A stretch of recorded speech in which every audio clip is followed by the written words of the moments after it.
Ireland made a solid start on day one of the first test after winning the toss and choosing to bat first. The visitors' top order showed great resilience, with Paul Stirling and Carmichael forming a strong partnership. Bangladesh's bowlers, led by Mehdi Hasan Miraj and Hassan Mahmood, fought hard to make breakthroughs, keeping the contest finely balanced. As day two begins, Bangladesh aims to strike early, while Ireland looks to add crucial runs and regain control. It's a game of strategy, skill, and endurance. Stay tuned for an exciting day of Test cricket.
Hello. This is the Bangladesh versus Ireland Dutch Bangla Bank Series. We're here for the second day's play of this test match from the Sylhet International Cricket Stadium. Very good morning and welcome to you all. A lot to look forward to. Ireland doing exceedingly well in recovering from relapses, and a lot of hope for them to carry on today. I have the pleasure to have Isabel Joyce alongside me. Good morning to you. But how do you reckon that Irish innings went? Yeah, good morning to you as well, Shamim. I think they would have liked more and maybe a few less wickets falling, but overall, I think 265 was in their minds. That's a good score in the first innings here in Sylhet. Yeah, Paul Stirling and Kate Carmichael really did exceedingly well with that partnership. Yeah, क़aid Carmichael on debut, of course. It's actually the highest score for a debutant in the first innings of a test match for Ireland. So that's a real notch in his belt. He'll want to go on in the second innings and maybe better that performance. But yeah, he was very, very impressive with that. And he was joined at the top by Paul Stirling after losing Andy Balbirnie early. Those two put on 96 for the first wicket, and then later on Curtis Camphor and Lorcan Tucker impressing, and Jordan Neal, the other debutant, the other one to score, well, 30 for him on debut. Yeah, there were starts, but they couldn't really convert to big numbers. Well, Paul Stirling was there a short while earlier, and he had a little bit of a chat with Shomon Noy. Sarlo, welcome back to Bangladesh.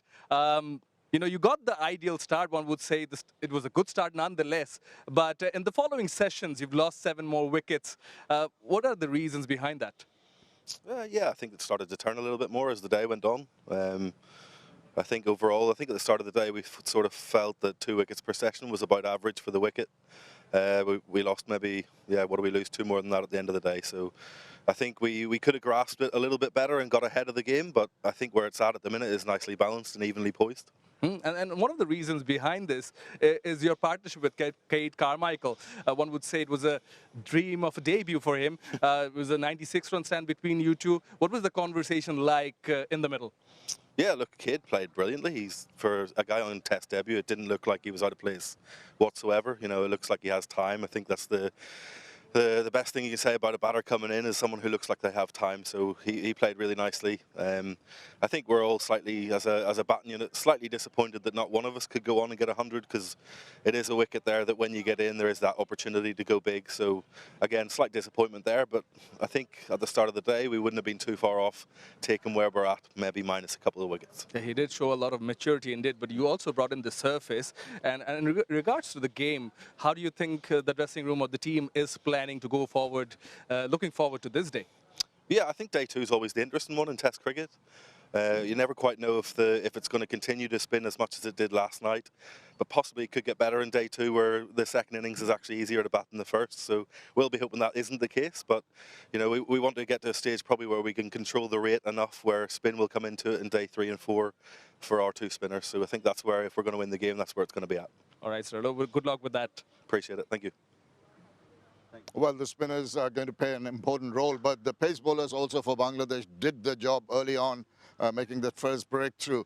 And if you have a look at the bowling card, you'll see that all the Bangladeshi bowlers have done very, very well. They've shared the wickets, and everyone getting a wicket. 3 for 𝗵𝗫 Hasan Miraj, who's beginning to turn the ball now, and the debutant Hasan Murad getting a couple of wickets, and that's so very crucial, and that's so encouraging. And short while earlier, and I just have a look at what happened. You're quite impressed with that, weren't you, Isabel? Yeah, especially after his first spell, it probably didn't go as he wanted, but the Lorcan-Tucker wicket in particular impressive. That's that one there.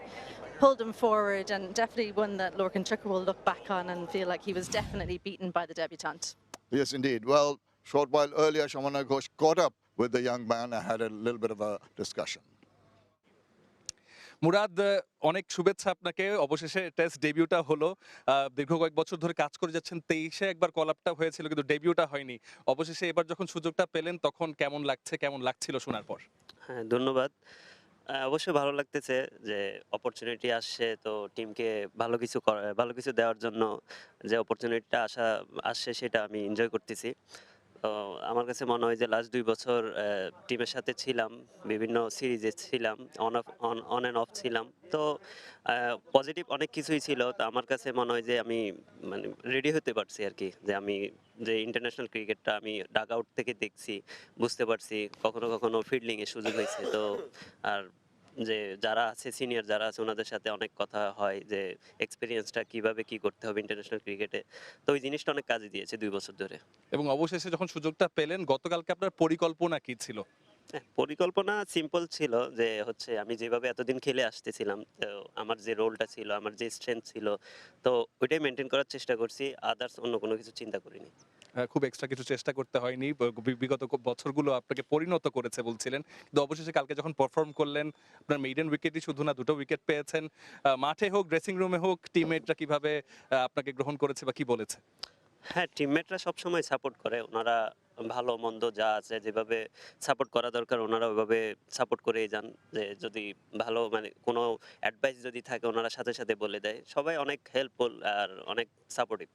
আপনাকে অনেক ধন্যবাদ। Thank you. I know Isabel understood everything that he said, but I translate it for you anyway, just of it.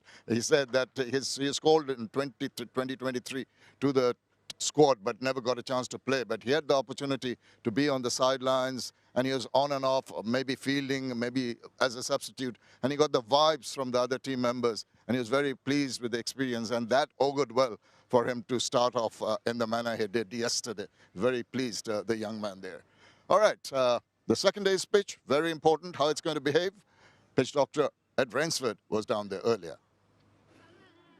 Yeah, another gorgeous day here in Sylhet. It is day 2 of this particular test match. The weather will reach about 25 degrees. Well, that's what it feels like right now, but it could go up to 30. Humidity still 73, and the wind has slightly picked up from yesterday at about 9 kilometers. Right, what we learned about yesterday, this particular pitch, we saw a little bit of early movement from the seamers, but it was all about the spinners, and more importantly, the debutant, Hasan Murad, who bowled superbly yesterday. Why did he bowl superbly? His average turn yesterday was higher than the other spinners. And why was that? He managed his pace. He bowled a lot slower, around that 79-kilometer mark. And everyone that sort of bowled a little bit quicker didn't quite get the purchase out of the surface. And one particular delivery that caught my eye was from the Dutch Bangla end, from the debutant again, and it turned sharply. You see where he releases the ball and the work he puts on the ball. And look at this particular ball that takes a little bit out the surface and turns sharply. Now, having looked at all of that, this particular surface today, having what it done yesterday, is that the batters had an opportunity to get in. Sterling, Carmichael, Tucker, and also Kampfer all got starts, but they didn't push on. And this particular surface, you've got to push on once you get a start. Lots of partnerships as well. They're on 270 on day number 2. But what does day 2 hold? I think the cracks have started to open up a little bit more, but it's nothing to be too scary about. Yes, you look down at this surface and think to yourself, there's runs on offer, but you're going to have to graft for them because the ball isn't quite coming on, especially when the spinners take a little bit of pace off. So once you get yourself in, make it count, make it a big 100, because as this test match progresses, I tell you what, the spinners are going to come into their own. Well, there you see it. Graft seems to be the word on a wicket like this. What do you reckon? Yeah, well, I think Paul Stirling said it best. They didn't graft quite hard enough, Ireland, and nobody in that top 6 went on to make a big 100. That might be something they'll look back on and rue. For Bangladesh, it's the drop catches they'll be looking back on and trying to put behind them. They've been toiling hard, practicing with their coach Phil Simmons here, so they'll be hoping that if they do get opportunities this morning, that they can bundle Ireland out nice and quickly and make best use of this pitch on day 2. Well, I think both the teams have something to forget from yesterday. I think there were some negatives. It was pretty much up and down, ebbed and flowed. But it could go either way. I think the first hour is going to be quite crucial today. How far, how deep Ireland can take this innings. Yeah, 100%. That's what the coaching staff said this morning. Can we bat for an hour or even longer? Get over 300. That'll be a milestone they'll be aiming for.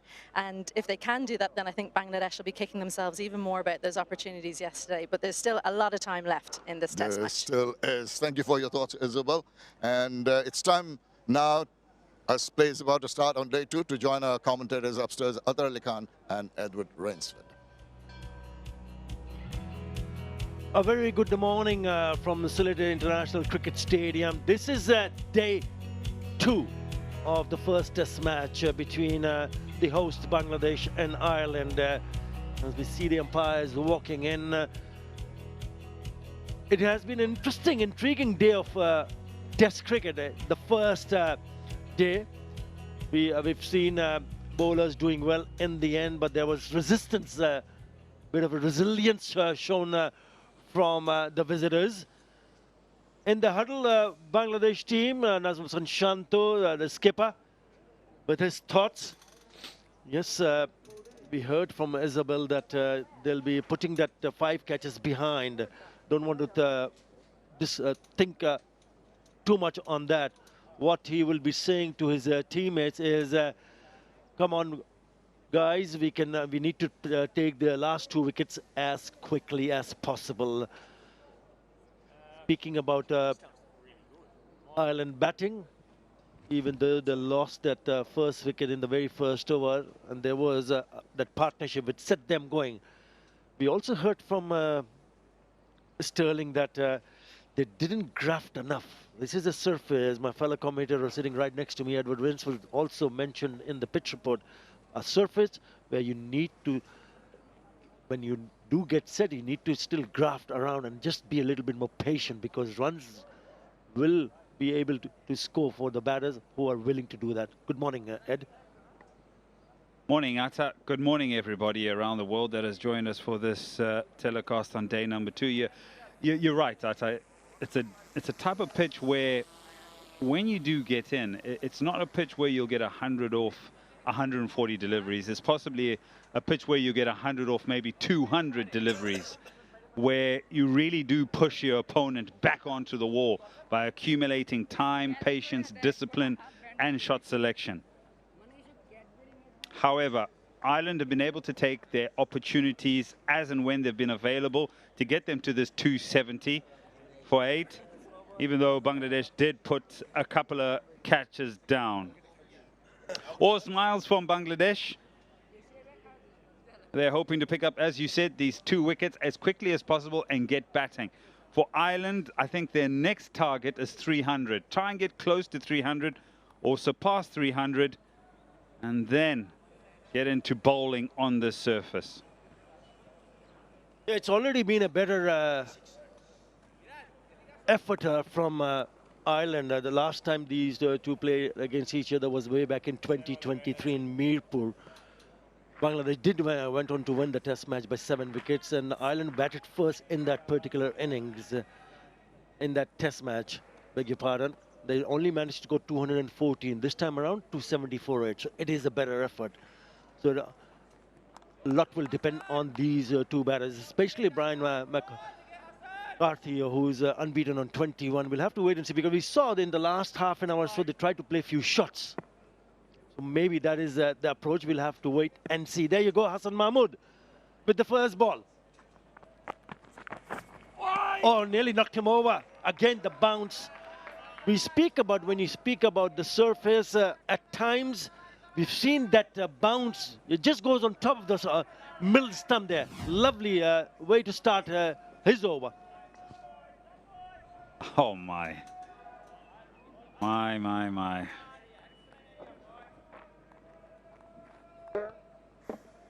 I just want to say, I think he's been quite unlucky in this particular innings. On another day, he would have picked up 4. And he's just picked up the 1 for 32, but he's bowled wonderfully with that late movement into the right-handers.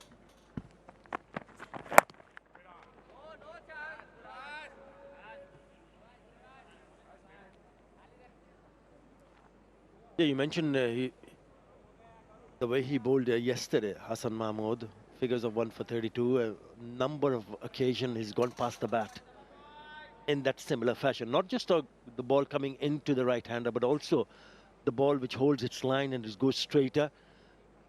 The batter is trying to understand whether the ball is going to come in, so they try to play close to the body, and the ball leaves and goes past the outside part of the bat.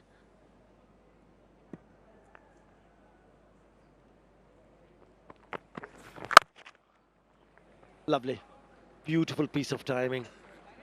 What a lovely shot that is to start the proceeding on day 2. Yeah, you summed it up perfectly. Just drop the hands on it, get a little bit of timing, and McCarthy picks up the first boundary on day number 2. Beautiful shot. Many top order batters would be happy with that. Yeah, I like that stride also early on. You don't really see batters taking that big a stride, but he was really up for it and lean into it. All I had to do is just hit it from the middle part of the bat, and the ball just goes over to the boundary.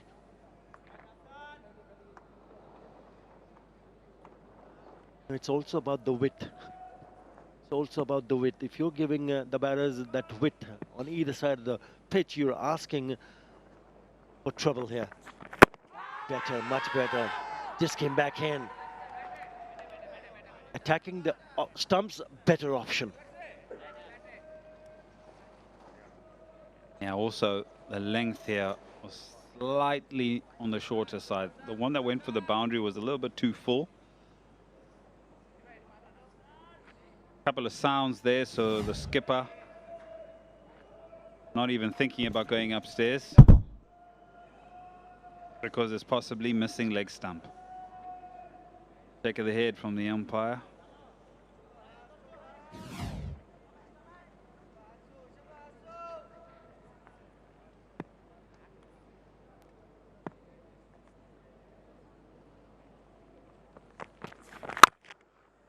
Again,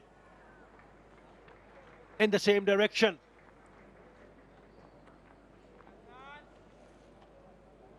Two of the best shots you'll see thus far in the test match, and it's coming from the bat of Barry McCarthy. Another wonderful shot. A little bit too full on that occasion. Timing, minimal effort, but maximum result.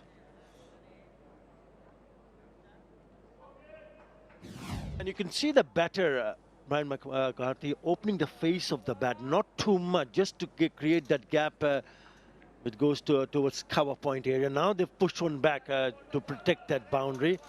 He's already picked up a couple of boundaries. It's a very good start, a confident start. And he's looked to bring the ball back in. I would be thinking, if you're going to go that length with the slips in play, you've got to get one to leave the right hand and find the edge. Sends the over, 8 off it, 278 for 8.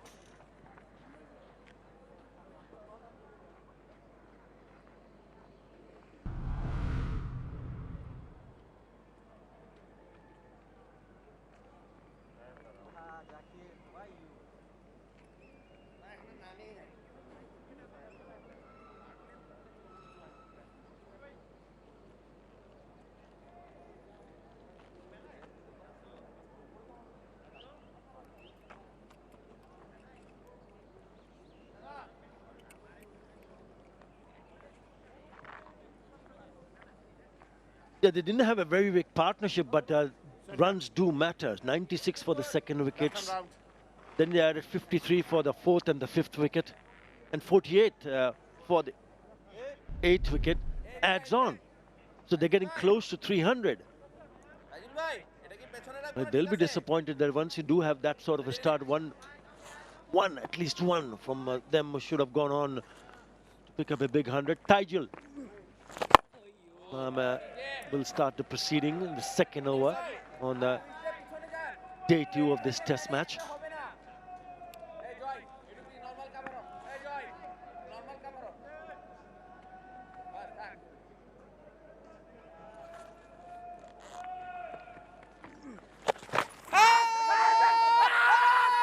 There is an appeal, it took a long time, and then the umpire decided to give it in favor of the bowler. Straight away, they've taken the review.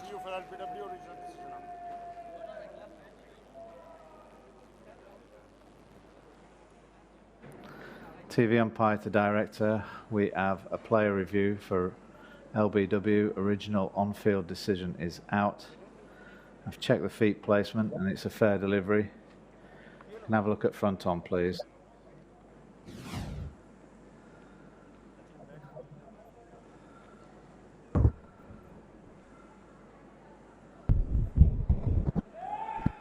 Okay, let's just, looks like it passes under the bat. Can we have a look at Aldridge, please?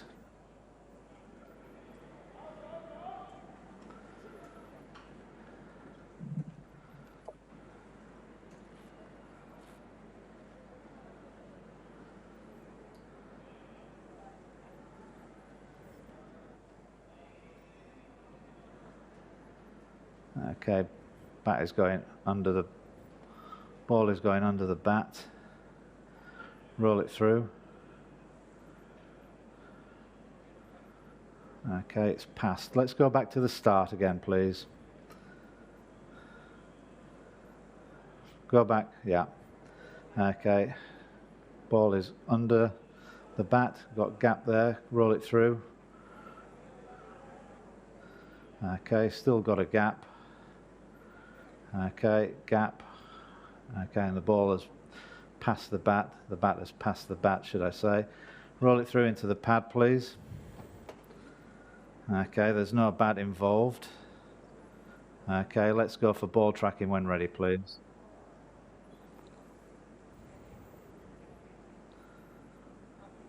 Okay, pitching in line, impact in line, wickets hitting. We'll go back to Hassan on field to stay with his original decision of out. Hassan, you're on screen now, please signal. No, Hassan has got it right, spot on. So the review doesn't go in favor of the batter. So Ireland lose an early wicket. Humphreys gone for naught. 278 for 9.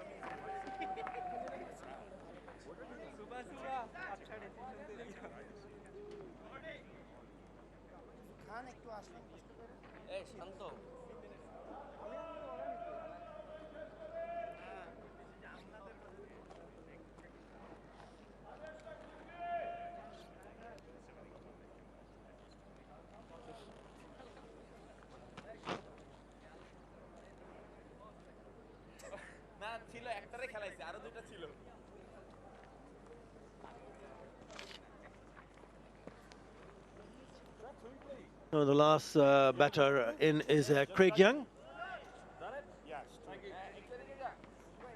𝗫𝗫𝗄𝗃 in his second delivery this morning has picked up a wicket. He had to toil hard to pick up his first one. Now he's got 2. Yeah, it was a laboured appeal, wasn't it? Really had to ask the umpire to have a long think about it. Raza did think about it and eventually gave it out. Humphreys sent it upstairs, but all the lights were red. So the use of the spinner early on brings about a breakthrough.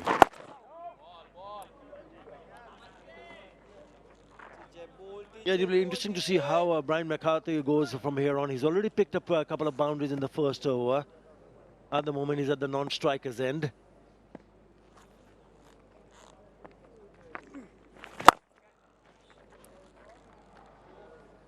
Lovely. And it's gone the distance. It's gone for the maximum. That is a sweet, sweet timing. all the way for 6. The freedom to just play your shots here. It's tossed up. Craig Young says, well, you know what? I'm just going to maybe chip it over mid-off for 6. And he does. And he's got a smile on his face as well.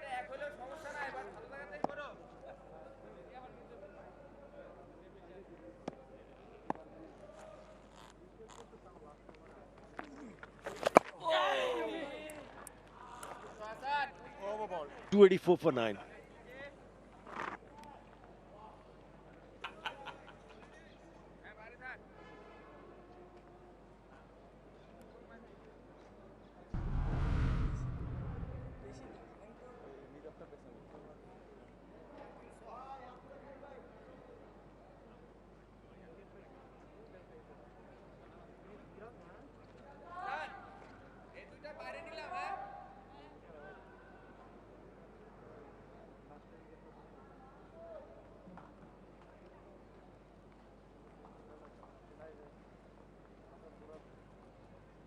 .284 for 9. I've already lost the wicket of Humphreys, and they'll be just hoping that they, if they can manage to get across 300. But what a top shot that was from Craig Young in that previous over to open his account. Lovely, lovely shot over the mid-off fielder, which went all the way for a 6.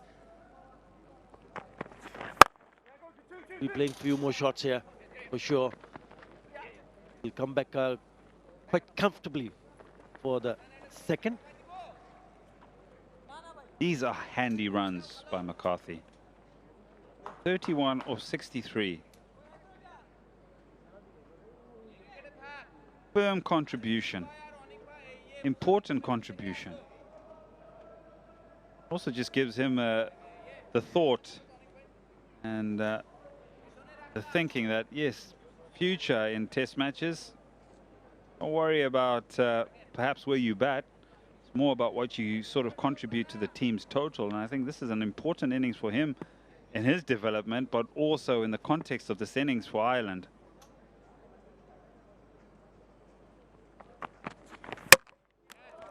Lovely delivery, beautifully bowled on target and hits the timber. That's what you want to see from Hassan Mahmood. And it knocks McCarthy over. So Ireland is bowled out for 286. He picks up his 2nd. Yeah, this is the line and length that he's been looking for. But more importantly, on this occasion, that front foot doesn't quite get out. Stays leg side. But an important innings, an important contribution comes to an end. McCarthy goes for 31. The innings is now complete, with Ireland bowled out for 286. And now the attention will turn to how Ireland will go with the ball, and for Bangladesh, how they will go with the bat when they get their opportunity in a short while. Have a look at the wicket again that ends the innings. Important, the line, the length. But for McCarthy, you'll be thinking, maybe didn't quite cover it, but it's a Jaffa of a delivery to end the innings. It looked like he was looking to play for the in-swing. We spoke about the ball holding its line, and that's exactly what happened. Lovely delivery to end the innings. That's what they managed to do. 286 contribution from Sterling, and Carmichael set the course. Also contribution 44-41 from Camphor and Tucker. And then laid down the order. A couple of 30s to ensure they scored 286. Spoke about the partnership. 96 was looking good. A couple of 50s partnership, but 48-run partnership also set them closer to get across 300. In the end, 286. Yeah, the bowlers, they had to be patient, had to find their own rhythm. Miraj with 3 for 50. Murad, the debutant for me, was a real highlight. 2 for 47 in his 20 overs. Tijal picks up his 2nd this morning. Hassan, I think, maybe a little bit unlucky, but he picks up 2 and runner with 1, with all the bowlers featuring in the wickets column.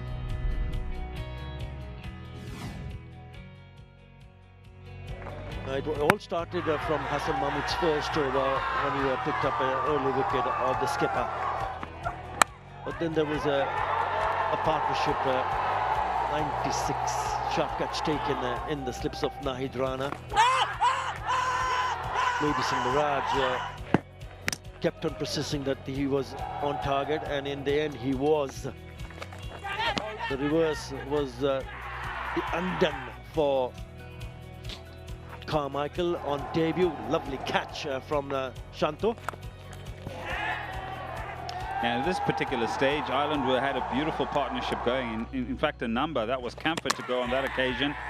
And then Tucker was done by an absolute beautiful piece of bowling by the debutante. Got some sharp turn and movement as well. And Nanny McBride looked to come down the wicket, got himself into a little bit of a tangle and had to be stumped. Tigel bowled long and hard until he picked up his first late yesterday. And then this morning, he picks up his second, with that of Humphreys, looking to go on the sweep. And then McCarthy's Visual, an important runs of 31 of 64, comes to an end with an excellent delivery from Hassan. Well, the fall of wickets, yes, there was resistance, but not big enough to get past 300. Only managing to score 286. They only added 16 runs this morning and lost those last 2 wickets in 2.2 overs. We'll take a short break and we'll come back with the Bangladesh first innings.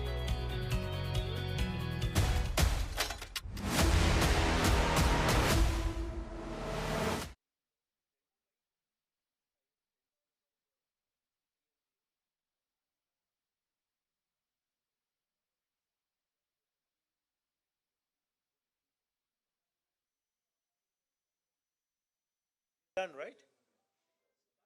Done?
কেমন আছো ভাই?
A very good morning and welcome back to the Sylhet International Cricket Stadium. It is the Dutch-Bangla series between Bangladesh and Ireland.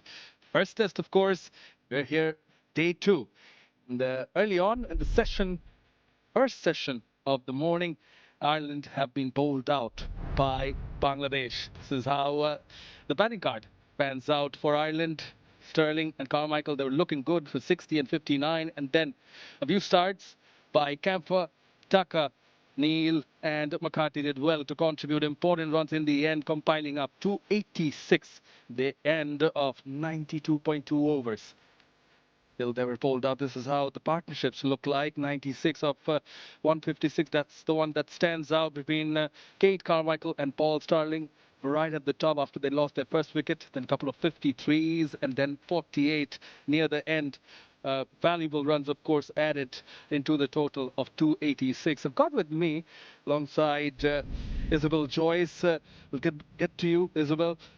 Well, a wicket for Hassan Mahmood this morning, a wicket for him last morning. Nahid Rana with that solitary wicket, couple of wickets for Taijul and Murad, the left-arm spinners, and Miraz getting a 3 for. So 7 of the 10 wickets belonging to the spinners. Well, as Ed Rainsford also predicted, seeing the surface, it seemed quite dry. The spinners will come into action, but they did starting from day 1 and also this morning. But overall, with the total, Izzy, sorry to keep you waiting. Very good morning to you. Are you happy with the total on the board? Would the Ireland team be happy? Good morning, Shamanoy. Yeah, I was wondering exactly what question you were going to ask me at that point. I think if you'd offered Ireland this at this time yesterday, they probably would have taken it. However, the way those partnerships that you mentioned came together, 96, 53, 53, one of those partnerships moving forward for Ireland has to be a big one. As Paul Stirling spoke about it so eloquently earlier in the interview that you did with him, that they were disappointed. And I think that's a good sign that they're not just happy, Ireland. Yes, they're happy to be here, but they think they can win. They've won 3 test matches on the trot. They feel like they've maybe left runs out there. That being said, 286, it's around par in the first innings here. So they do have that under their belts. They feel like they've got a good bowling attack here. Craig Young and Barry McCarthy will have had to run in, get changed because they're the new ball bowlers, but a couple of spinners as well. Young spinner in Matthew Humphreys that you should look out for, his left-arm spin. He'll have been looking at the Bangladeshi left-arm spinners, and then Andy McBride, that wily character with his right-arm off-spin. So a nicely varied attack, slightly different to Bangladesh. They've gone with an extra seamer in Jordan Neal, the all-rounder, and they also have Curtis Camphor, so he can bowl a few overs as well. He's a little bit of a wicket taker for Ireland. Ireland going with 3 seamers, whereas Bangladesh went in with 2. So 3 seamers and 2 spinners, that's the combination Ireland have. The 286 on the board, you mentioned, it's actually slightly above par in respect to the first innings totals, but Mahmood Sanjoy returning to the side for 50s and the century. In fact, that century came in South Africa, in Durban, becoming Bangladesh's first test centurion in South Africa back in 2022. Shadman Islam also in good touch, 650s and 200s in his career of 1200 plus runs from Dhaka. This 30-year-old, so left and right combination is available for the home side, and it will be Barry McCarthy. Contributed with valuable runs with the bat in hand. The beginning proceedings from the rocket end. Down the leg, first up. Yeah, not very usual for Barry McCarthy. They've had a sparse summer. Ireland, it's been spoken about quite a lot, but in that West Indies series that Ireland played, is a split series. They played the ODIs first, then West Indies went to England, and then they came back and played a T20 international series. But that first game, Barry McCarthy was on fire. 4 wickets for him. Basically handed Ireland the win after Andy Bob Burney got a century.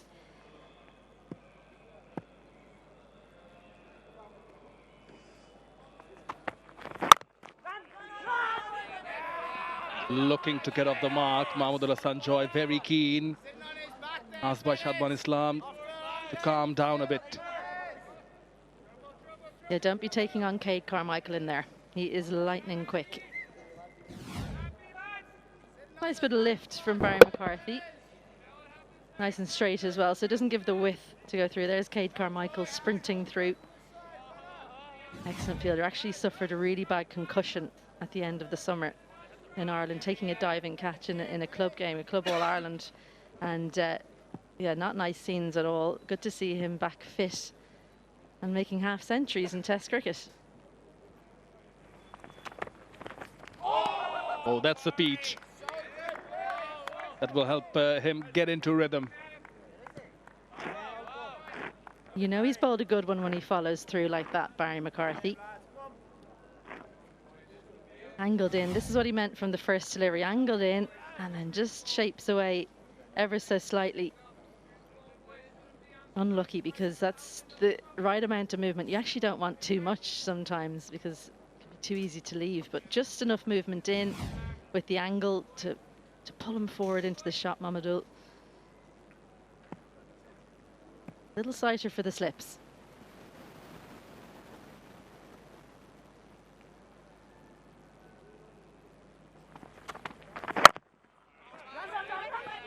Again looking for the single. Chadman saying no, it was not available.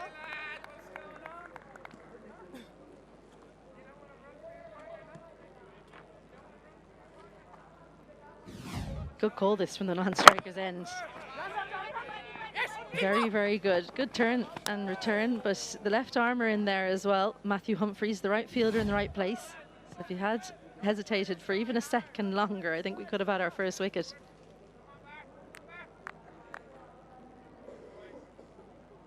Evidence that you need to trust your partner. So very important. Right at the top of the order. He slips in a gully in place.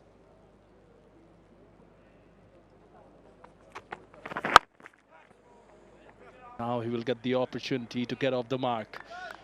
Third delivery was a gem, which shaped away from the right-handed batter, as you mentioned. The fourth came back in, so did this one. So he's varying it up. Is in his groove is Barry McCarthy. He's very good at setting up at the top. So often for the right-handers, the actual dismissal delivery he's looking for is the one that's just slightly fuller, that comes in and hits the front pad. Gets a lot of LBWs early on, Barry McCarthy. Against left-handers, it's more about the catches.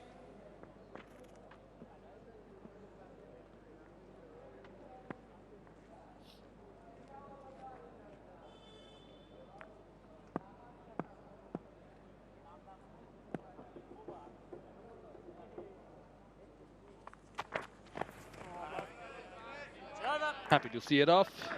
It's one without loss, Bangladesh.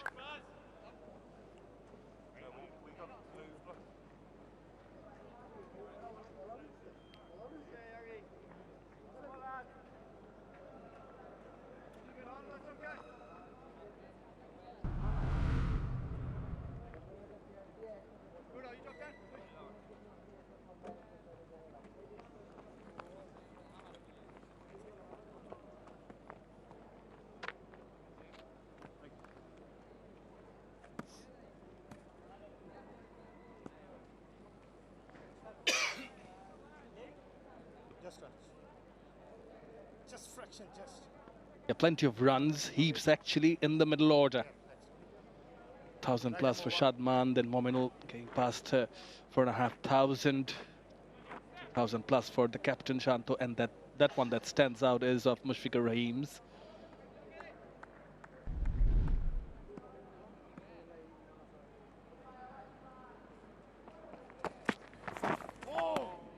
Speaking of that table, right at the top was Mahmoud Hassan Joy, who's very young, bowling the second over, sharing the new ball with Barry McCarthy. But just want to go back to Mahmoud Hassan Joy, the right-handed batter, the youngster, who's suffered from bad form. Last 6 test matches, 2024 and the one he played in 2025. No no 50s or centuries for him there. So he ended up losing his place in the side. He's been called back because he's found some form, some good form in the domestic circuit. 𝗂𝗂𝗃𝗂𝗃. It is below 1,000 runs for him, but he has immense potential. 𝗂𝗂𝗃𝗂𝗃 right at the top. Sure, be very eager, and hence you could observe him trying to get off the mark quickly in the first over. Well bowled Yorker, again very eager to get to the non-striker's end. It's very important for Shadman to continuously keep on talking to him. I'll tell you what, he needs to put this quick single out of his mind. And Quick Smart digs this out well. But those two fielders are tight on the offside, and why wouldn't they be? Because nothing's gone through yet. Bowlers have bowled, aside from a couple of balls down the leg side, they've bowled tight lines. So they're hunting in there. Harry Tector, an extra cover there. Very good fielder.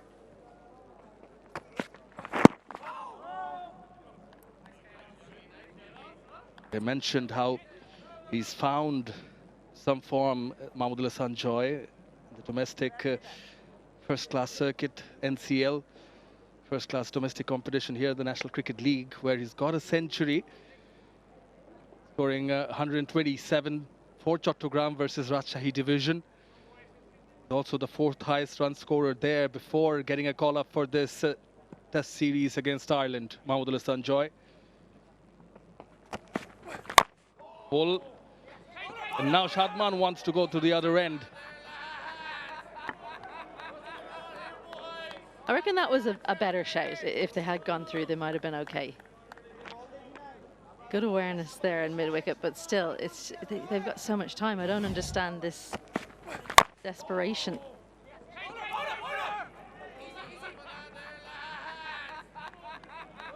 Well, Ireland are finding the funny side anyway, it sounds like. Batters in the middle had a quick chat. Very important. Communication is key.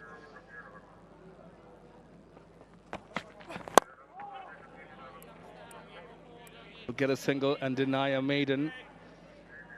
Too young in this over. 2 without loss, Bangladesh.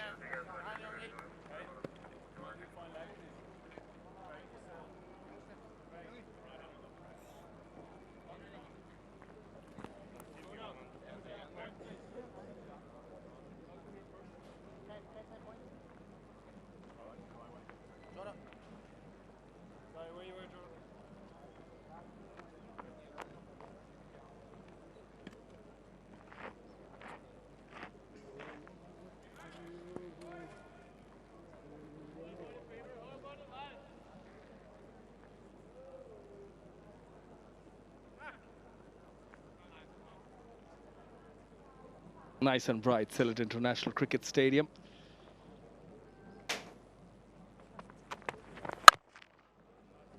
Perfect for a day of Test match cricket.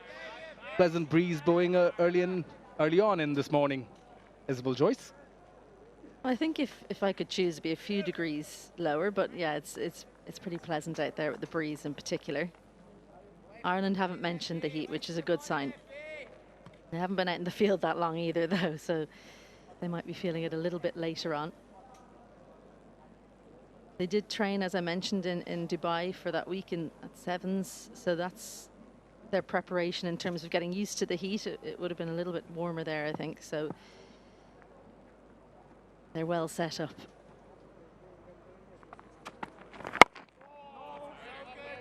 Sort of opened him up, outside part of the bat. We've two very seasoned professionals bowling out here, Barry McCarthy and Craig Young. That's the angle in and just straightens up. Slightly fuller is where he gets his LBWs. That's usually in one-day international cricket, though. In Test cricket, 8 times he's got batters out through catches, 5 times bowled, 1 LBW. So that slip cord and better be ready. He won't be happy if one goes down like we saw yesterday early on for Bangladesh.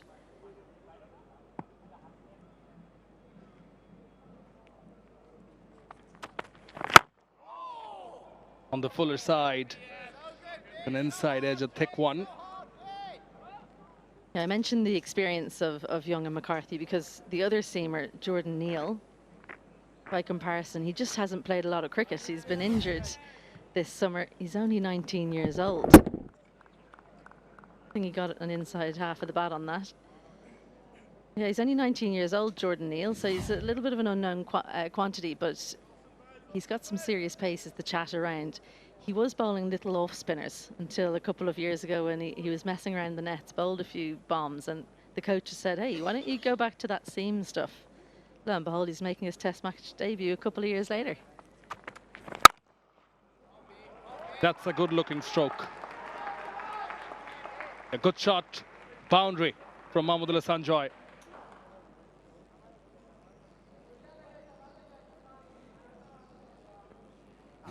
Barry McCarthy searching a little bit here.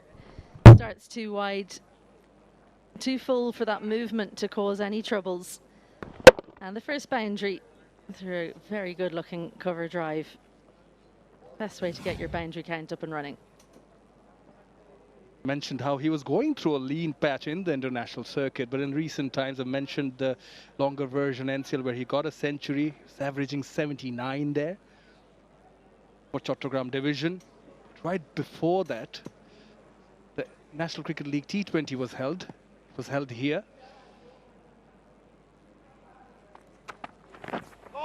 Here in Sylhet, where too he got a century in the T20 format.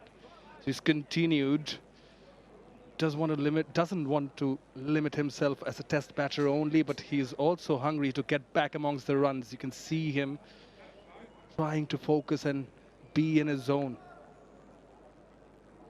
It's so important, isn't it, that if someone doesn't make it in their first stint at the top level, especially if they're young, you tell them what they need to work on, they go away and work on it. If they manage to put right those couple of things that maybe were causing them trouble at the top level before, if they do that, then you've got to give them another opportunity, especially if others aren't performing in those spots either. Find the gap. Only a boundary in this over, 6 without loss, Bangladesh.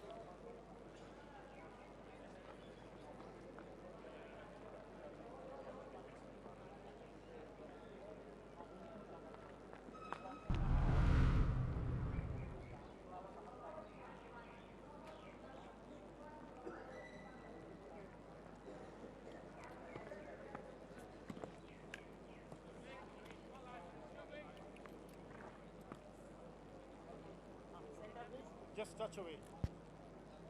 Center.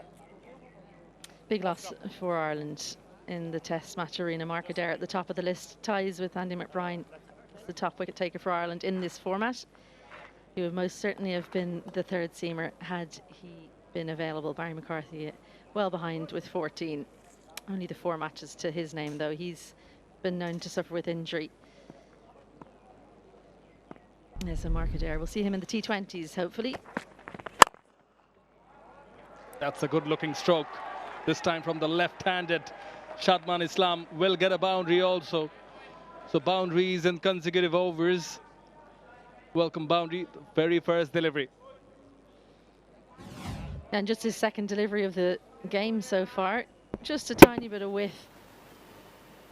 Huge space to get it through as well, so you didn't need to worry too much about the placement. Just get the full blade onto it. Help yourself to 4.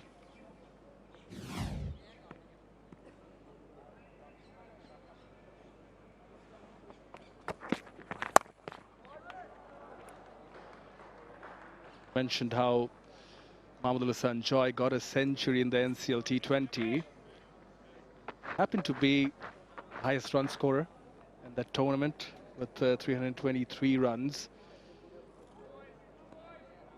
Just before Joy got the century, day before, Dhaka Metro was playing, where Shadman Islam featured, and he got a century.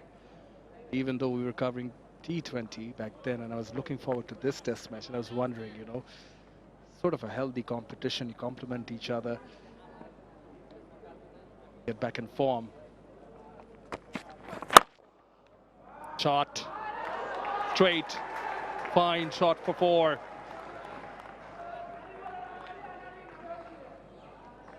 Only missed his length by a little bit there, Craig Young, but in a very good position. Nice head position as well. Foot too short.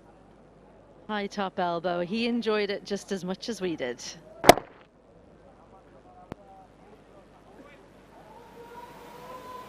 Perfect occasion for the photographers.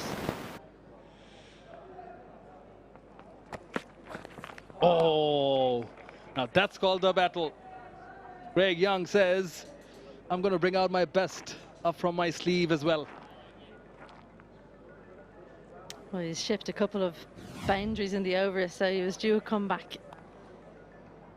Just a slight bit of movement away in that bat. He just couldn't help but pushed out. And as a batter, you're just hoping you don't get anything on that.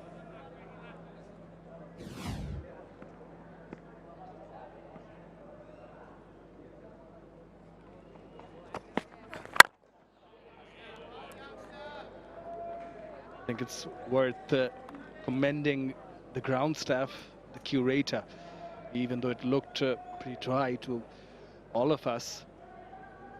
Early on in the morning with the new ball, you see the ball shaping in, shaping away.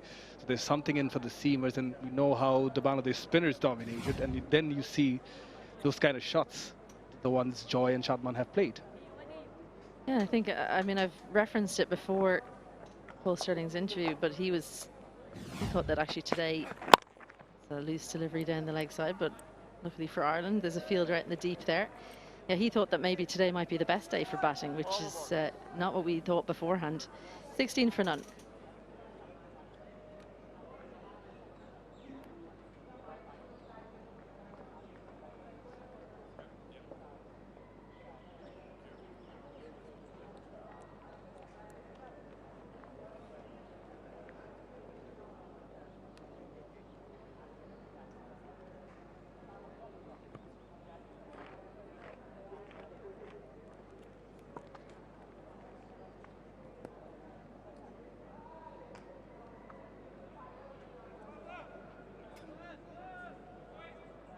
Day 2 of the Dutch Bangla Bank series.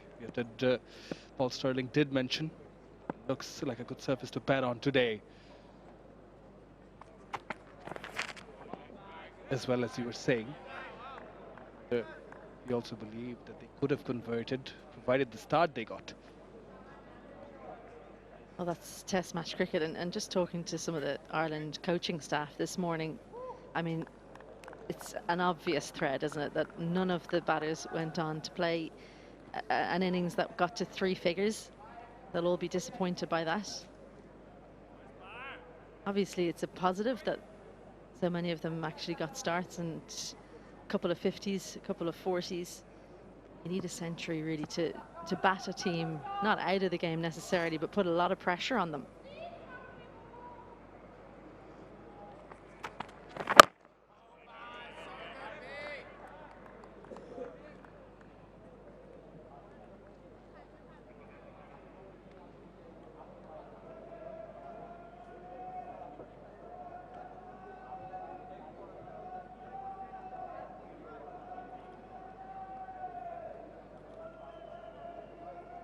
Ireland seamers won't have as much pace as we saw yesterday from Bangladesh's quickest bowler, Rana. But I think they've shown slightly more discipline. Yes, there have been balls to be hit there. A couple of balls down leg side, but by and large, when you're that little bit slower, and it's not slow by any means, but in kind of around 135, you have to be that bit more disciplined.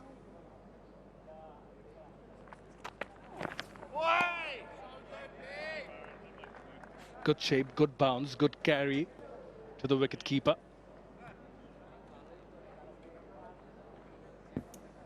Brian McCarthy's got a very good wrist position. That was the wrist position of his away swinger. Yes, there hasn't been a huge amount of swing, or really any swing, but the other deliveries he's aiming to get it to come in off the pitch. That's the one that just holds its line. Little differences are how he's trying to take his wicket. But Bangladesh, they've managed to get through the first phase anyway. Run out was looking like the most likely mode of dismissal early on. Just as I call how Consistent they are. Down the leg side. Perfect. Two straight on that occasion was the fastest delivery so far in this over. Giving it an extra push, but in the process, erring in line. I think that was the fastest because that's the one he's trying to come in and take your front pad. He just probably opened up a little bit too much, forced it down the leg side.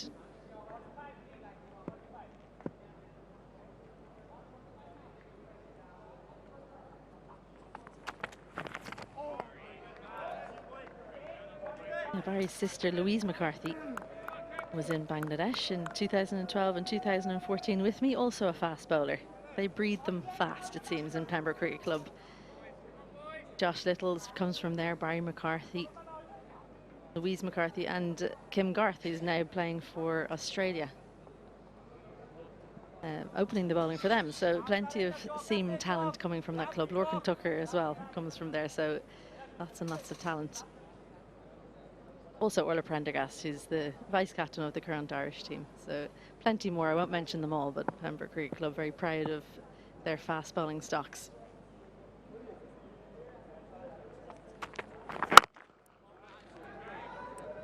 Well bowled over.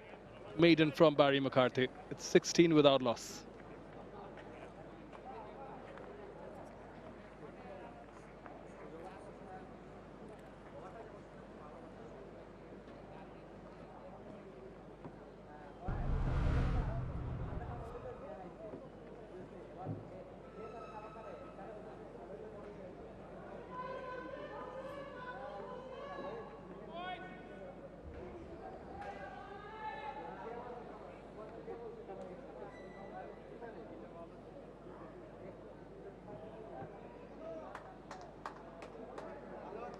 Sterling and Carmichael, when they were together, they looked well on course for higher than that, but that's what they accumulated to 86 as the Bangladesh spinners were having a ball.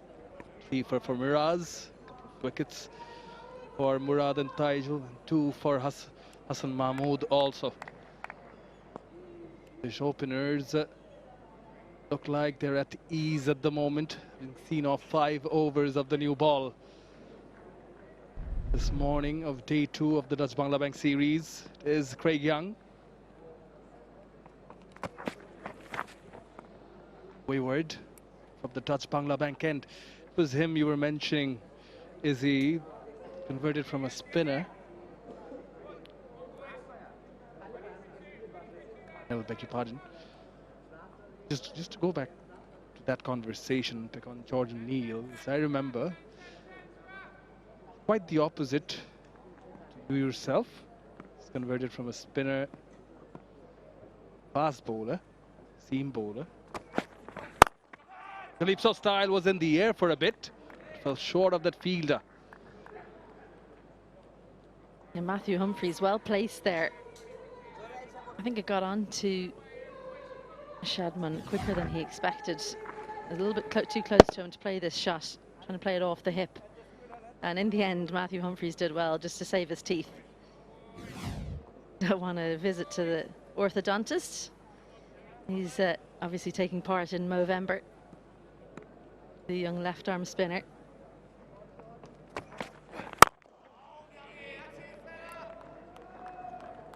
Got a few in our production crew taking part in Movember. Ed was quick to point that out.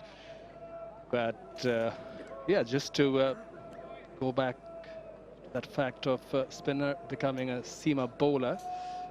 Contrary, it was quite different in your case. Seamer bowler, left-arm seamer bowler, converting into a left-arm spinner. Pulls it, aerial, will fall safe. Not that convincing, but saw it a little bit earlier, so able to get it over that fielder for a couple. Yeah, I'll tell you what, if you're going to convert from spin to seam, you better do it before you're 20. That's the usual, that's the sign. I just stayed back a little bit further in the crease there to make sure you had the time to get the hands through. Once you're kind of over 30 or maybe even over 25, that's when you might consider turning from seam to spin. Save the knees a little bit.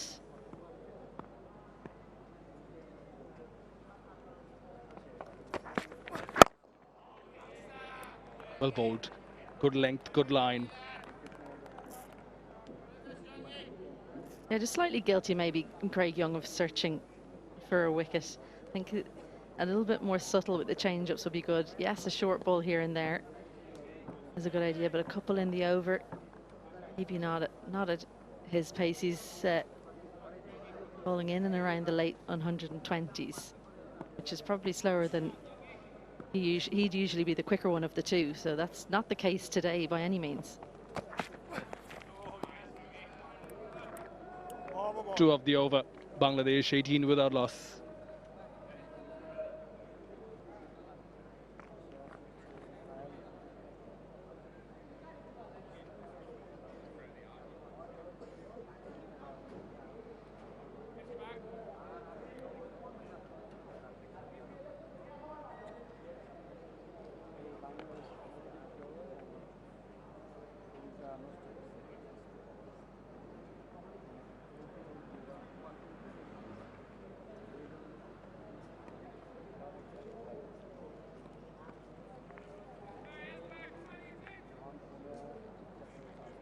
I got it right. You mentioned it's better, easier maybe to convert from seam to spin if you get older. You need to pick it up early if you are to become a fast bowler. Pick up fast bowling as quick as possible. Well, kind of. What I'm talking about is how the bowling takes a toll on your body. If you're a spin bowler and you try and turn to seam at 30, I'm not sure the body will take it. And so you're bowling seam for a long time. Unfortunately, I was playing international cricket at 15, so that takes its toll on your knees and your back. So later on, spin seemed the way to go for the shoulder as well. So it was more about the body's ability than what I thought was best.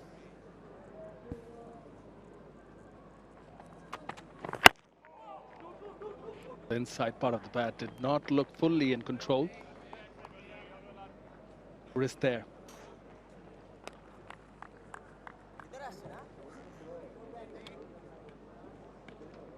Well, you've got both hands working fine. Left arm bowler, right hand batter. Maybe spasm on the right shoulder, we'll get back to the left one. That delivery. There's been a good bit of this across the test match, hasn't there? Inside half of the bat, that tells you that there's sideways movement off the seam.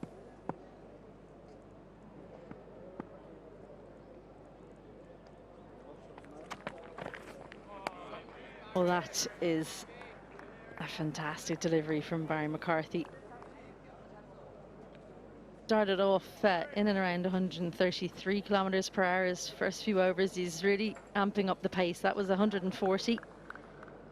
And it looked it as well. Nice length, good lift. Nice leave though from Mamadou.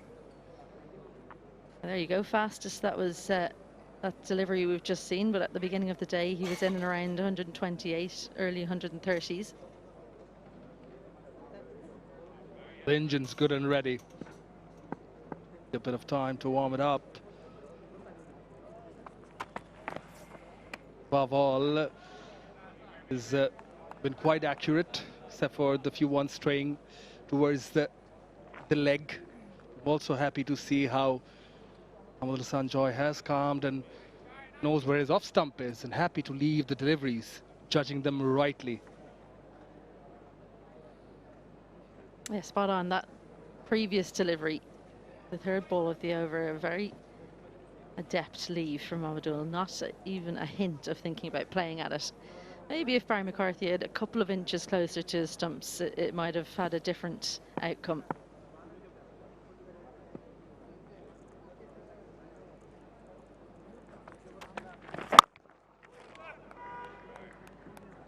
So much boils down to the partner as well. Because at the non-striker's end, Shadman Islam, the left-handed batter, has been averaging 40 plus in the current year in 2025. Got a century against Zimbabwe at home. 50 versus Sri Lanka. He made sure that he communicated whenever we felt that Joy was too keen to get off the mark. Yeah, there's been a definite dampening of the high spirits we saw early on. The running between the wickets seems to have sorted itself out, which will be music to the ears of Coach Phil Simmons on the sideline. A cracking shot. Superb stroke to finish the over with a boundary from the bat of Mahmudul Hasan Joy. Bangladesh 24 without loss.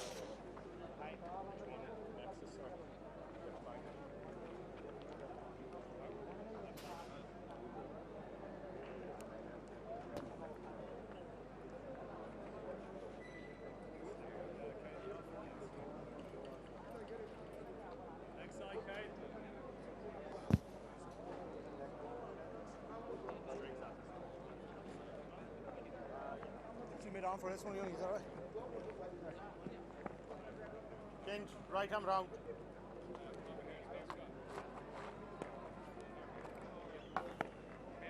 Bangladesh quite comfortable in this first innings, going around at 4.29, and the last ball of the last over will tell you the amount of confidence that they're playing with at the moment. Lovely looking shot. Top of that, thrashed it through the covers. They've waited for the loose balls to come along. Just the perfect manner in building up a test innings, showing patience. Andy McBride, right arm off break in. With the arm, rocks back. And Bangladesh have gone off to a steady start here, Edward. Morning, Shamim. Yeah, they have actually. I was just going to think to myself, with the amount of time they spent out in the middle yesterday on day number 1, what the conversations would be for Ireland in terms of their plans with their spinners and their seamers, and how their approach would be. Lines, lengths, catches.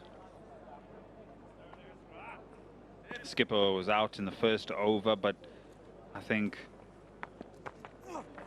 the batters that have spent quite a lot of time out in the middle, and along with the coaching staff, coming up with formulated plans and discussions to approach this pitch and how they can be successful in picking up wickets.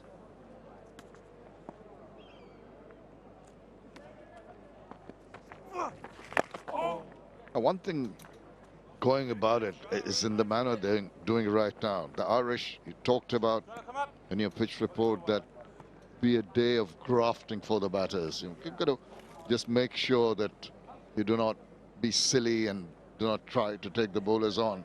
On the other side of the coin, having looked at the wicket and the nature of the wicket, the understanding will be there that there won't be too much of a vicious turn or up and down bounce to disconcerting for the batters. So it's really going to be some disciplined bowling. What a lovely looking shot that is. Straight past the diving fielder, goes to the boundary. They finished the over on a high, 29 without loss.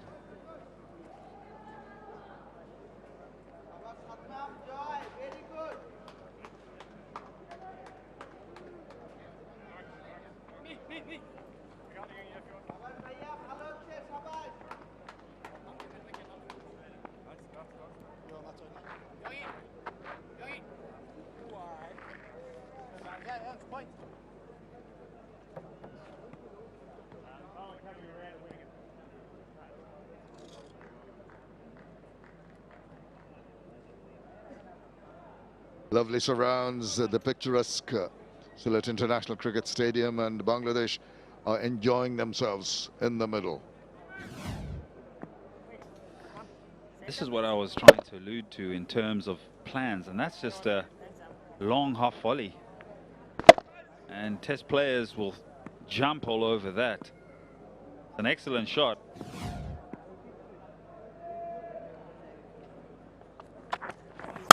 Oh, short and asking to be punished. He's not going to miss out on that. Cut it square with a plum. Yeah, and then I just looked at the long half volley and then a really short and wide one by Ireland on this occasion, with on offer. Paul Stirling punished the Bangladesh bowlers when they missed their line and length. And now the Bangladesh batters are punishing the line and length that's being bowled by Ireland here. I think when it becomes a grafting surface for batters, consistency in line and length is so important. You're virtually asking the batter to say, well, this is my plan. How do you come up with a plan to score off this?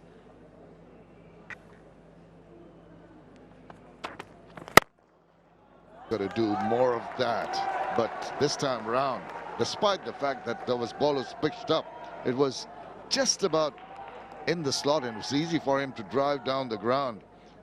Just there or thereabouts, it's been for the bowlers, not quite right. So short and wide, punished, and then overcompensates on this occasion, goes really full. I mean, it's a fabulous shot. It's just a punch. He allows the timing to then do the rest. So leaking boundaries now. This run rate now is just creeping up to about 4.5, whereas yesterday the run rate was around that 3 or just above 3. That's a slightly better line and length, but it'll cost him runs. Yeah, did manage to square him up. Despite that, it got that thick outside part of the bat. It's got to be that middling, back of a length kind of deliveries. 2 boundaries, first 2 balls, really puts the pressure on the bowler. And he's struggling to think where he bowls the next delivery. And this is the last ball when just managed to take one hand off and just got that thick outside part. Maybe a little bit of a moral victory. You can see the reaction of the bowler, Barry McCarthy.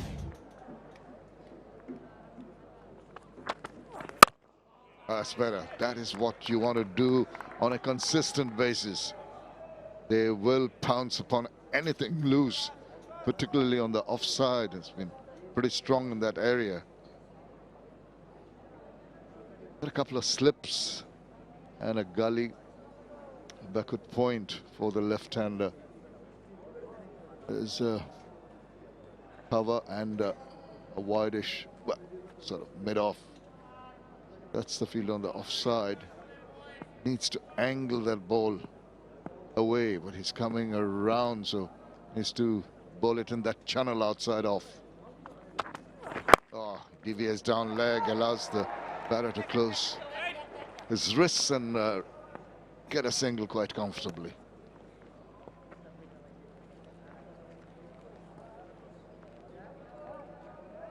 Discipline is the key word. Consistency with lines and lengths will tie up the batters, will allow you to exert pressure as a bowler.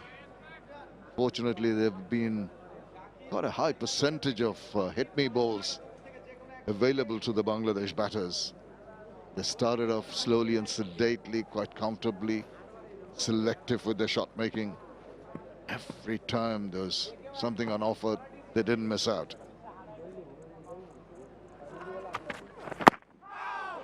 Well, a little uncomfortable on that occasion. Hence the 9th over. 40 without loss.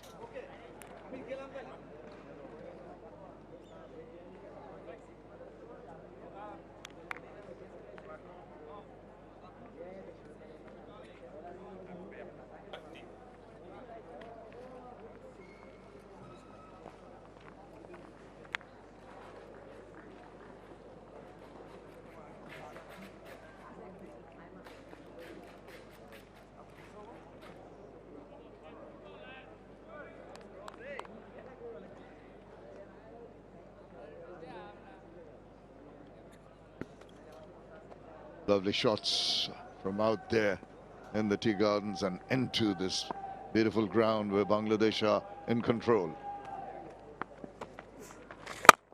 Ball some air, tries to hit it past that diving fielder. That's good work. A short cover.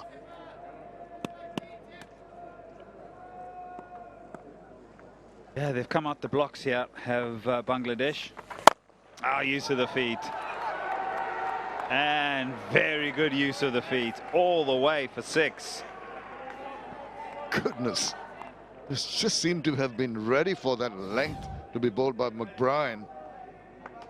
I knew that it wasn't going to grip. He was confident. Shimmy down the wicket, gets to the pitch of the ball, allows himself to free his arms and go for that lovely flowing 6. Comes back with a decent delivery.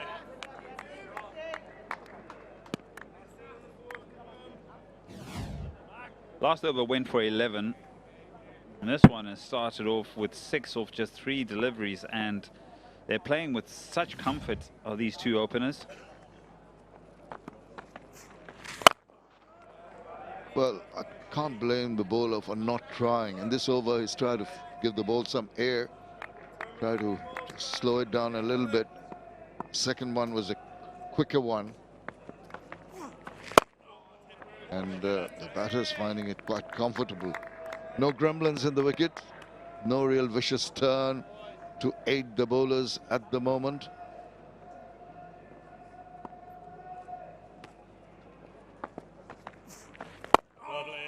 Good finish to the over by the bowler. 46 without loss.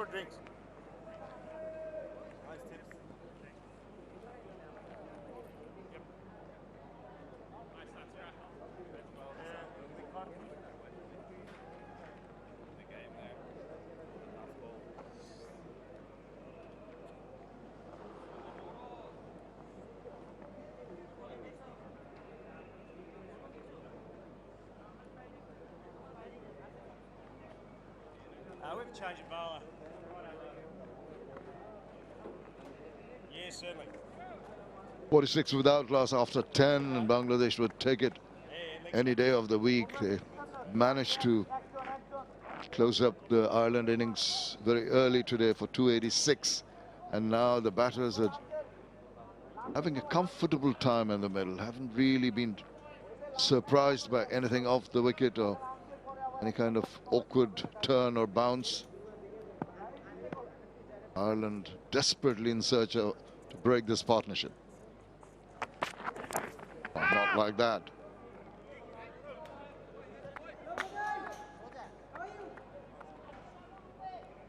That's good with the bat.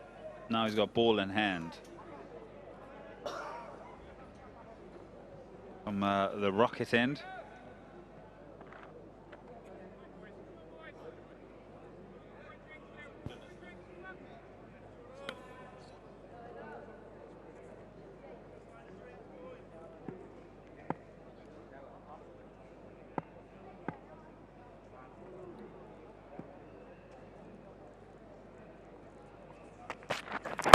Jordan Neal has fallen nicely into rhythm. Played for Nottinghamshire, second 11, and in Durham, medium fast bowler on debut. He's going to make an impression when given the ball in the 11th over.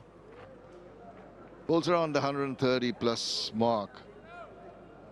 He just get into rhythm, increase his pace, getting a feel of the wicket at the moment. He's got some big shoes to fill, because I think Ireland will be missing the likes of 𝗵𝗵𝗃𝗃. 𝗵𝗵𝗃𝗃 adds so much to this bowling lineup because he has such good skill. He's able to get movement in most conditions. Obviously he's injured, but Jordan Neal coming into the side is the replacement for him.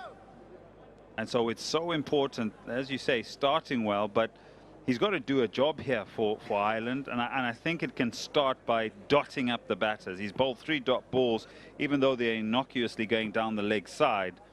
They need to wrestle some sort of momentum. That's an excellent shot. It does find the fielder, but wrestling momentum come in various shapes and forms. Momentum in this particular test match is going to be keeping batters quiet, allowing patience to dictate how wickets will come around. If you're going to look to try and bowl a side out, you're going to be punished on this particular surface because you're going to try too many lengths. And we've just seen that from the two opening bowlers where you go a little bit too full or you go too short.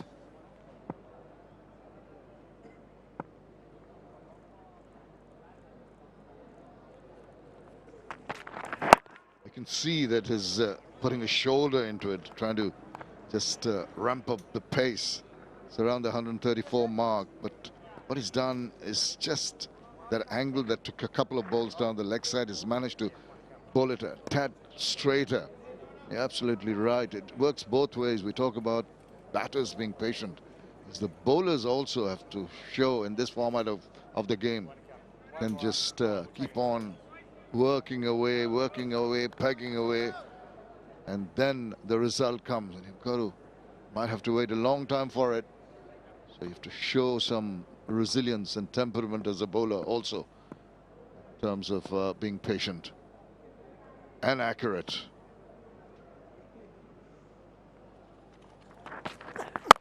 Short. This time around, there is some cover in the deep. Manages to end that over decently enough. 48 without loss. And it's time for the players to have a drinks break.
Attention to all.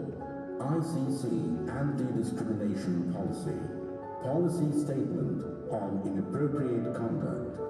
It shall be a breach of the terms and conditions of entry. Bangladesh managed to wrap up the Irish innings early this morning, the second day, and the two opening batters have really asserted themselves and have played quite comfortably. Particularly Shadman has been free-flowing.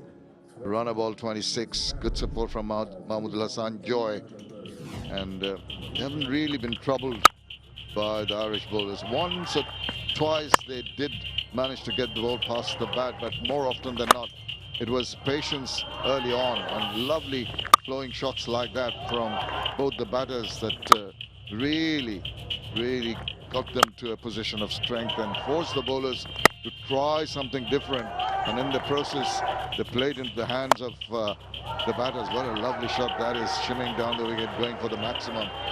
So these two having a little break now, have to regroup. That's how it stands at the moment. Ireland, as I said, wrapped up for 286. Very good knock from Sterling and Carmichael, getting 59. Curtis Camp for 44. And all the Bangladeshi bowlers shared wickets. Mehdi Hassan Miraj, 3, couple of wickets each for Hassan Mahmood and Hassan Murad. And Bangladesh going pretty well in their reply, the first innings here.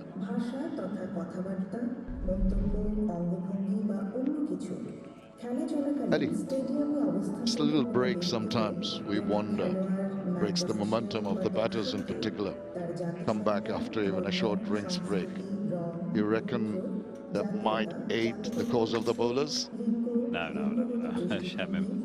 I think the way Ireland have started here, they haven't quite hit the marks that they would have wanted to hit, the checklist of how their bowlers would have needed to get into their work.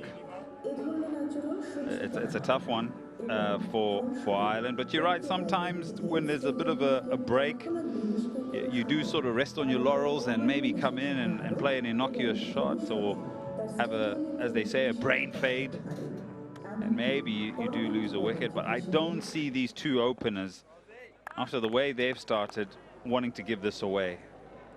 As I mentioned at the pitch report, once you get in, and I think these two have got in, you want to go big.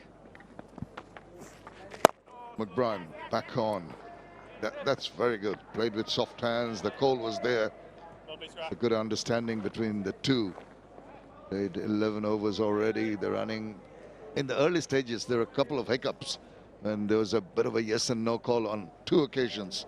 Seem to have sorted that out. It's imperative that they do the build up an innings. It's going to be a lot of singles and twos being taken in a test match.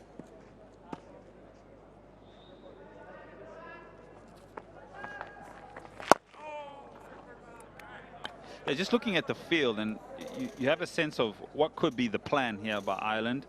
There's just 2 fielders. There's a straight mid-wicket and a very wide mid-wicket.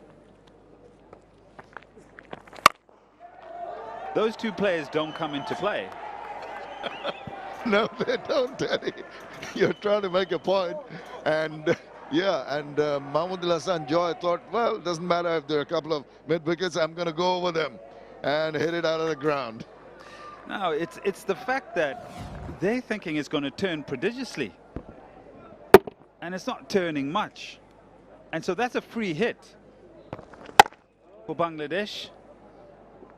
And these are the plans that I'm sort of trying to allude to how Ireland's going about their work. Now that fielder that was at that square mid-wicket has now gone to cow corner, or a deep mid-wicket. And that particular field before the ball was hit is a field where the ball is turning a lot, but it seems that the ball is just skidding on,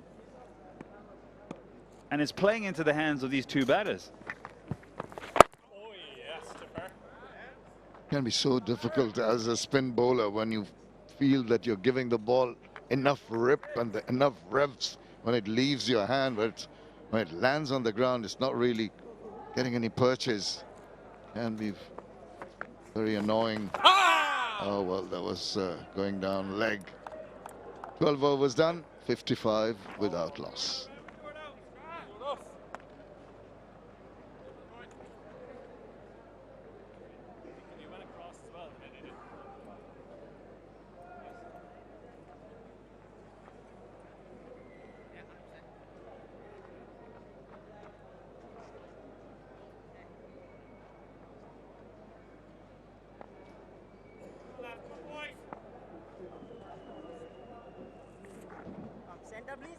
Centre one's there, that's it. And off stuff. Go around the wicket. Yes.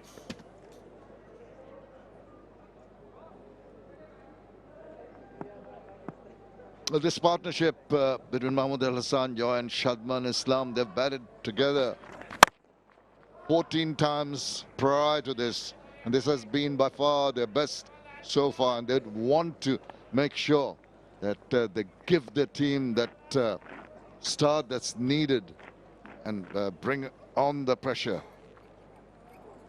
43 between these two as an opening partnership was their best, but today they seem comfy enough and going about their job in a quite defiant manner. Taken on the bowlers, haven't given any opportunities. Again, deviation down leg makes it so easy for the batter to tuck it away for a single. Yeah, I've just had to go downstairs and have a word with Hawkeye and figure out what the pitch maps have been for Ireland this morning, particularly their fast bowlers. When we talk about building pressure and bowling lines and lengths, here we go. It's all over the shop, isn't it, Shamim? Short, full, very short. 46% in a good area, but look at the concentrations and the lines and the lengths. Very wide.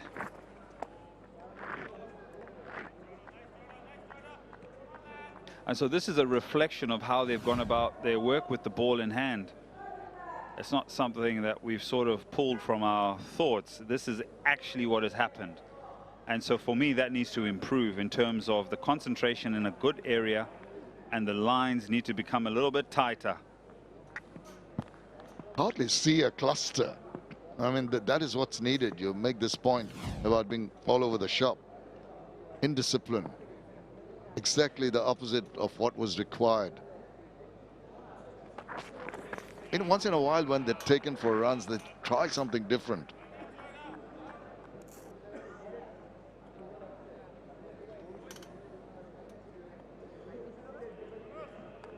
I think it's also how long you can execute a plan.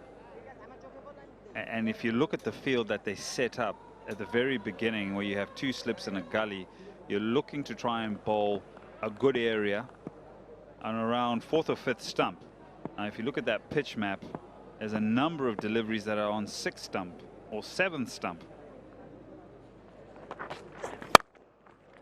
And there's a delivery there that's short and wide, and that brings about a very defensive field where you have a deep backward point.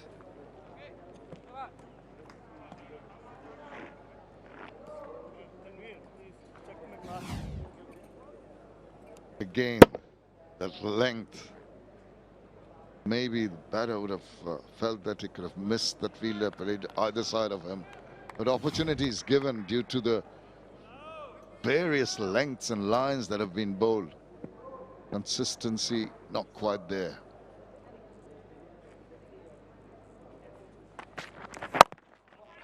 Good ball to finish with, 58 without loss.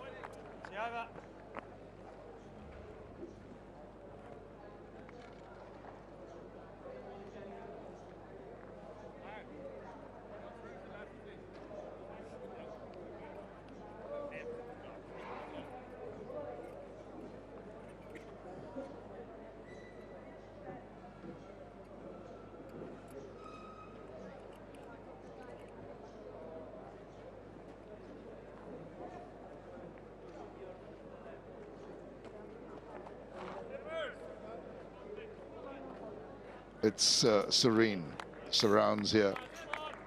Cricket in the middle, domination by Bangladesh. The 2 opening batters have done well to post 58, 4.46 runs per over.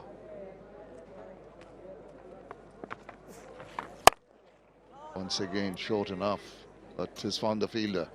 Yeah, McBride, I think the use of him at this stage, after he's bowled 3 overs and 1 delivery, he's gone for 18 runs. I'm not sure how long they can continue with him. If they do change, I would perhaps go to a Harry Tector, slightly taller, in fact, a lot taller, a higher release point. Maybe he'll be able to get a little bit more bounce with this new ball in hand that's coming up to 14 overs. And I was just watching him bowl this morning at warm-up, and he seemed to be hitting quite a good line and length. But I feel with his height, I think maybe he'll offer a different challenge to these 2 opening batters. Once again, fielders doing their bit in restricting the run scoring. 4 dot balls.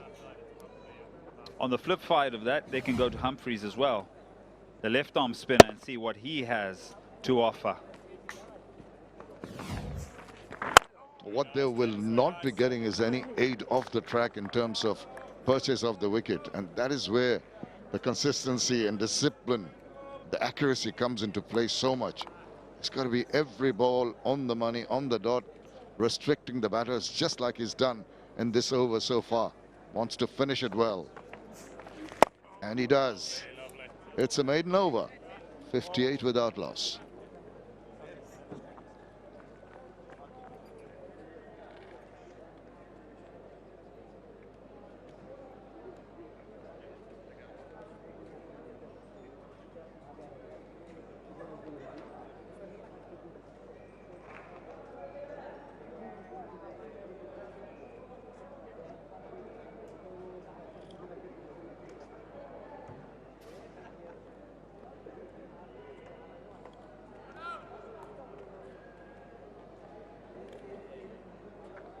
Isn't that a pretty sight? Water lilies.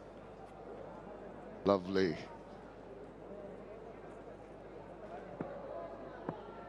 Areas around here, I call them howers, lakes abound. A lot of areas for the tourists to go.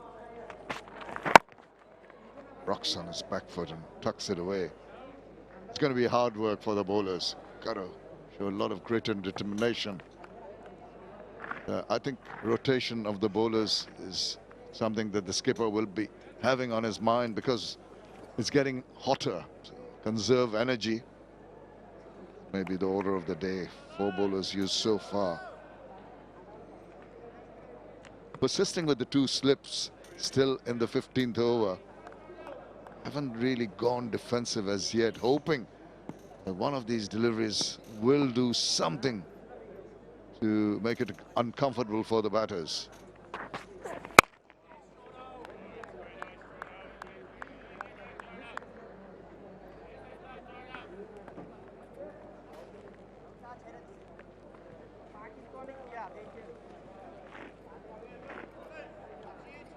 Lasan Joy on 30, Shadman Islam on 30.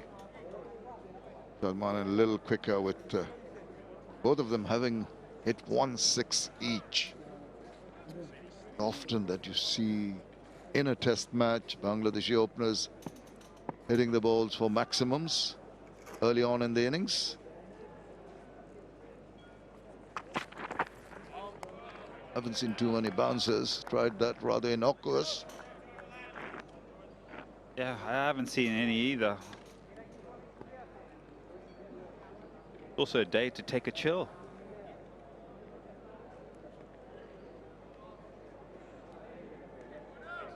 Drone is busy. Get the writing pad out. Write out a poem. Yeah, spot on. No cell phones.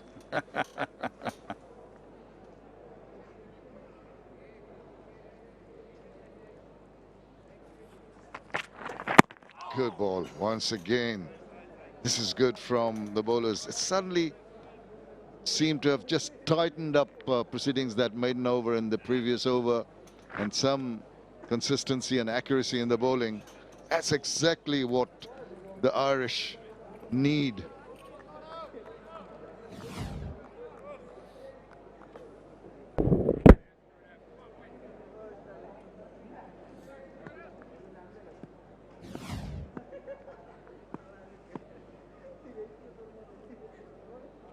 But that definitely improved in the last 2 or 3 overs.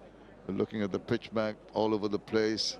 Now the field is sent to deep square, almost on the boundary, just going backward of square now. It's a deep fine leg 2. Protecting that area for a ball that goes down leg. Short, wide enough and thrashed. So you bowl a few good deliveries, then you dish up one for the batters to take advantage of. And not just that, they've sent the fielder back onto the leg side boundary and then bowls a very short and wide delivery outside the line of off stump. And even with the fielder out on the offside, the sweep or the deep backward point, got no chance of stopping that. So I understand the point about ill discipline, but execution as well, and what you're trying to achieve as a bowler. Yes, just one bad ball went for a boundary. 65 without loss.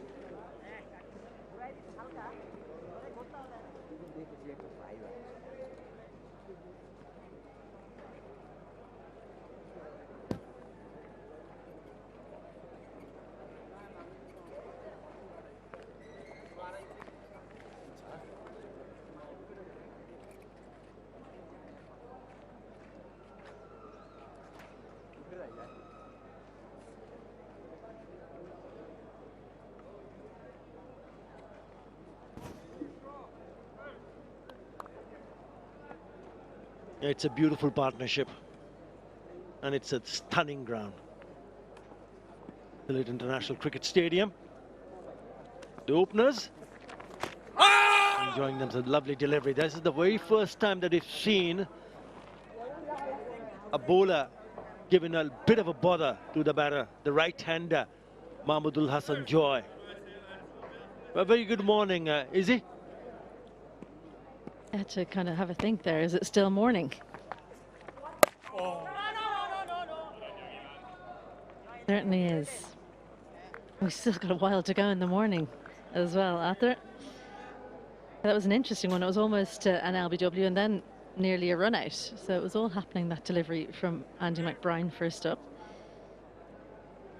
Ireland's highest wicket taker along with Mark Adair. He'll be hoping to go past Mark Adair, who's not here on this leg of the trip. Wily customer from the proud town and club of Donamana in the northwest of Ireland. His uncle and his father both playing international cricket as well.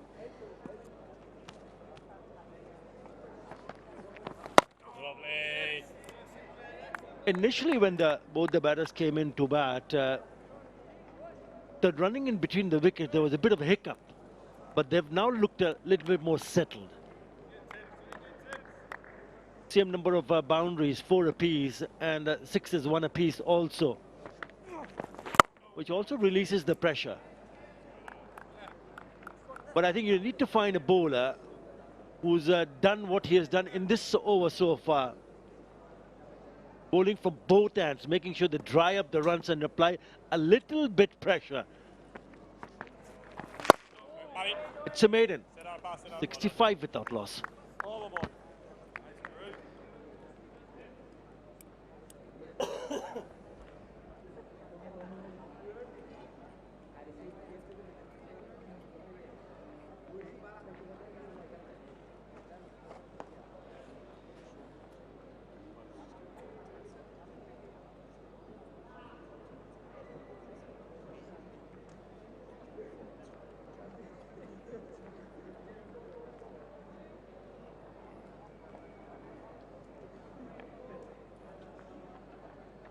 Have you had an opportunity, Izzy, to go around, look around? This is a beautiful, beautiful place. If you do have time, don't miss out. I never yet, unfortunately, Arthur. When I've been here playing previously, we were under lock and key. We weren't allowed out too much, so it hasn't been something I've been able to do yet, but the journeys to and from the ground are always interesting. Plenty going on in Sylhet.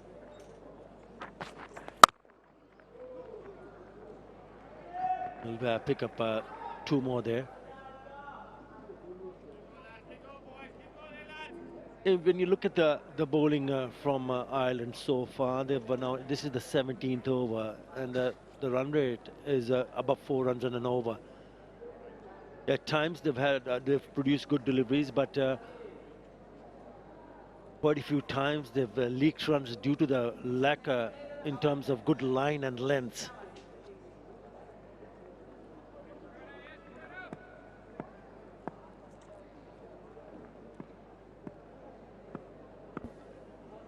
So it's important for even youngsters like Jordan Neal to make sure that he can bowl a good over.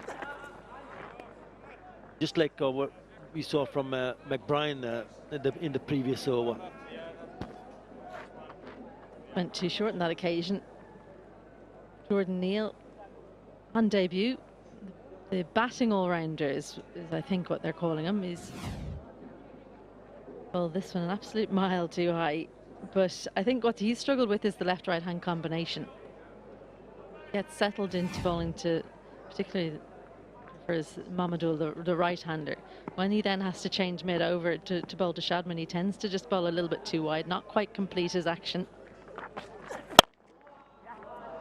Again, driven into the gap. I think as a bowling unit and also working with the players, it is very important to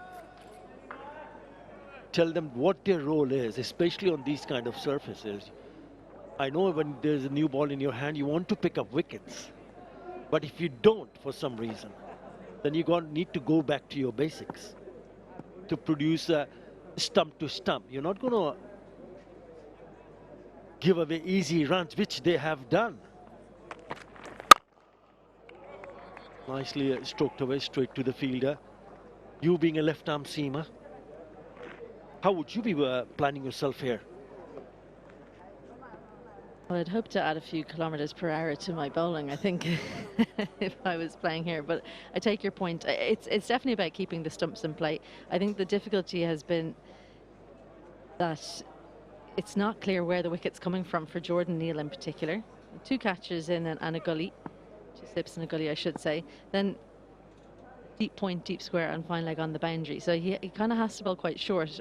So the catches behind the wicket, where are they coming from? The aired a little bit down leg side as well.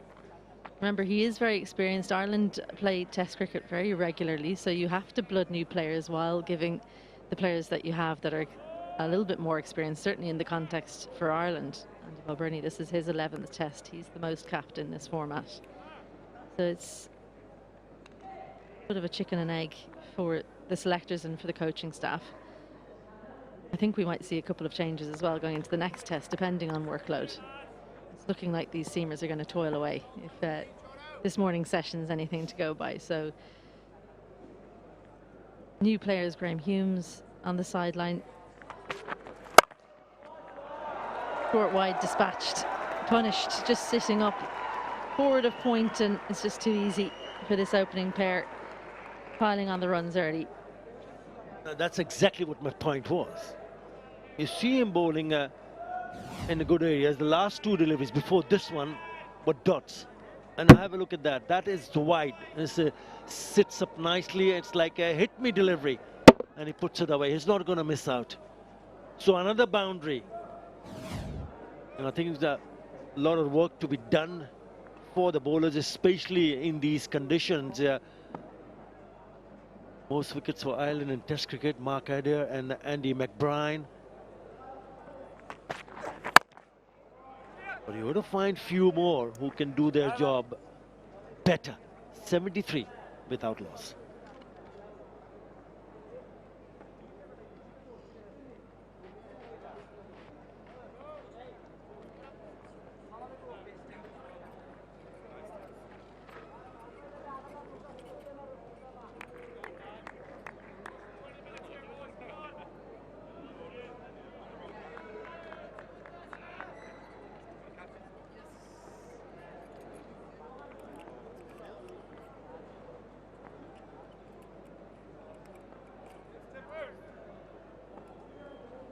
Even yesterday we saw some cricket just outside the ground.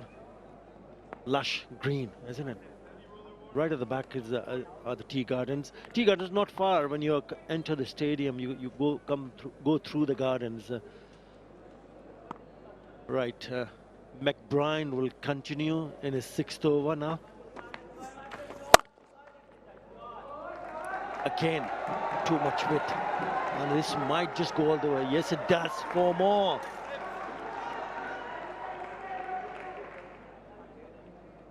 Can't be off at all if you're Andy McBride. Slightly too short, a little bit of width. Look at the balance here. Moving away from the ball. Because of that width he's given himself, he's able to get the ball forward of that fielder. Humphreys in cover. It's quite deep there. Kept leaving him. So he's been sent out to the boundary by McBride, who's going on the defensive. And that's also only the 18th over in Test cricket. So you're trying to protect the bad deliveries. The skipper has to go and speak to the bowlers that you've got to try to bowl better in terms of line and length. So if you're giving up too much width, you're leaking away too many runs and too quickly. Better. And he's been successful in the past for Ireland, especially against Bangladesh, when he picked up his best figures of 6-4-1-1-8 in Mirpur in the year 2023. Andy McBride.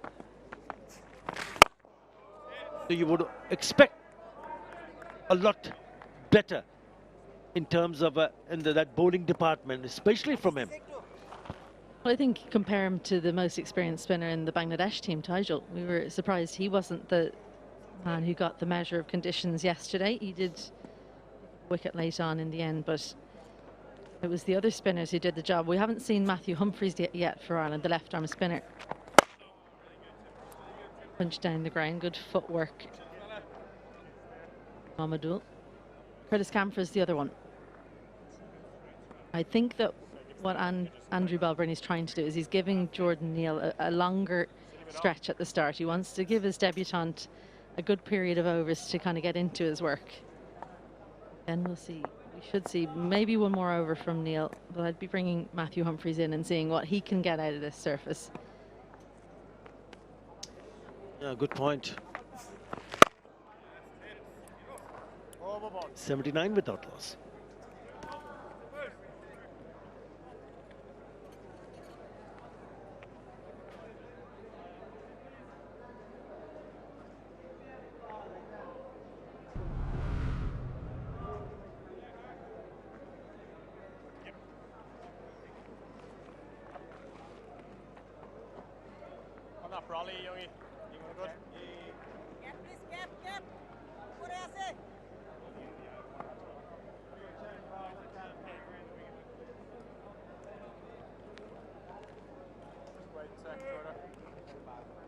Right on the cue there from Izzy. Spoke about Matthew Humphrey. And he's in the attack. Good call, Izzy. Sure, he would have been itching to get the ball in his hand, Matthew Humphries. The stat of never having lost a test match. This is his 4th. And in the last test match, which was against Zimbabwe in Bulawayo this year, picked up his best figures, 6 for 57.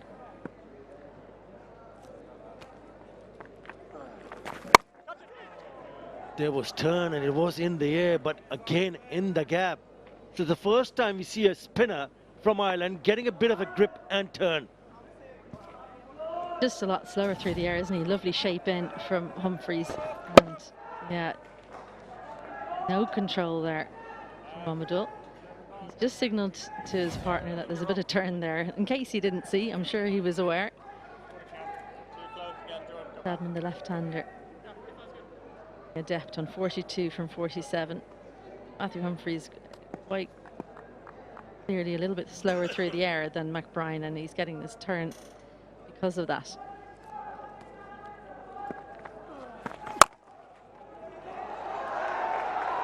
Not with deliveries like that, you're going to put any amount of pressure on the batters. A little bit of a drag down, slightly quicker, not the right length.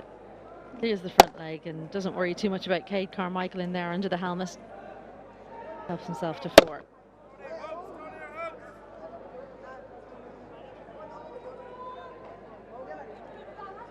Yeah, as a spinner, you would want to get those legs moving, getting into a good rhythm, and then make sure that you start feeling a little bit good. And when you bowl a poor delivery, if it gets the treatment, then again a very wide delivery and then gone past that fielder. So he'll come back for the second. It's gone to the boundary. So he picks up his 50. 7th test 50 for Shadman Islam, the left-hander. Untroubled by Ireland this morning. Shadman Islam gifted a couple of poor deliveries, truth be told, by Matthew Humphries there, but you still have to take the runs on offer. Short one that went leg side, this one goes offside, and we'll be thinking, let's see if we can dig in for a big one. Half century in the format. Straight to the fielder. Now once a batter gets to his 15, it's even more important to go and dig deeper and ensure that he can convert those 50s into the 80s and then onto the milestone of getting a century, which we didn't see from the Ireland batters. 9 in that over. 88 without loss.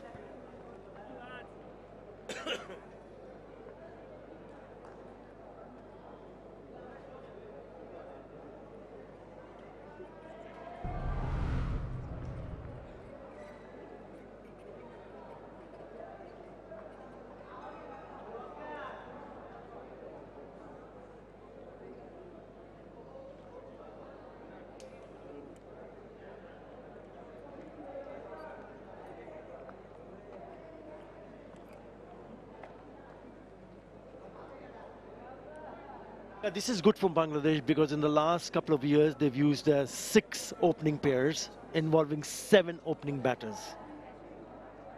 So it's really good to see that at least these two are showing that yes, they belong up there to ensure that they can get them to a good start and lay a good solid foundation. It's a good pitch to bat on.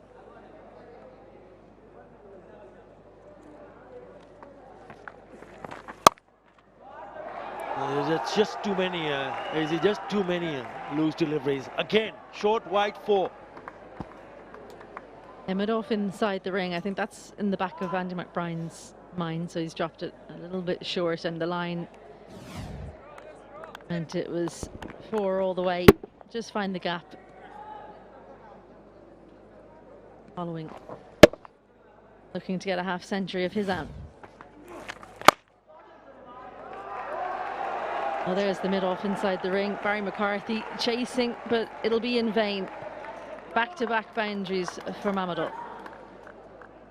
Yeah, the first one was the short one, and then he dances down the wicket and plays a gorgeous-looking shot through the cover area.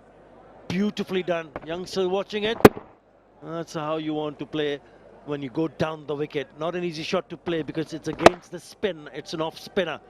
But he goes to the pitch of the delivery and just caresses it through the fielder at mid-off and cover. He moves on to 45. He's played some lovely shots. Well, he's earned the right, hasn't he, to come down the pitch because that previous ball was short. He rocked onto the back foot. Then he knew McBride was likely to pitch it fuller. Line was better on that occasion. That's the key for McBride. If he's going to bowl that pace and length, he's got to be tight to the stumps. Then at least you bring in a mode of dismissal. Mamadou trying to create room for himself, giving away his stumps. So you know at least if he misses, you've got your wicket. Lovely tips. Yeah, the last one was at 80 clicks. He's mixed it up, 86.2, the 4th delivery. The last delivery, 80.2 clicks. And we've already seen earlier on, Hassan Murad got a bit more after the strike because he bowled a little bit slower. Oh, that got a bit of a kick, bit of a grip. We'll have to wait and see whether there was a bit of a bat. 78.5, the slowest of the lot. And that's what they need to do. 97 without loss.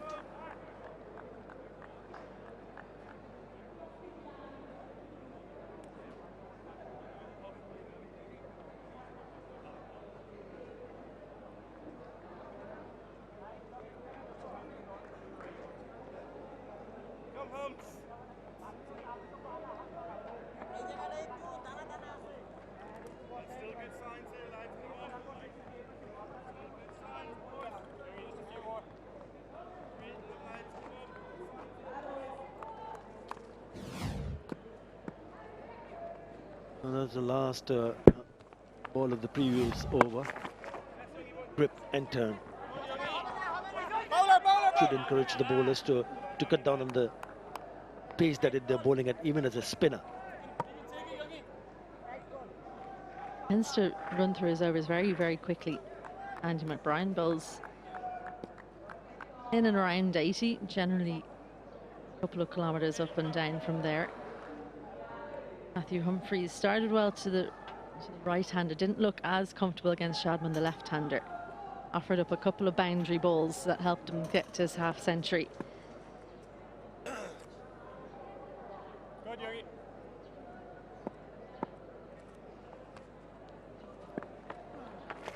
Lovely Holmes. 11 test matches for Ireland so far, and the best figures,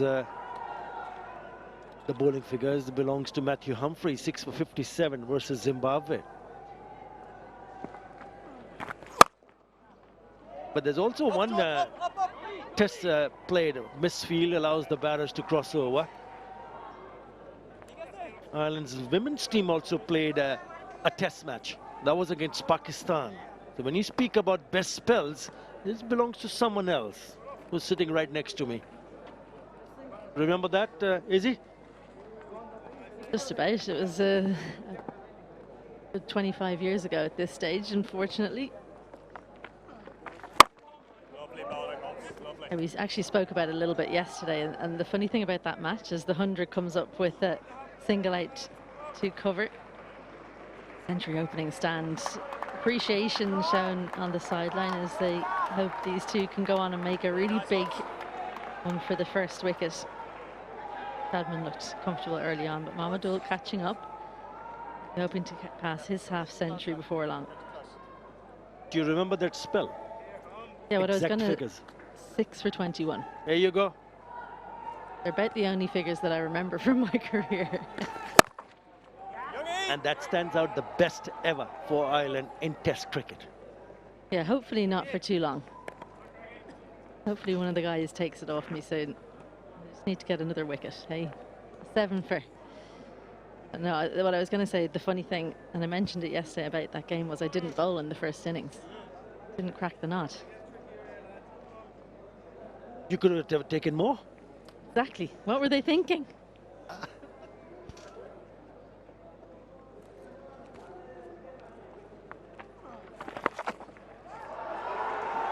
Well, we've already seen Shadman Slam picking up his Test 15 now. It's the turn of Mahmudul Hasan Joy, who picks up his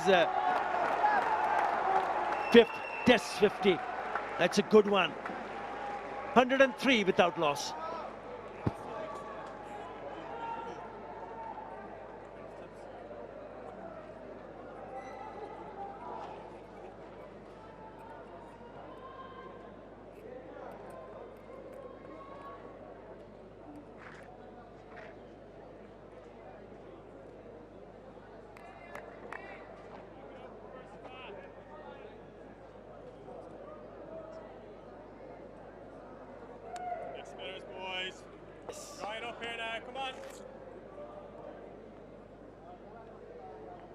It's a welcome return to form for Mahmudul Hasan Joy.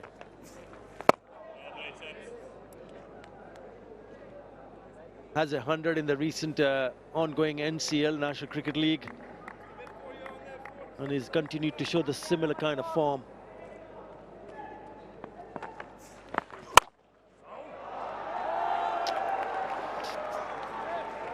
This is just happening on a consistent basis. Opportunities for the batters to pick up boundaries. One more time.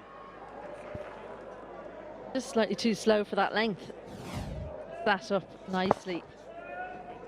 Nice and deep. Get the elevation to miss the field. Brian just hasn't quite got the measure of this surface yet. Unusual for him.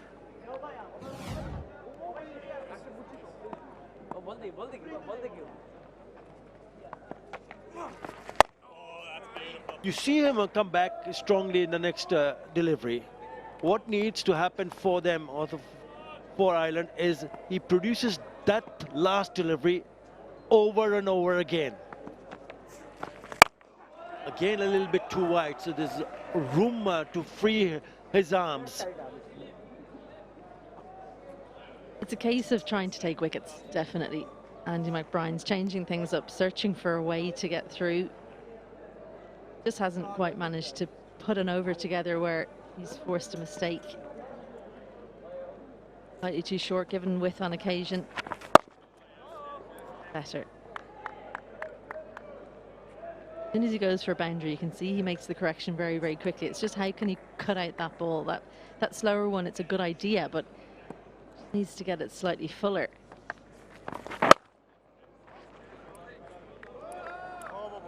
$108 for none.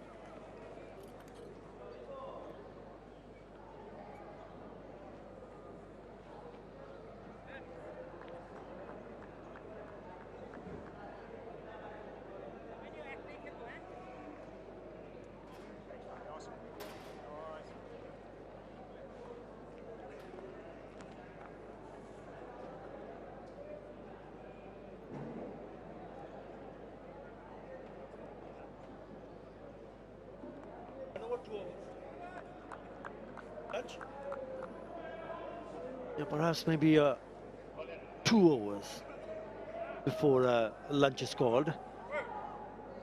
This is important for both the batters, because we've seen poor deliveries, but also important for them to realize that they need to stay here and just carry on, stay unbeaten and come back and start all over again after the break of lunch.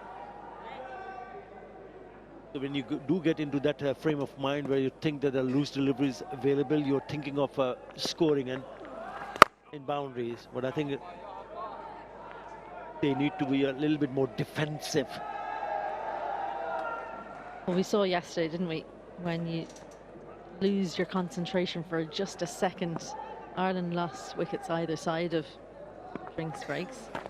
What a stop that is. Brilliant stuff by the captain, Andy Balbirnie, reeling in the ears with a diving stop to the right. Need as much of that as they can. That's too short as well. Barry McCarthy called into action.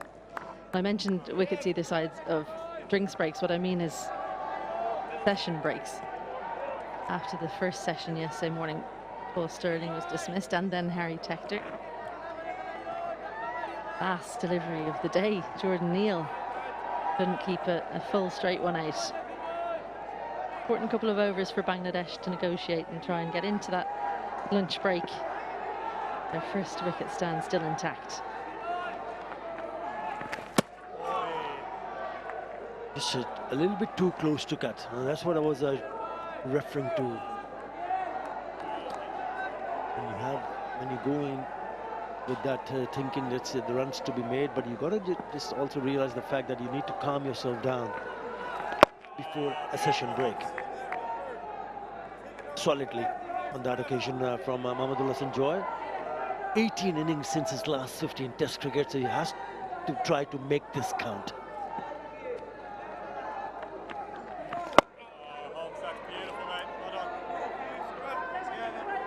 109 without loss.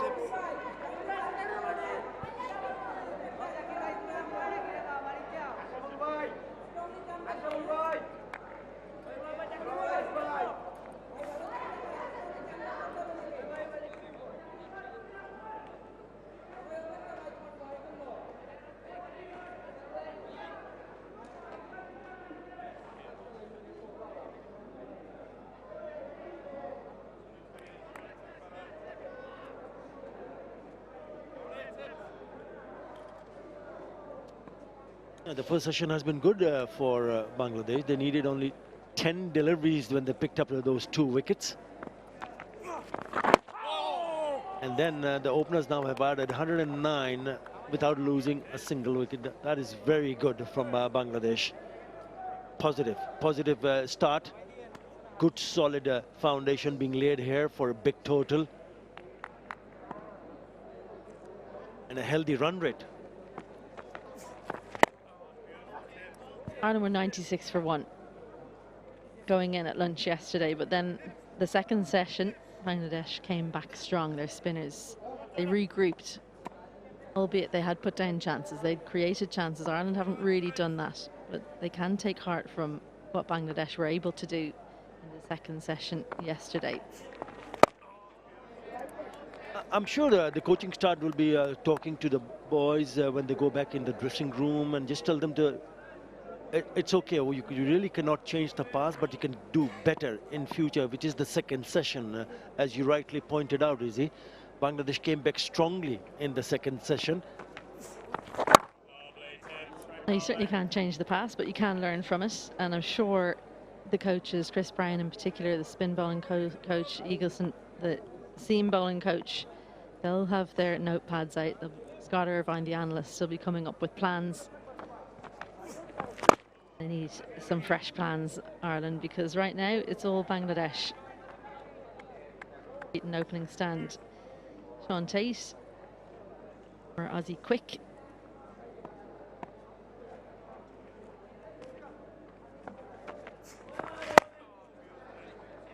And that will be lunch. Well played, Bangladesh. The openers put their hands up and said, we're going to come and ensure that we stay unbeaten at the stroke of lunch. Both the batters have managed to go on and pick up 50s. Shadman Islam, the left-hander, has gone on to score an unbeaten 58. With him is the right-hander, Mahmudul Hassan Joy, unbeaten on 50. Partnership of 109. Yes, a nice round of applause from Shadman Islam. Lots of work to be done from the Ireland team. They'll be disappointed with their bowling effort so far, but it can change very quickly. Remember, in the second session, Bangladesh went on to pick up 3 wickets for 90 runs.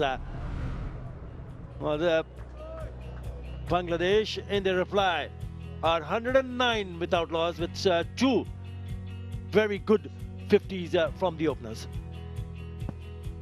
Yeah, now it's just about how far they can go, these 2 openers. Ireland weren't able to get someone to 3 figures. They weren't able to force Bangladesh to stay in the field for very long. Barry McCarthy was kind of the lone figure there this morning.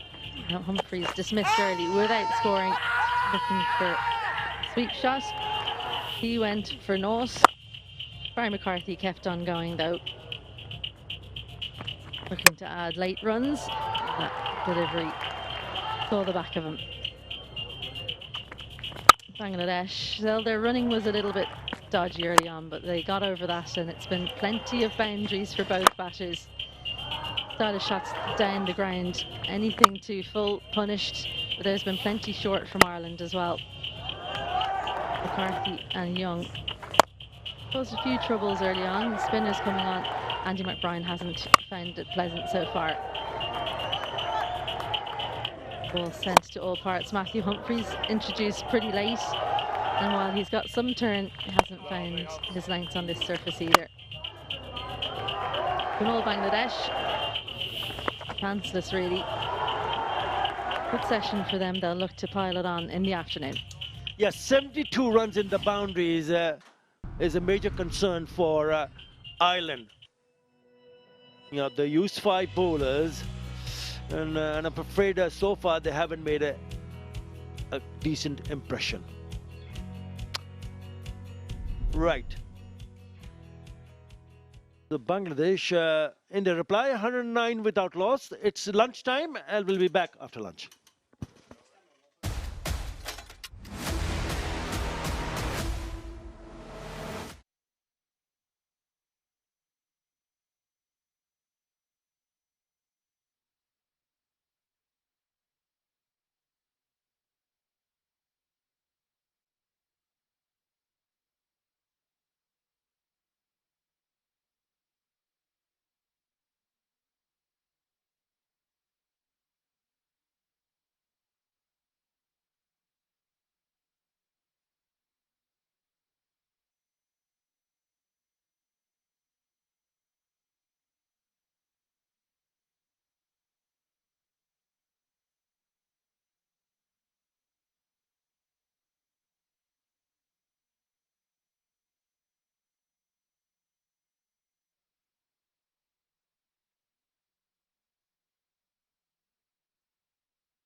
𝗂𝗁𝗃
Attention to all.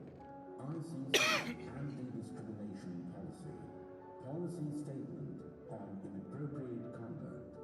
It shall be a breach of the terms and conditions of entry to the venue for any ticket holder to engage in any conduct, whether through the use of language, gestures, or otherwise, which is likely to offend, insult, humiliate, intimidate, threaten, disparage, or vilify any other person, including players, match officials, or spectators, on the basis of their race, religion, culture, color, descent, nationality, ethnic origin, sex, gender, sexual orientation, disability, marital status,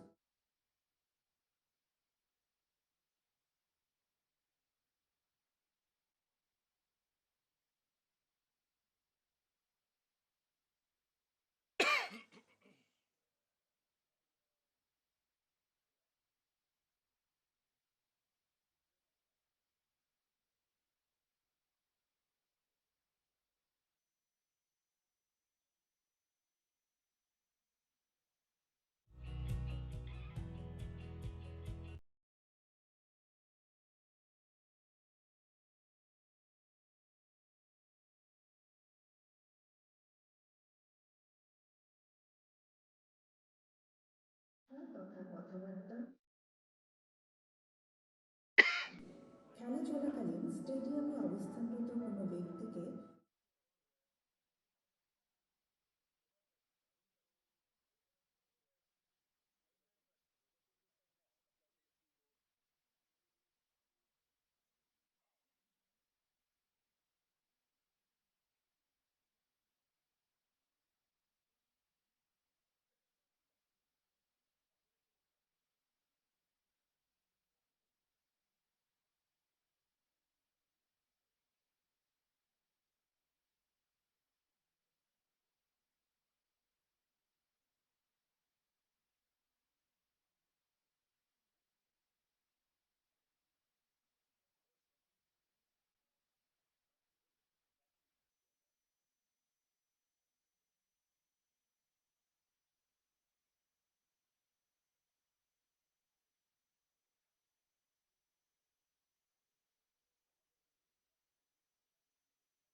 Hello and welcome from the city of tea gardens. We're here for the Dutch Bangla series. It is the first test between Bangladesh and Ireland. It's day 2. We're about to commence session 2 post-lunch. First session though was Bangladesh. It was all Bangladesh initially in the morning. They took 2.2 overs to bowl Ireland out, and then the openers in 𝗵𝗺𝗀 and 𝗏 𝗦𝗡𝗂 gave the team a fabulous start. Both getting 50s and them together becoming the 8th different pair for Bangladesh to score a 100-run opening partnership. Both looking very good, playing according to the merit of the ball. Very measured in their approach, both 𝗵𝗺𝗀 and 𝗏, but Joy redeeming himself. He's going through a lean patch in the international circuit, comes back. Took a bit of time, but then got the middle part of the bat on most occasions. Did 𝗵𝗺𝗀, looking very good. This is how his wagon wheel looked like. I've got Atharli Khan alongside. He's preferred to score mostly to the covers and straight. There were opportunities for them to pick up boundaries at regular intervals. That has been the problem for Ireland. And when you do get an opportunity, they never took a back step. Some lovely shots. Again, just have a look at the width. You know, some very good-looking shots, but look how wide they have bowled to both the batters. At times, a little bit fuller, gorgeous-looking off-drive. Not afraid to use his feet to go down the wicket. But there were just lots and lots of opportunity for both the batters to play square on the wicket on the offside. Look at that.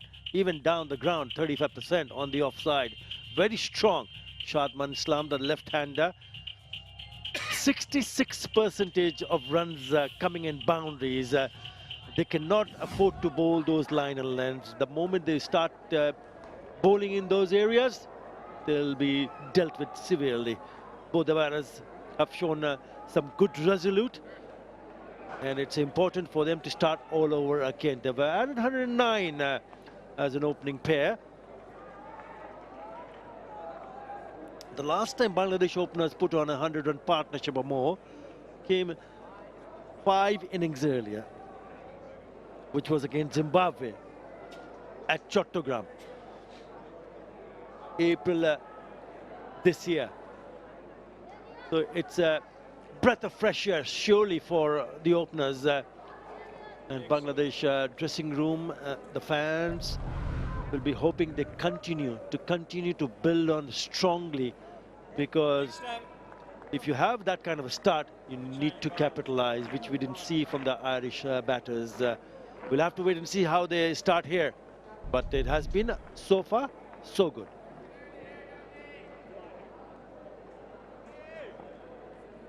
Yeah, so far so good. Complemented each other well. About to begin proceedings from the Rocket end. It's Craig Young. That's off. Attempted Yorker. Played straight. 𝗏 𝗦𝗡𝗂, the left-handed batter, the non-striker's end for me. He's played a more commanding knock till now. He's continued with the good form he's had over the year. Mentioned earlier that he averages over 40 this year, 284 runs. Prior to this,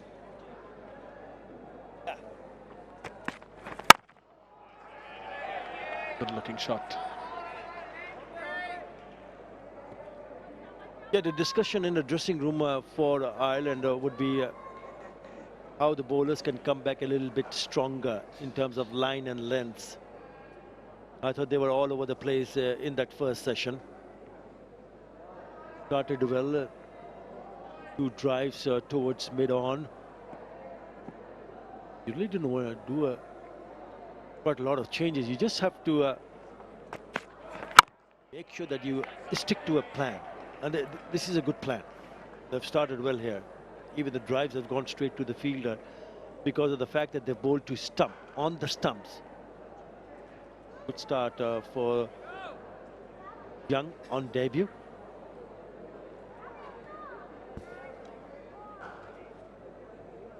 Beg your pardon, not on debut. Craig Young.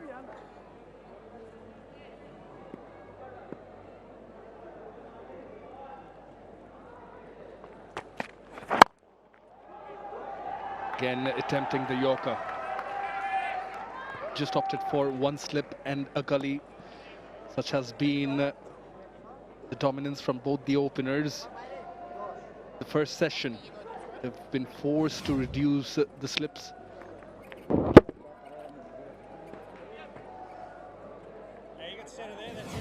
You mentioned Ādil bowling stump to stump. The field also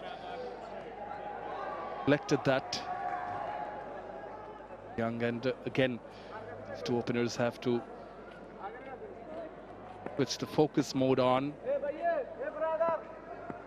Over the wicket now to the left-handed batter.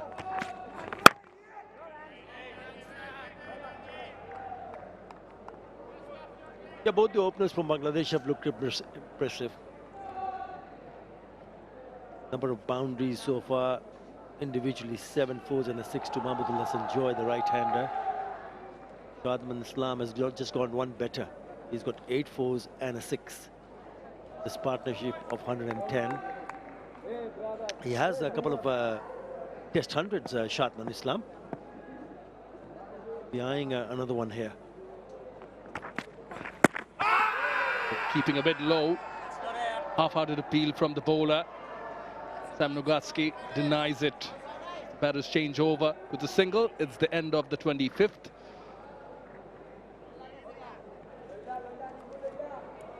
Timer's on. Balbirnie wondering. It's the end of the 25th. Now Nelson on the board for Bangladesh for no loss.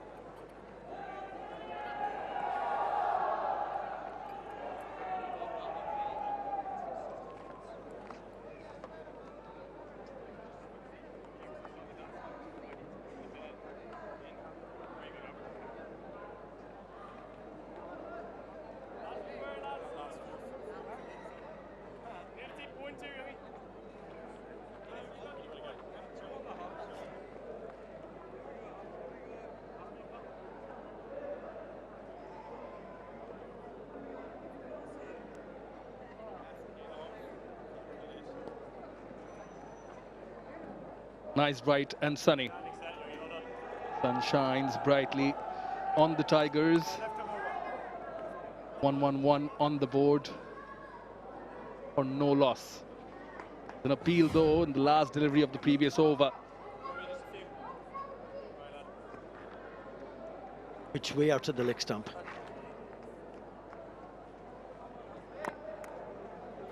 They would need to make a minor adjustment. Humphrey to start with. I think he's a sort of a bowler which I feel can do some damage here if he maintains a good line and length. We've seen an odd delivery getting a bit of a grip and turn. He just needs to settle his nerves. In his 4th over, yes, he's leaked run also because of the fact that there are too many short pitch deliveries. Again, the width offered to the batters.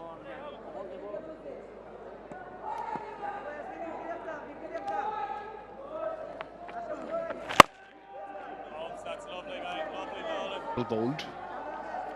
Slip has been given to him by Andy Balbirnie, and who himself is standing at short cover for that drive in case.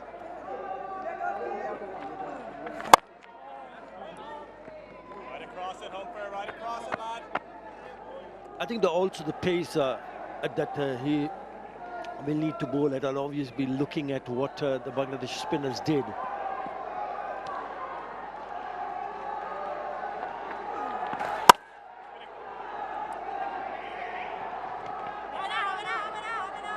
Seven of the 10 wickets Bangladesh took. The island innings were taken by spinners, out of which 4 belong to the 2 left-arm spinners. That will surely motivate them, I'm sure, during the break. As you mentioned, spin bowling coach Chris Brown would have had words of guidance and encouragement for Humphreys.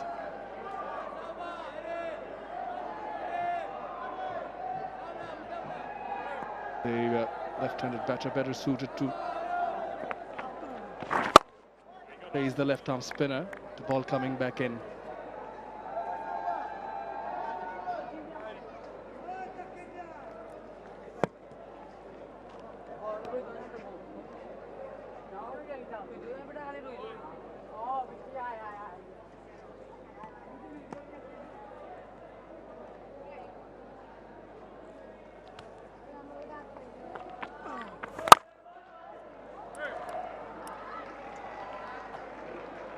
Four singles in this over. 115 for no loss.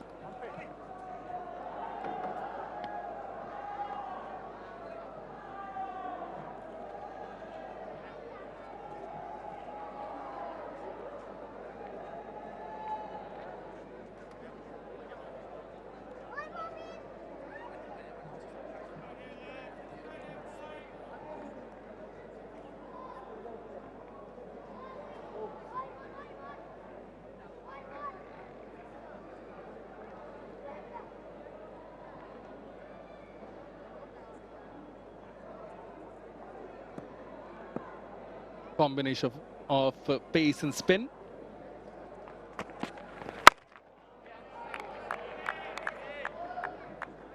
As we keep on saying that they played according to the merit of the ball. Whenever there was width offered, both these batters have punished it.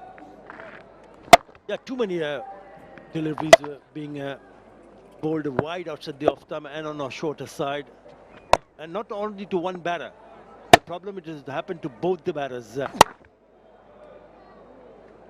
From seam and spin also. Just too much width.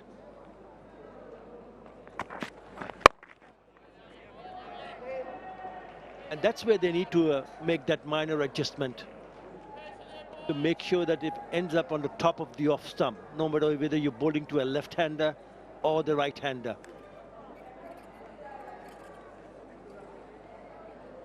And if you don't do that, then you're releasing the pressure. Runs are made too easily. You need to make sure that they work hard to score runs. How do you manage? If you don't pick up a wicket, how do you manage to dry up the runs? Not able to do that in the first session. Will they be able to do it in this session? Nothing wrong in that delivery. He let it go to the keeper.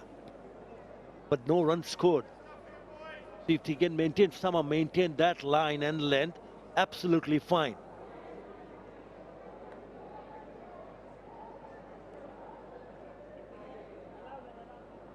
Exactly why Test match cricket is an assessment of your skills, mental strength as well. How consistent you are, how long you can keep on doing that, regardless if the batter does get on top of you, hit boundaries. You keep on trying that line and length. Big names such as Glenn McGrath were known for doing this. I'm sure pace bowling coach Ryan Eagleson would have had a word with the seamers. In fact, both the bowling coaches, as you pointed out, both spinners and seamers. A bit to look at.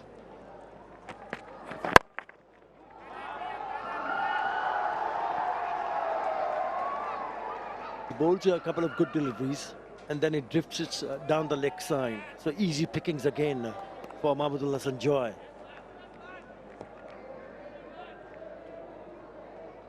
To be able to repeat good things over and over again, it's a challenge. It's not easy.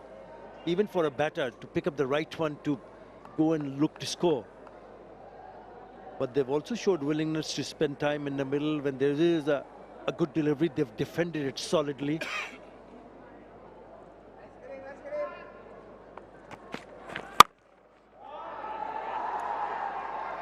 Much better though. Last delivery from Craig Young.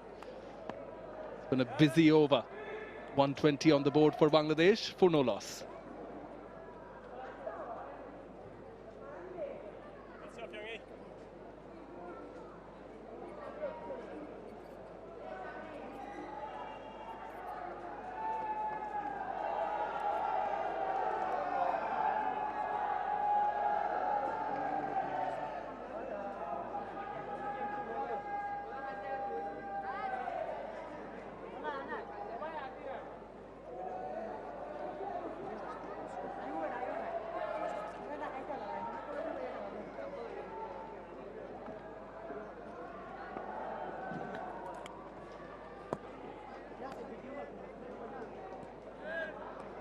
session 1 of day 2 was all Bangladesh. 2 wickets that fell. The last 2 wickets in the Bangladesh innings. Humphreys will continue from the Dutch Bangla Bank end. Paul Stirling in the slip caution. 𝗂𝗏𝗧 at short cover. Oh, it's lovely.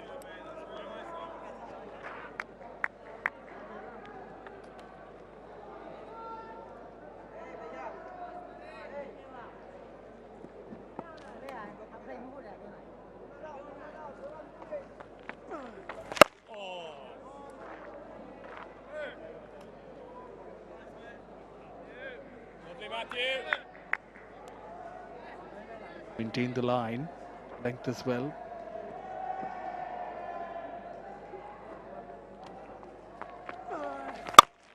Excellent, Holmes, excellent. Slightly fuller on this occasion, allows that single. And as you were saying, Atarva, in the previous over, the one delivery that was slightly overpitched, slightly sliding down the leg as well. What that does is allows the batter to change over, if not hit for a boundary. Doesn't allow the pressure to be built. Now that single in the previous delivery, the mid-off was way down at long off. I would like to see that fielder coming in to stop that single. How do you, as a skipper and a bowler, try to create any pressure? Because at the moment they're cruising along. Bangladesh batters are looking solid. If they go down the wicket and hit you out of the park, fine, no problems there. But if you're releasing the pressure by not bringing that fielder, now they have a mid-off for the left-hander. But for the right-hander, they have that fielder way back. I don't mind actually both of the fielders at mid-off and mid-on. Just throw up the challenge to the batters. See, if that fielder was in now, that wouldn't have been a single. 122 without loss.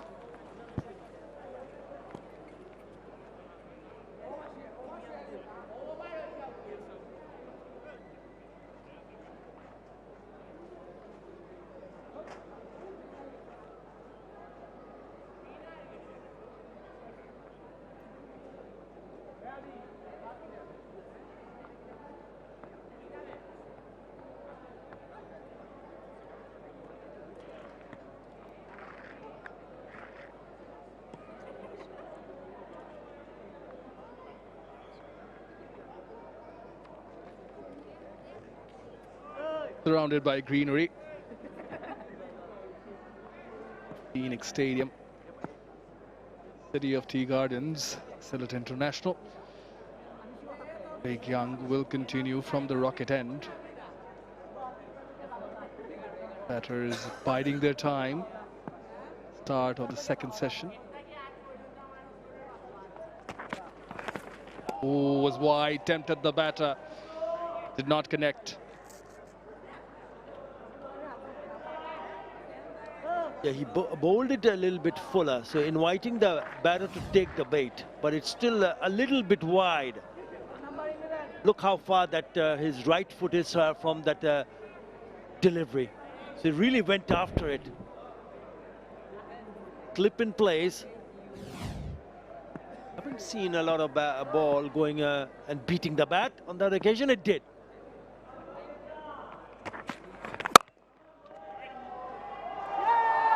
Runs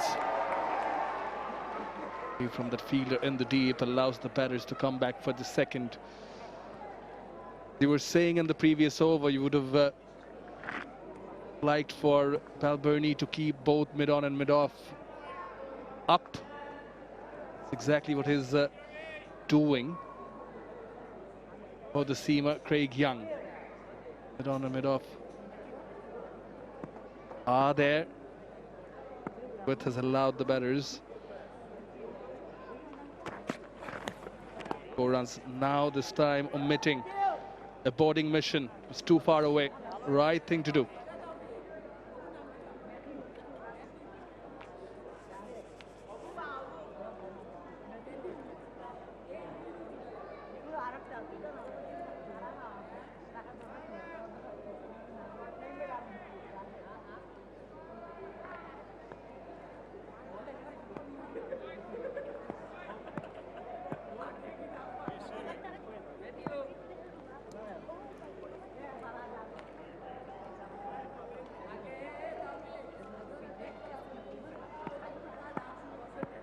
Change of angle.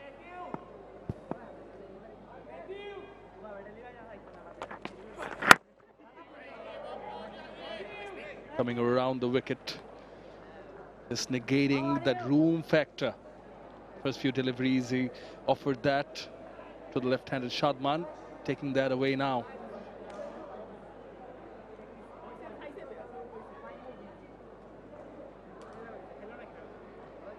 𝗂𝗧cie from Australia on his debut test match.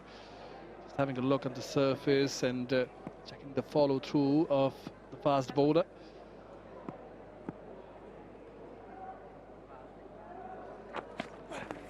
Meantime, we just saw Ryan Eagleson, pace bowling coach of Ireland, keeping a close eye. Yeah, once they cross that 118 mark in terms of runs, right, very close to the edge of that crease. Change of angle, and then coming on to the danger zone. Straight away pulls his hand out. Oops, I'm sorry.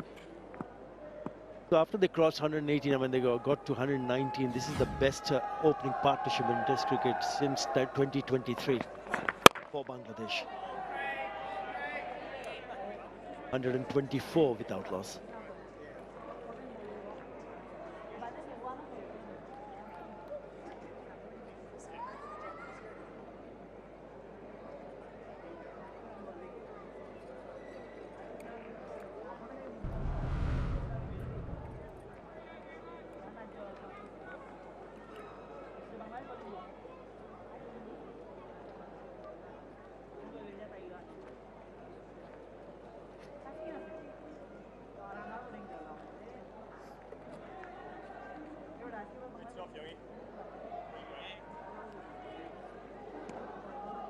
Joy on 58, Shadman on 64.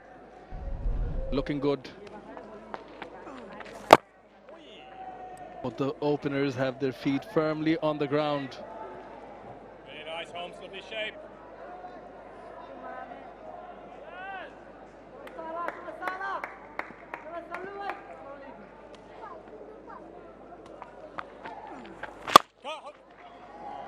Beautiful shot.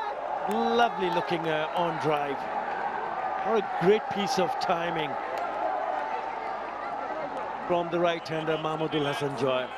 He's played some gorgeous looking shot. That's another one of them.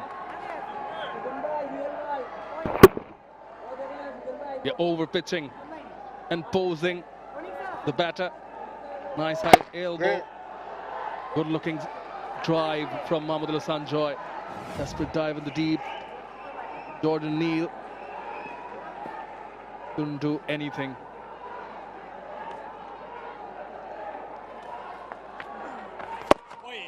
Well bowled, well adjusted.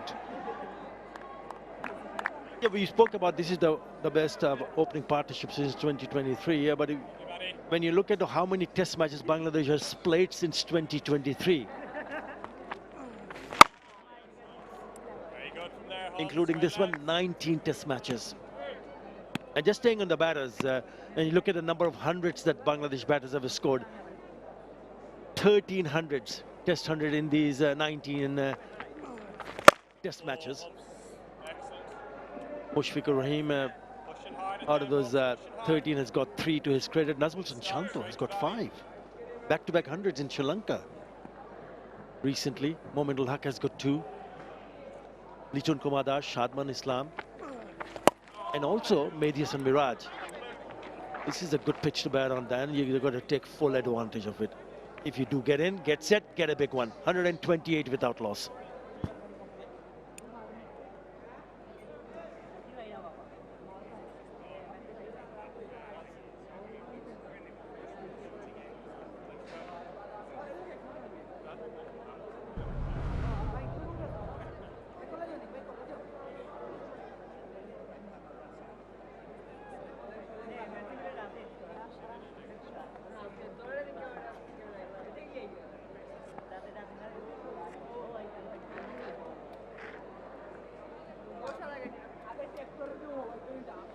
Top partnerships for Bangladesh for the first wicket since 2022. Second best this one. There, a valid point yet again, made by Athar Ali Khan. Looks like a good deck to bat on. And what the visitors suffered from in their first innings was that they did not convert even though they got starts. Mohammad Hassan Joy and Shadman Islam have got the start. Good for the team, of course, but they can convert, which will be even better.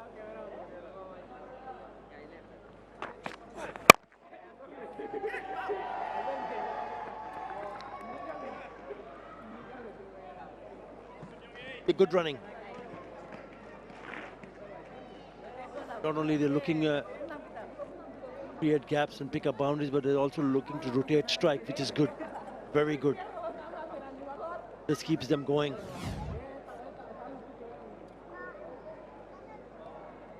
Feel that it might have been just slightly deeper on that occasion.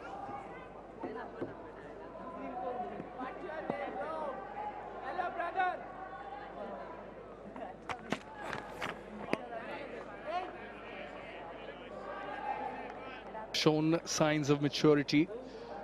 Mentioned how they've taken singles, but also picking the right delivery to head away for the boundaries has been commendable from these two.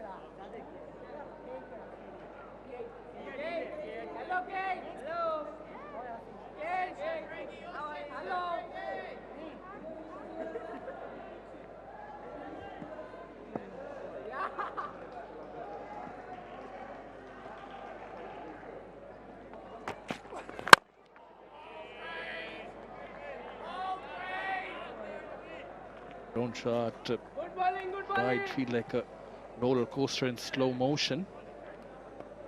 Some students in here, coming here after school or college, enjoying the batting. Mohammad Hassan Joy and Shadman Islam. Yeah, it's also about the grafting. To be able to consume and absorb the pressure, there will be opportunities. Yes, the youngsters are out there and the stands would want to see boundaries galore.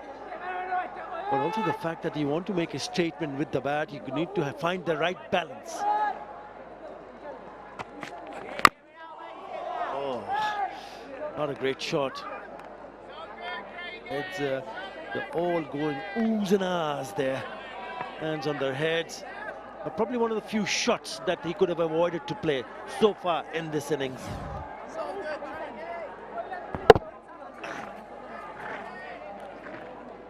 Looking to hit it hard.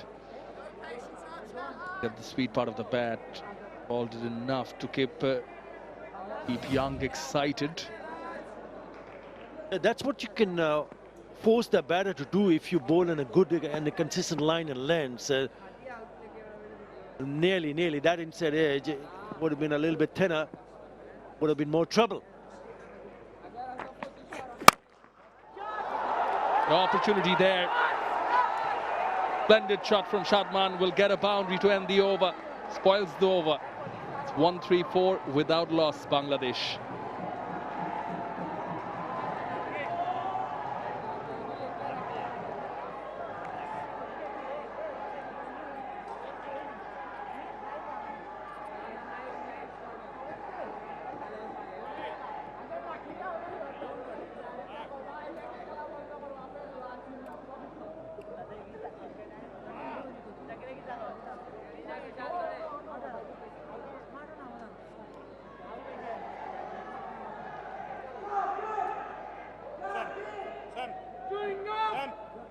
More than a stroll through the tea gardens here in Sylhet.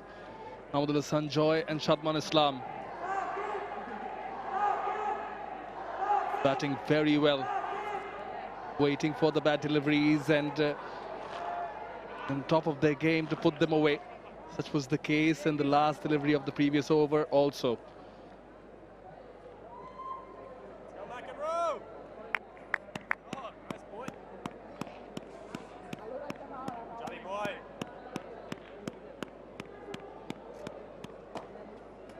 It was felt that this left-hand, right-hand combination right at the top of the order as an opening pair is something which, if it goes well, It's a big plus point for teams having that combination right at the top, because of the fact that when the bowlers come in and bowl to a right-hander, they take a single and they need to change the line and lengths straight away when the left-hander is on strike. And both the batters have looked good. Good, solid. Defense has been good. They put the bat ball away for boundaries. Again, short and wide. Should be cut off in the deep. It is. But they'll have given away 2 more runs. Sliding effort from Harry Tector in the deep, doing well to save 2 runs.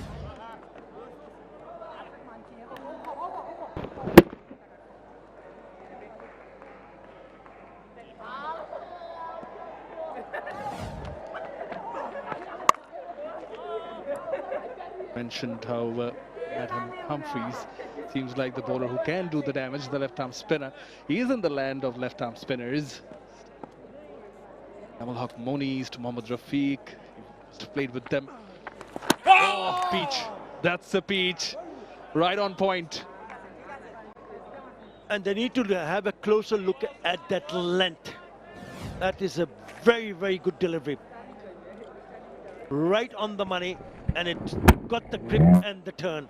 And that's what he and the spinner needs to do on a regular basis. Beautifully bowled.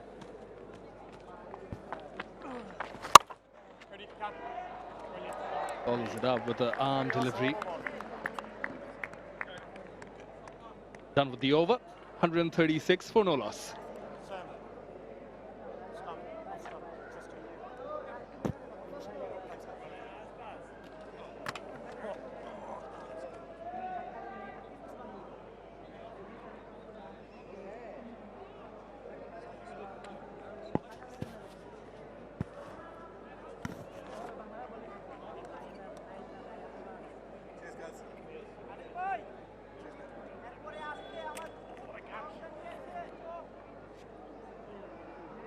The serene surrounds of the Sylhet International Cricket Stadium has been rather serene and comfortable journey so far in this innings for the Bangladeshi team. Going on to 136 without losing a wicket. It's been a tough day for Ireland, who's really having to struggle and work hard and batten down and hope for a breakthrough. Was a hint of some success in the previous over. Humphreys got a ball to turn and beat the bat, but there have been too few, far and far between. Got to be a regular collection of deliveries to really put the Bangladeshis under pressure. Difficult times, Isabel. Yeah, Barry McCarthy into the attack. The third best in terms of taking wickets for Ireland in Test match cricket. 14 wickets to his name, mostly caught in the slip. So there are 2 men there. Just the 5 overs to him, so you'd expect that he'll bowl a bit of a spell here. Generally, as we saw this morning, his speeds go up as he goes through a spell. So he likes to bowl 4 or 5 on the trot.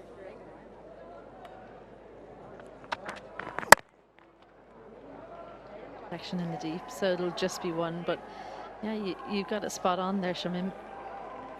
Been tough for Ireland, and they would have wanted to come out and get a breakthrough after the lunch break, and unfortunately the effort means he's overstepped Barry McCarthy. It's a no ball.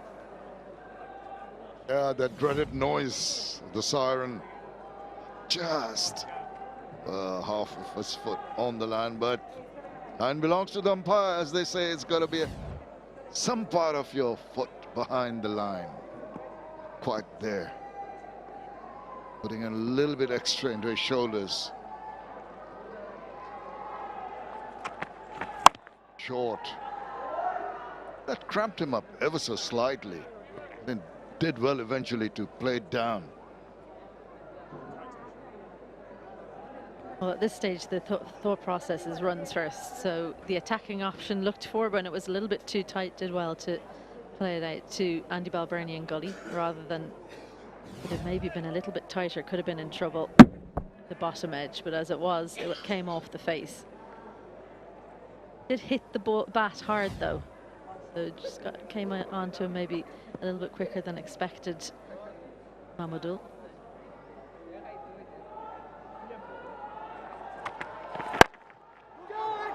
You don't want that. After bowling a couple of good deliveries, you don't want to ease the pressure by giving a freebie down the leg side for the batter to put away. And that has been, I suppose, the problem with a little erratic, if I might use the word.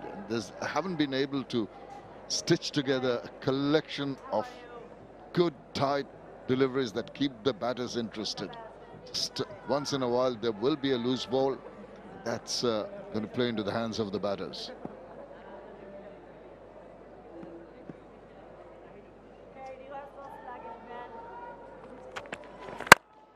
There again, see what I mean? It's just that have an over, a maiden, and then you've got the spinner at the other end extracting some purchase. That's going to put the pressure on the batters, make them do something silly. At the same time, the batters have been pretty disciplined. So Ireland looking for that opening wicket. All you have to do is be a couple of inches off that one that went through the leg side, just slightly onto leg stump. Not a really poor delivery, but against batters that are on 67 and 70, they'll find the space and they'll get off the mark. They'll rotate the strike, and well, that's a good delivery though from Barry McCarthy. Unfortunately, nobody marshalling the mid-wicket area. But always good to see something like that as a bowler. Indeed, and that's another bit of encouragement. The second time in this over, he's troubled the batter, trying to swivel around. Just reared up on him, just the height. Got him with a splice of the bat, could have gone anywhere. Fortune for the batter, dropping in no man's land. But as I mentioned, these are the extra perks, the encouragement that's needed to lift your spirits, because it's hard work and it's hot conditions, not used to for the Irish team. It's heat and the mugginess, and then compounded by the fact that they haven't managed to take a wicket as yet.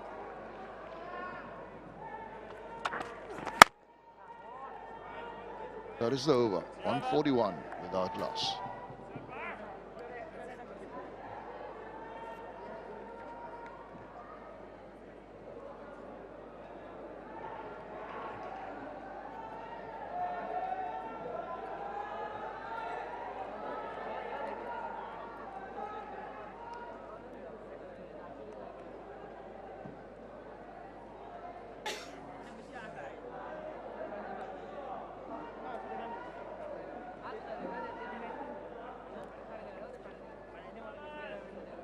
Concentration and to get the right shots in.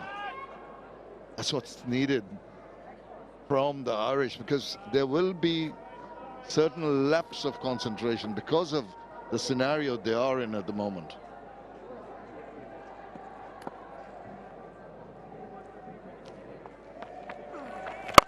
Humphreys got one ball to turn.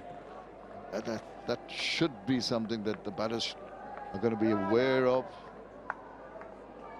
Just want him to give the ball some more air, trying to extract some purchase, get a dip in before it reaches the batter.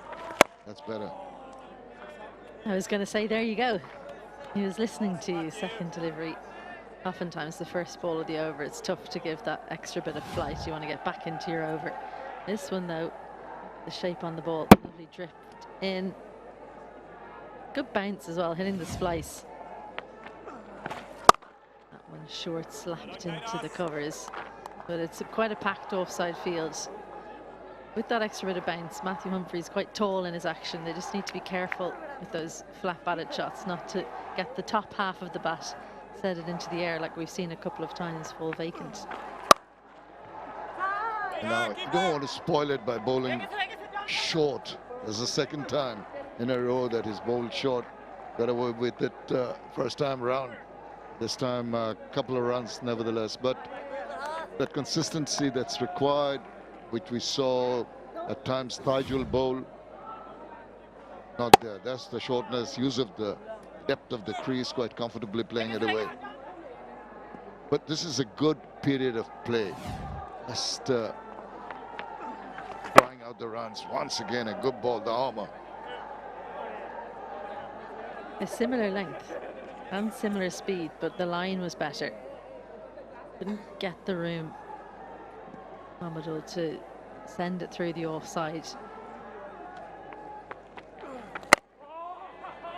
Great over, great over. 143 without loss.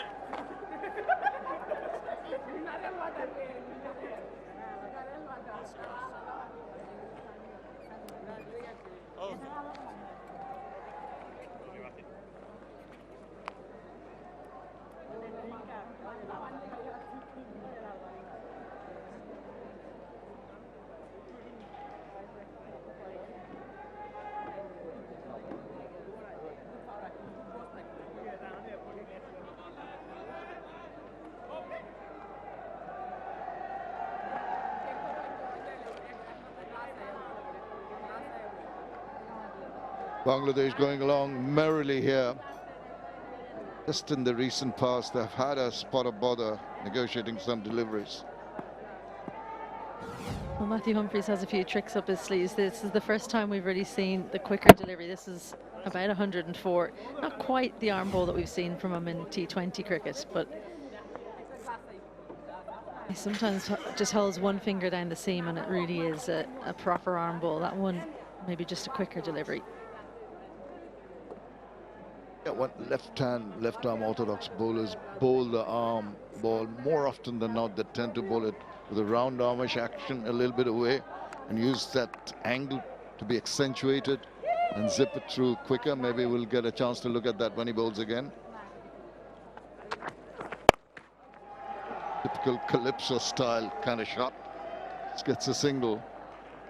As I was mentioning, this is what the Irish captain should be noting and saying to his team, look, we've got them in a position where they're not free-flowing with their shots. This is the time to take advantage. Stay alert. Something might come your way.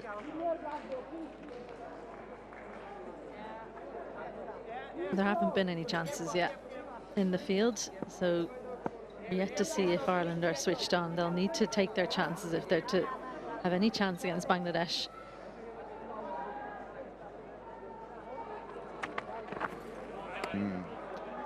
See more of that. Easily ducked under, but variations coming into play.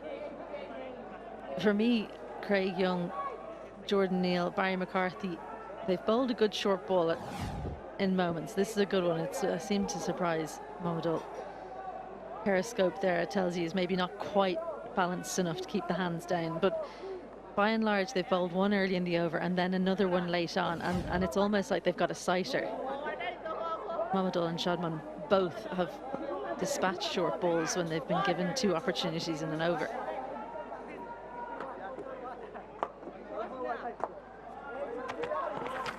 And he comes back with a lovely delivery, that corridor of uncertainty, talking about the batter thought about going for it, aborted at the last moment. Not too far away from the stumps too.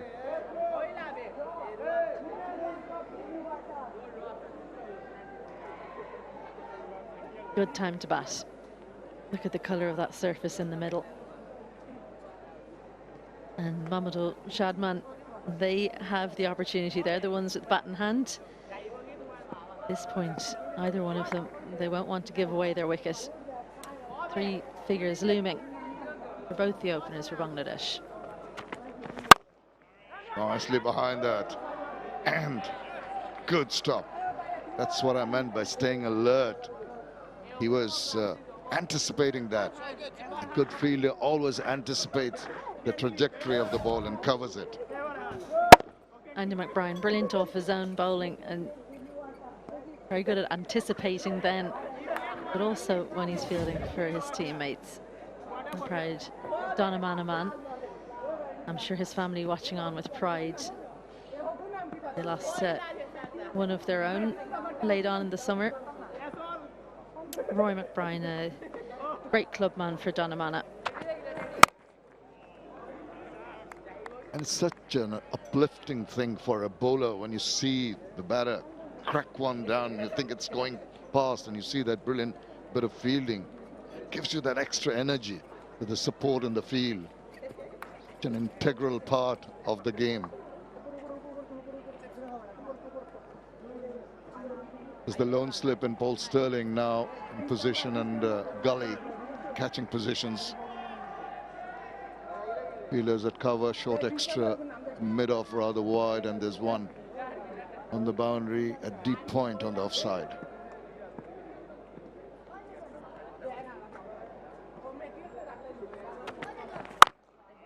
Content to block the ball. 1-4-6 without loss.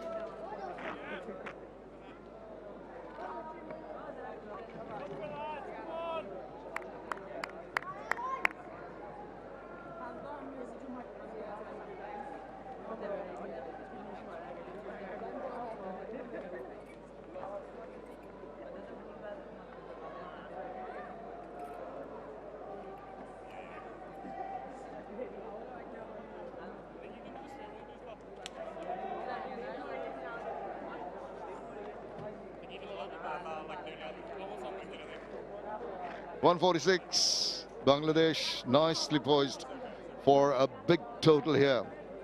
And the Irish have got their work cut out. They can't really just go through the motions. They've got to be alert, and it's good to see that fielder, that short mid-on, involuntary shot going to get him a single.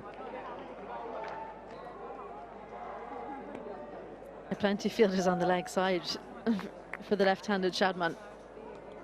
Skews off the outside edge, and Paul Stirling, well, he had a bit of a stop-start, looking to see was it his turn to chase it down, but in the end covered off by deep point. Bit of a change for the right-hander. 6 fielders on the offside, and so can't find the gap. Fielding is quite interesting, even in a situation when you are looking at two batters very well set. I think skipper has done well to have those short extra cover. They're all within that imaginary 30-yard circle. Oops. Could have done better with that. Found the fielder. Surprised him with that full toss. Yeah, that old chestnut. Just check. Just checking you're paying attention with the surprise change-up full toss. Just slipped out, it looked like, didn't it? Looking to get the revs. I don't think Chris Brown, the bowling coach, the spin bowling coach, will worry too much. Curious pace off on that delivery.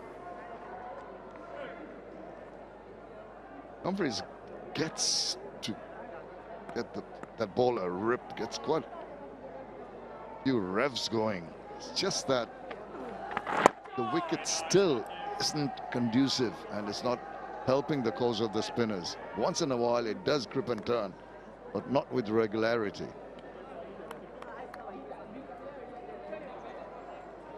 It's going back to the arm ball we're talking about in the previous over. Maybe when it's coming around to the right-hander, this is the ideal time. Go and try one of those.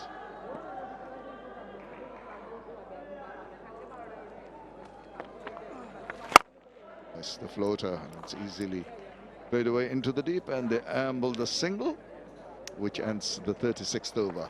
Bangladesh reach 150 without losing a wicket.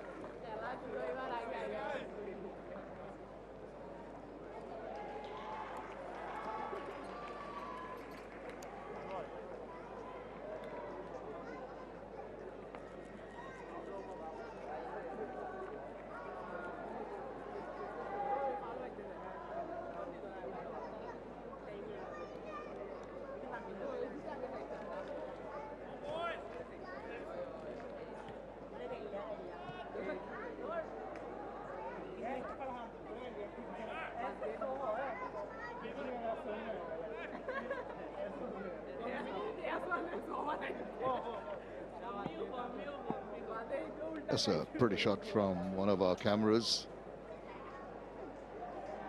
He surrounds. Short. Dashed onto it, but once again finds the fielder in the deep. Plenty of work to be done out there so far for Ireland in this fielding innings. 151-run partnership pass by these two, and they're going blow for blow, albeit Mamadou has faced plenty more deliveries. Definitely faced more of the early on onslaught from Craig Young and Barry McCarthy when they were bowling pretty good areas. Dealt with it well, and now he's cashing in. Shadman having it slightly easier, you'd have to say, the left-hander, posing a bit more difficulty for the Ireland bowlers.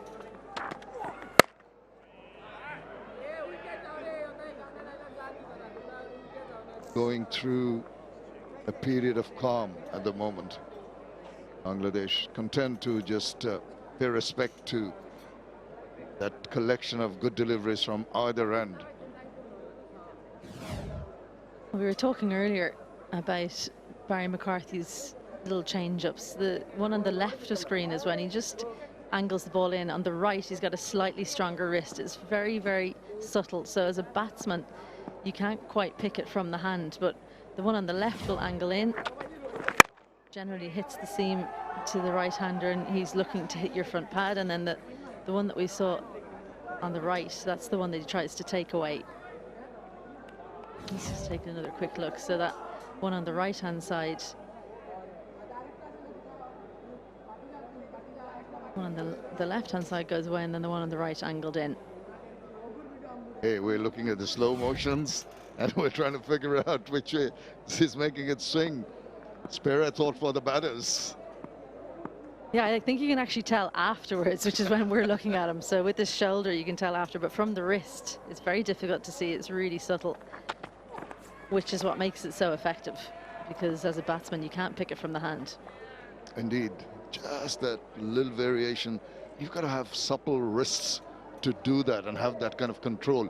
Even though you're a pace bowler, Mustafizur Rahman stands out amongst a lot of others around the world with his suppleness of his wrist and the manner in which he bowls those cutters. I think batters around the world have found it difficult to spot him. And the other thing about bowling those kinds of deliveries, it can confuse the wrist. You can get a little bit mixed up about bowling your in-swinger and your weight swinger. So you tend to find one easier than the other, but not really so with Barry McCarthy. Seems to be able to bowl whichever one he likes at will. I think he bowls the one that angles in a little bit more, and then he keeps the other one for as a change-up. Not a lot of swing on offer, so it's nearly more about the angle. Angling it in and then trying to get the one that keeps its line. Right from yesterday, we've been mentioning the fact that even with the red new ball, there hasn't been swing available. There's been some seam movement. There was a tinge of grass early on yesterday. And even in the latter part of the innings, there's hardly any reverse. Wait and see if today, in the 37th over, there's any evidence of reverse in a few overs' time. It is not that abrasive, Isabel. The outfield's pretty lush. 154 without loss.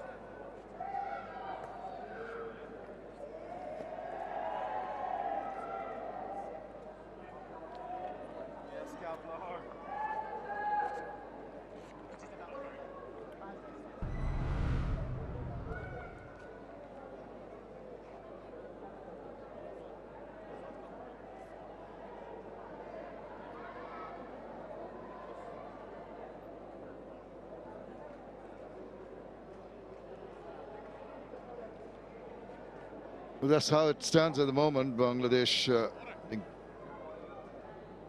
154 now, and they're trailing just by 132 runs. 286 is what Ireland could compile. Bits and pieces, I wouldn't say bits and pieces. There have been some decent scores, but the conversion to bigger numbers was missing from the Irish batters, and that's where they faltered. 154 now with the two going strong, really batting within their limitations, as well as the realization of the fact that you don't need to do anything out of the ordinary. Things are going smoothly enough. No chances being taken by the Bangladesh batters, and tough work for the Irish in the field. Good running between the wickets as well. After looking like they might cause themselves an injury with the running between the wickets early on, Bangladesh, they've run hard whenever the ball's gone out towards the boundary, but they've also scored plenty of boundaries. Strong shots on the front foot earlier on. It's been more back foot stuff as the day has gone on. Andy McBride, usually so miserly for Ireland, has shifted quite a few runs. Matthew Humphries probably looking the biggest threat to these two. But it's been wonderful to watch. 154 this opening partnership for Bangladesh, and it's not looking like stopping anytime soon. 17 fours, 2 sixes, and a healthy strike rate between them. Ideal opportunity for both the batters to reach the 3-figure mark. And this conversion we're talking about from the 50s and 60s into the hundreds, there's been a lack of it from the Bangladeshi batters in the past. So these two can attain that. It'll be quite a feather in their caps. Also augur well for Test cricket in Bangladesh. Both these teams maybe not getting enough Test match exposure. Of course, Ireland hardly get any, and any opportunity they get, got to make full use of it.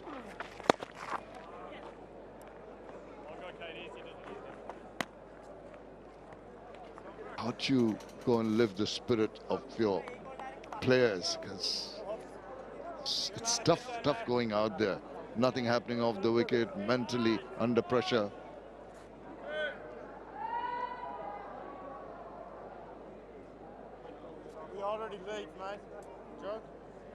Well, I think the right bowler's on to lift the spirits right now. Matthew Humphries. Not generally too concerned with what's happening to the other bowlers. This summer in T20 international cricket, he generally opens the bowling in T20 internationals. And against West Indies earlier on in the year when Ireland went for over 200, his figures were 2 for 24. So all else around him might be falling. He's generally sprinting around like you've just seen there. That's a forerunner of what he does when he gets a wicket. So if he does get a wicket, you'll see him running around the whole stadium. That's a little rehearsal. Maybe he's preparing to celebrate with a wicket. With very tidy with his lines. Now, if that was picked up cleanly, there would have been an opportunity, because the striker was darting down the wicket, was sent back. I think he might have been okay because it's quite deep here. Cade Carmichael moves around so beautifully, but I still think because he's right-handed, he had to come around and release. Mohammed might have been okay. But that disciplined bowling goes on. The accuracy seems to be his forte. Variations may be a little more required, but it seems to be content with just tying up the batter. And that variation I'm talking about, trying to get some purchase. Another good over, just the 1 run from it. 155 without loss.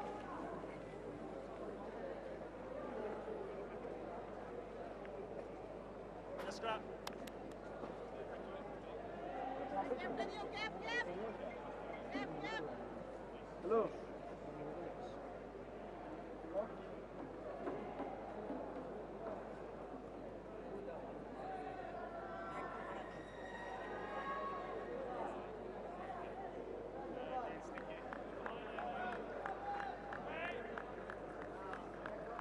Well, they got a few runs quickly early on, but the Irish lost their 2 wickets, the 2 remaining wickets. After that, in the second session, a little more careful and regular in their approach, the Bangladeshi batters. Thinking of going deep into the day and batting long and tiring out the Irish players. McBride replaces Barry McCarthy from the Rocket end.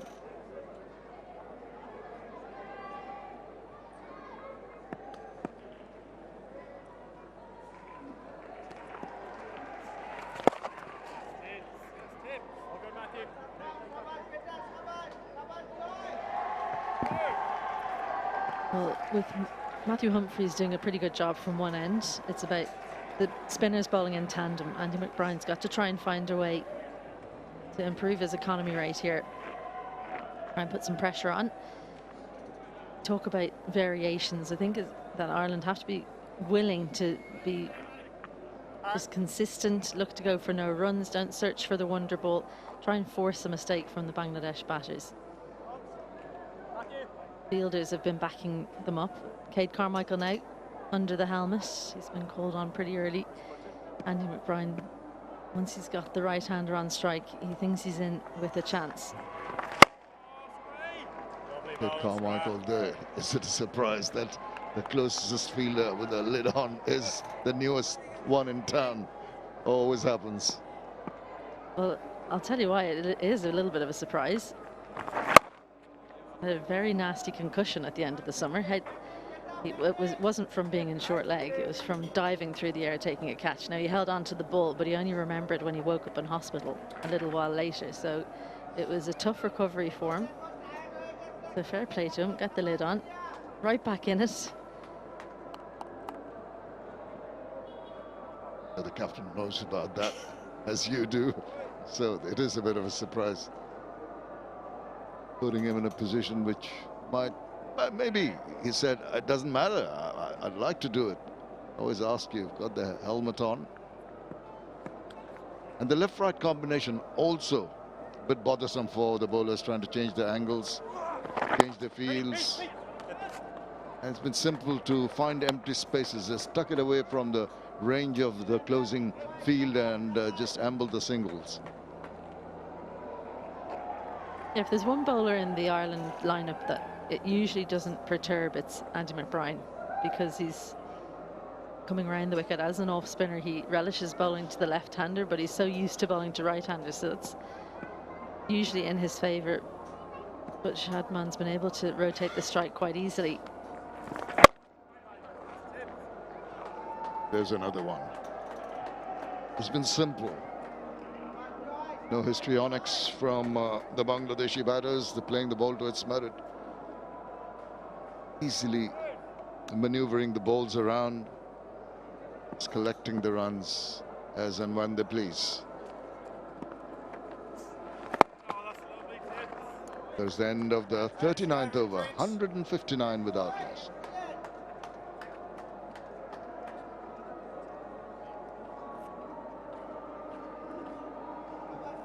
So 159 with that. Last time for a drink.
Well, that's the schedule, Ireland Tour of Bangladesh 2025, the ongoing test match, which is this one at Sylhet, the first test match. Then we head to Mirpur, Dhaka, the second test match, starting 19th in November. And then we have 3 more T20 internationals, Port City of Chattogram on 27th, 29th, and the 2nd December. 2 Test and 3 T20 International Series. At the moment, Bangladesh in a commanding position. 159 is what the openers have added. It's been a good, solid opening stand from Mahmudul Hasan Joy, who's batting on 78, and Shadman Salam. Also similar numbers there, 78 apiece. What a wonderful partnership this has been. And if you have this kind of a start, then you'd be thinking that this surface is really good for batting. You'd also be having a discussion, maybe not now, not at this stage of the game, whether to think about just bat once in this test match, if possible get a good lead, a big lead, and see what this pitch turns out on day 3 and 4. We believe that it might do a little bit more for the spinners. Good afternoon, Ed. Hello, what's up? Yeah, the bowlers, they're trying everything. McBride and Humphreys, 10 overs apiece. Wicketless at this particular stage. McCarthy's toiled long and hard. Young as well. Neil in his first test match, just the 4 overs. Those bowling figures will need to improve if Ireland are going to stay in this test match. But you're right, just the summary of how Bangladesh have gone with their batting. They've played what has been dished up, and they've made it quite an easy batting partnership to start. They trail by 127. I think that'll be the first port of call. Get past that trailing number, and then, as you say, maybe just bat once. Yeah, the problem for bowlers is they haven't created chances. I mean, take nothing away from the way both the openers have handled themselves in the middle. Full credit to them to be able to do what they've done. 159, the opening partnership. Not enough from the bowlers to create any sort of chances. Matthew Humphrey, the left-arm orthodox, will start the proceeding. I think Humphreys could be the one that could create the breakthrough. There's a couple that have turned sharply.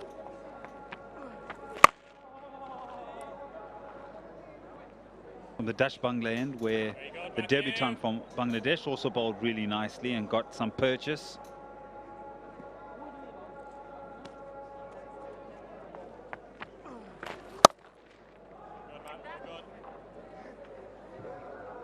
But he needs to show a little bit more control in terms of line and length. Matthew Humphrey. Once in a while, he just releases the pressure by bowling a little bit short and wide and gets the batter off strike, just like in the previous delivery. Now he has to start all over again because he's got a left-hander in front of him. So when you do maintain a good line and length, then you must try to do it on a continuous basis.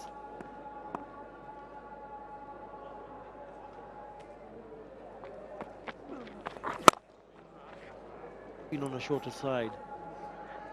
So easy pickings for both the batters. Not enough pressure being built here. Yeah, I agree that the pressure is going to come from, yes, from Humphrey's side, but you also need the partnership from the other side that can string up the dots. Yeah, nice looking drive. So both ends of this particular pitch for Ireland will be so crucial in building pressure, in building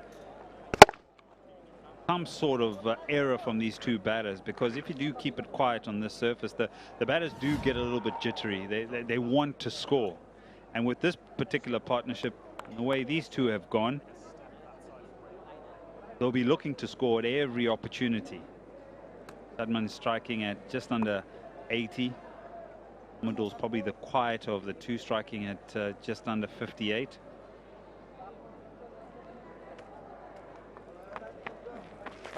Yes.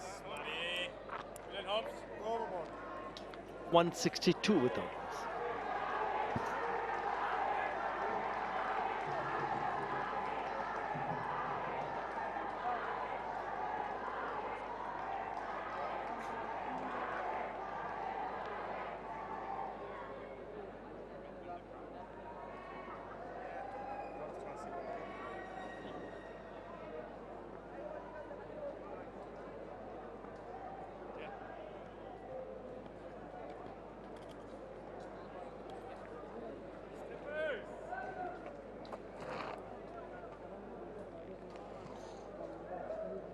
A good solid opening partnership from the Bangladesh openers, setting the tone of what they're thinking in terms of how to go about their job in their first innings.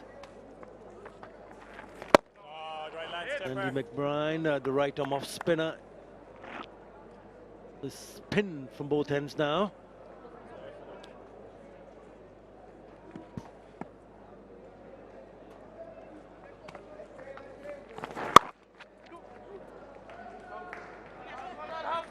A couple of runs and that becomes the fourth highest opening partnership for Bangladesh in Test cricket. Highest opening stand for Bangladesh in Test since January 2016. And coming for two young men.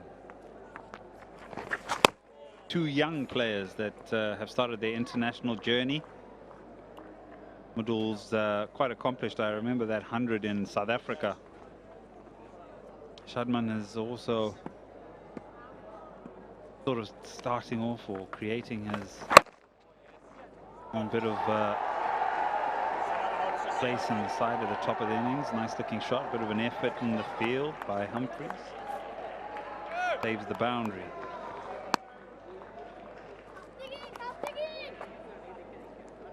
It's an interesting time for Bangladesh, isn't it? The transition. These young players coming into the side and looking to the future, whereas before you had the likes of Tamim Iqbal, who were around for a very long time. Imran Al-Kaish. Now it's been quite a subtle one, hasn't it? Because Mamadou was blooded quite early on that tour to South Africa and held his own.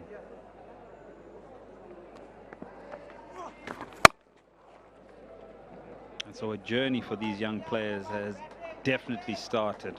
And you want to take your opportunity. And you want to take your opportunity in this situation where you're going to get 100, test 100.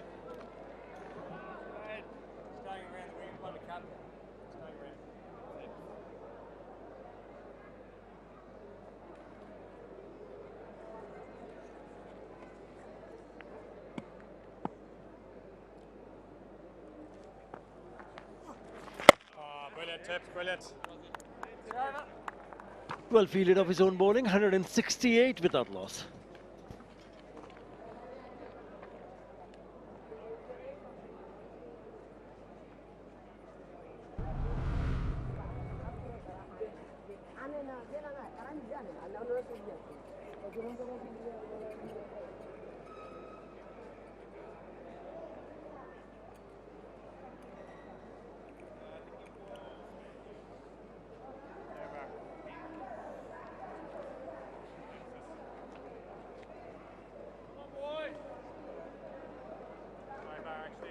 Yeah, you mentioned about Tamim Iqbal and Imran Al-Kaish, and they're right at the top. The top three partnership, the opening partnership belonged to that pair. 312 was against Pakistan, 224 against Zimbabwe, and 185 against England. And now this becomes the fourth highest opening partnership for Bangladesh. Yeah! There's an appeal, there's an appeal. We're not sure 100% he's unmoved. He'll probably take a bit of a time. He feels there might have been a sound there. Yes, he takes the review.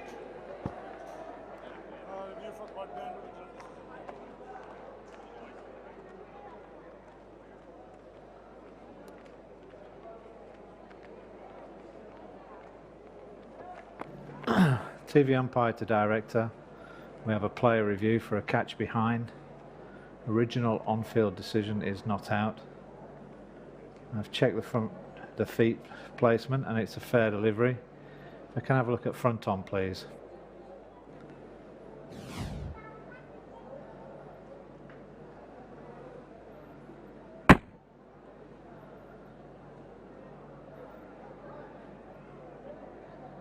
Okay, ball passes close to the under edge. Can we have a look at ultra edge, please?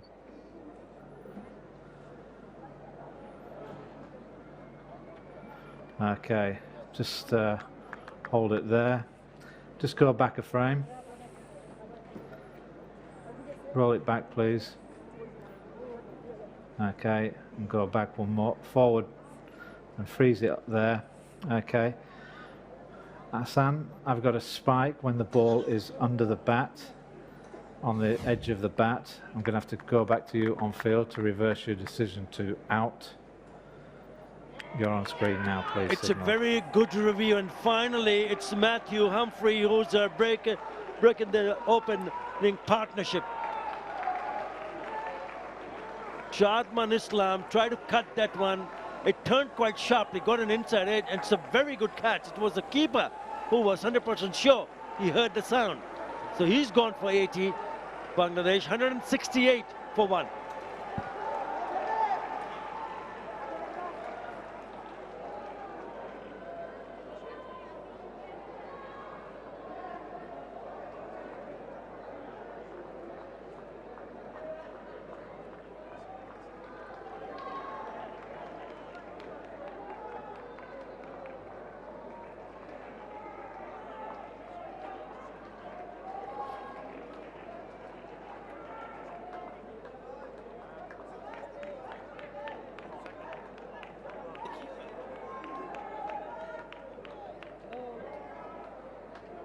Very good review.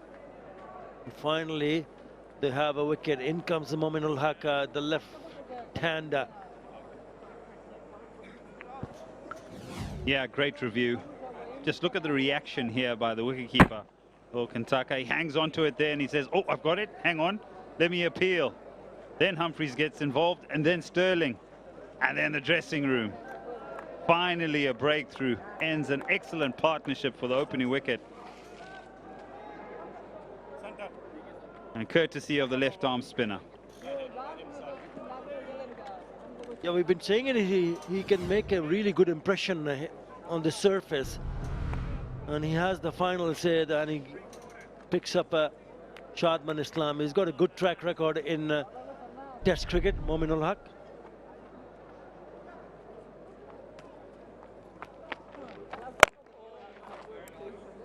And this should also give someone like Matthew Humphreys a lot more confidence to be able to understand the conditions, and also not afraid to even flight a little bit more.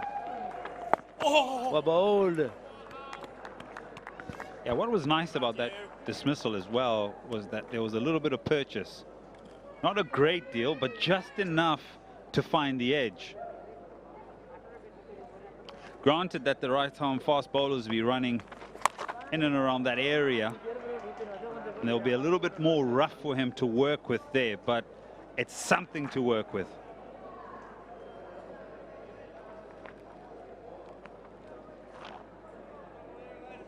A wicket can change the mindset of the bowler.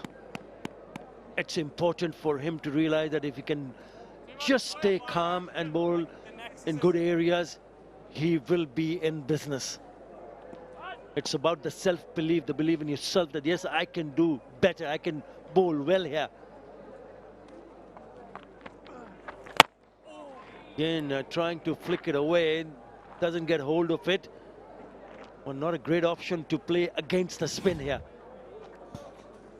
Yeah, I must agree with you, because this can turn into a return catch very easily off the leading edge.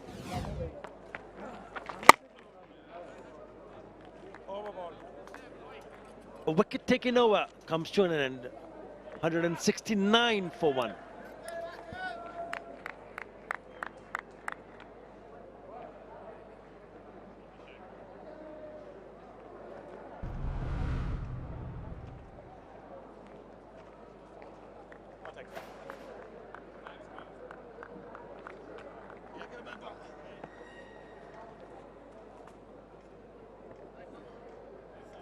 Next step. Off step.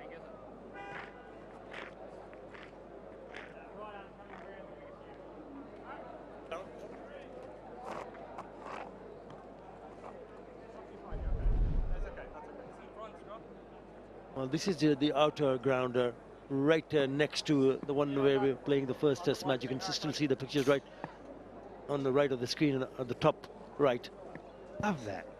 I love that there's another option to play cricket there, and they do play a little bit of cricket there as well. Awesome. In the back of my mind, when I was just taking a little bit of a walk around here, I was just thinking perhaps Ireland could have had a two-day game there to have a sense of the surface since they last played Test cricket in February. And I looked across there and I thought, what a perfect place to get your tour started in the venue just adjacent to the one that you'll be playing in. But really immaculate outground there next to the main Sylhet International Stadium. Did you say they play first-class cricket there? Again, beating him in the flight. That's well bowled. Yes, I believe so. They had a few first-class matches this season. It's another very good ground, and it's in really good, the academy ground. It's in really good condition. And if you have something like that, why not use it? Wow. I was scratching my head and thinking, what other test venue actually has an outground right next to it Changing tempo here, lads. Come on. around the world? Not many come to mind.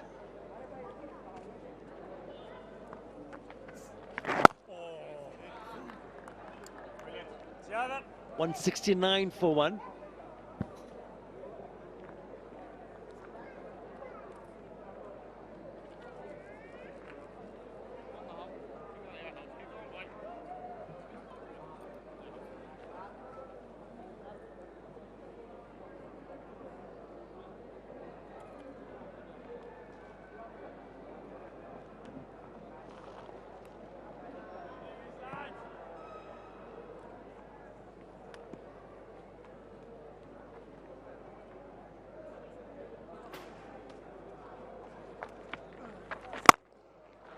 Now they need to apply a little bit more pressure, especially when someone like Momin ul-Haq is on strike.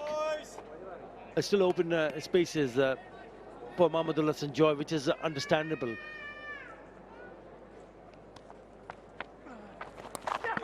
Oh, lovely. He has looked the best of the lot so far, and if he keep bowling that in those areas, he'll trouble the batter. Yeah, spot on. Another really good delivery. Have a look at this. Lovely shape on the ball, finds the outside edge, drops short. But a gem of a delivery. You're right, maybe that first wicket has just given him a little bit of extra confidence. Something for Bangladesh to start thinking about. 12 first-class matches held at the academy ground, Ed, this season. 12.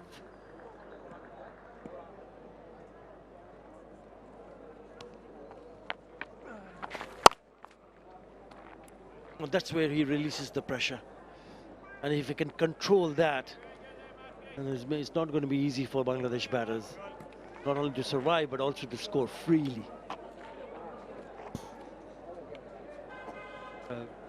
Go back to how perhaps Tygel and Murad bowled in the first innings. If you look at their pitch map, very consistent, very tight to the stumps. Made the batters play as much as possible, looking to defend. But you're right, the loose delivery is one that you've sort of just got to put away. Yeah, another good delivery, bit of an inside edge. I think what they've also done well, in the last 78 deliveries, they haven't released a boundary.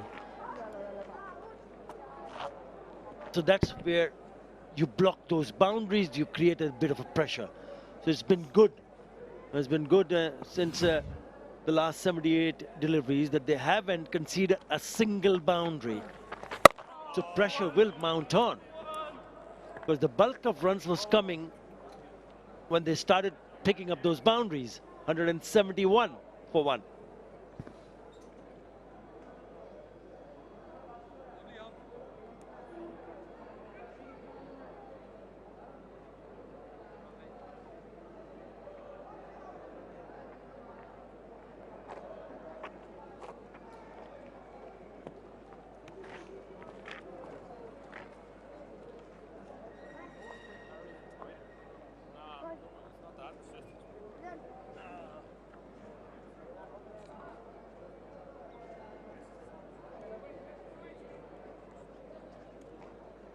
The second session, they've bowled well here.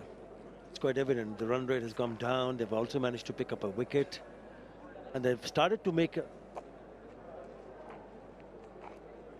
sure that they bowl to a plan. And that has offered them opportunities.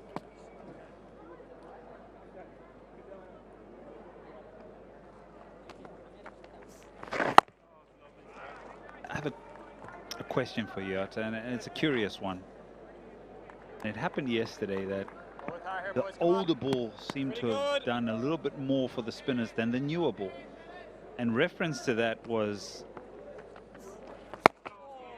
late in the day yesterday, Morad found the ball turning a lot. But when Bangladesh took the new ball late in the day yesterday, there wasn't much turn. And we're seeing it now at this particular instance, where this slightly older ball, coming up to 45 overs, seems to be doing a bit more. Whereas you'd expect a newer ball with a harder seam, a more pronounced seam, to grip and turn more. That's the nature of the surface. And when you started to see that, then we spoke about it even yesterday before the close of play. We thought that perhaps the idea to take that second new ball was perhaps not the right one at that stage of the game, because of the fact the ball was turning quite sharply with the older ball. So it's important for the skipper and also the wicket-keeper to understand how the bowlers are bowling with the ball that you're using at the moment. It's the 45th over at the moment. So you just want to continue. You don't want to do anything different. You want to just go and continue, tell them, okay, just stick to your plans with the ball that you're using. We don't want to, take, if there's an option for the second new ball. We'll come back to that. 172 for 1.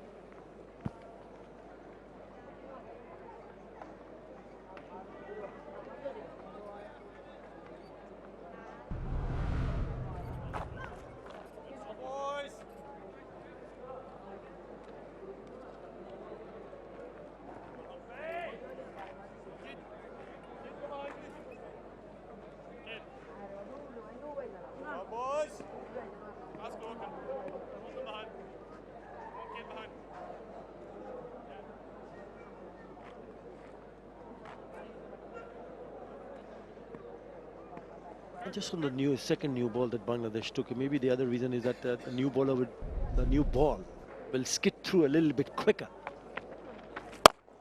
with the shine on the ball. Yeah, I mean, one would also be thinking with the seam and the new ball, there will be a little bit more bounce and grip. Hasn't been the case. Perhaps that lacquer on the ball just allows the ball to skid on, doesn't quite have the purchase that slightly older ball. It loses his lacquer outside edge. It would have been an incredible catch, even if he got some part of his body or his hand to the ball. Those are quite difficult. It runs away for a boundary, so moral victory for the bowler. Nominal picks up a boundary. As a skipper, you've got to start reading the situation.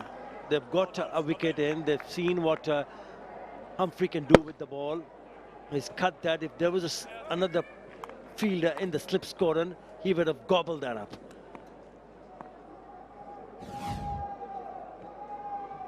important for the skipper.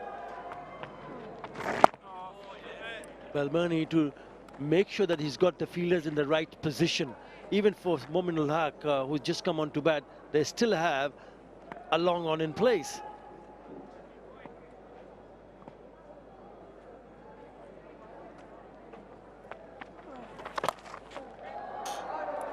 I agree with you. I think maybe missing a trick there, but maybe also a catch-22 where they're starting to see their lead sort of dwindle away and they don't want boundaries to come about very easily. But I agree with you. The new batter at the crease, try and bring your fielders in and apply as much pressure as possible. Maybe a second catcher or a third catcher. Maybe another fielder underneath the helmet. Nice looking stroke, and he will retain the strike. Mahmudullah Sanjoy, 178 for one Bangladesh.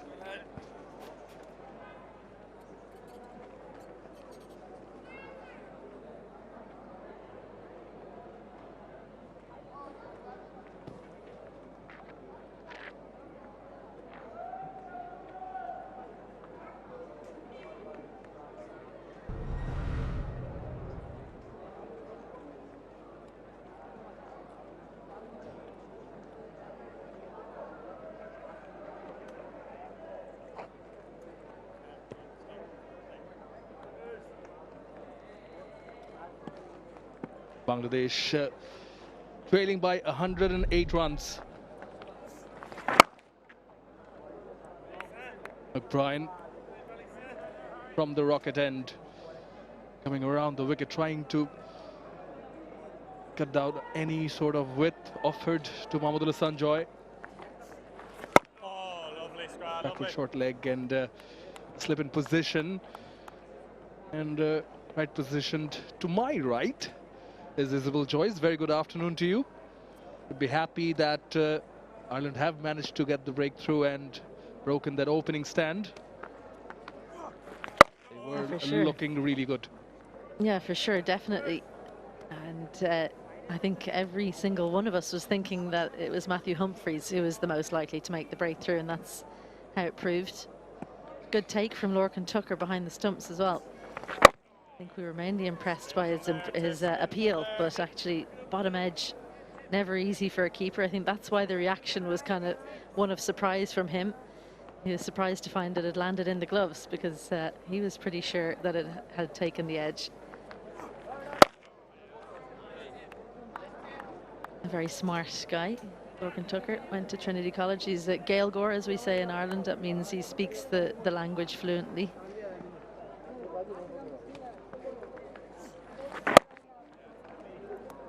Single to save the maiden for Bangladesh. 179 for one.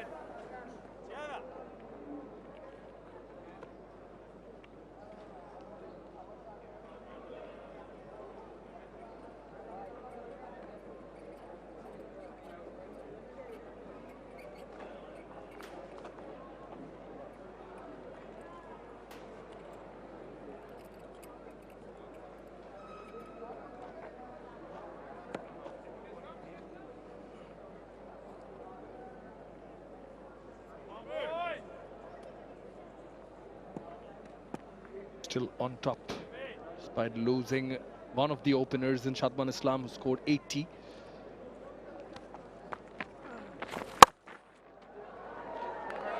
Good fielding, well fielded there at point. Curtis Camphor there. Yeah, moves sharply to his left. He's a right-handed fielder, but very good to the left. We saw that actually in the England series. I don't know if you caught it, Shamanoy, but caught Jos Buttler. An absolute cracker in that T20 series.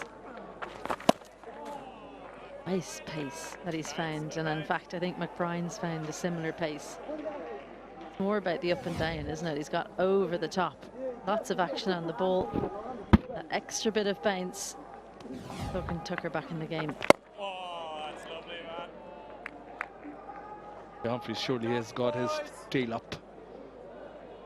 Far better than trying to tempt Mahmudullah Sanjoy outside the off. getting some perches, getting the ball to straighten enough after pitching. Well, when you're getting hit for any runs, no matter what you're bowling, there are certain runs you don't mind conceding quite as much. Matthew Humphries, he's trying to get the right-hander to play through the offside. He thinks that maybe a catch behind the stumps is a mode of dismissal that might come about from Mamadou. So if he keeps playing that shot and if he gets singles every now and then, that's okay because he has the slip in place. If he does get that extra bit of turn, then he thinks maybe he can get the edge. Nicely swept away.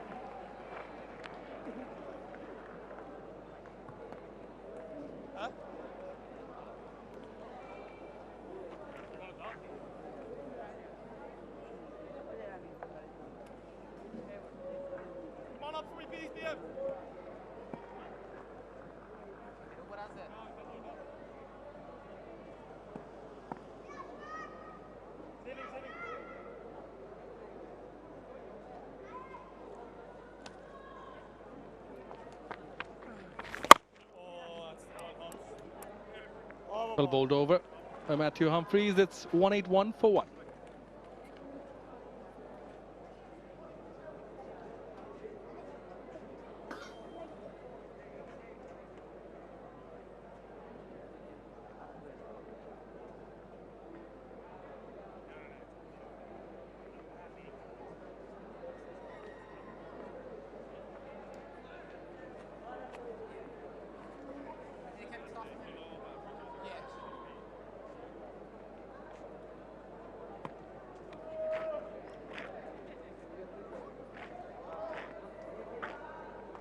Still trailing by 105 runs, have 9 wickets in hand, looking to rebuild again as there is a new batter in the middle in Mominul Haq, who has ample amount of experience under his belt.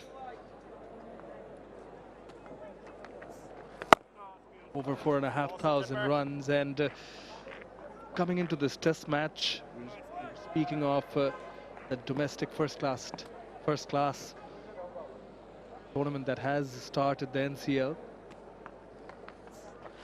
Knock off 92 against Odisha division, playing for Chattogram. It was held in Cox's Bazar, though, where he hails from.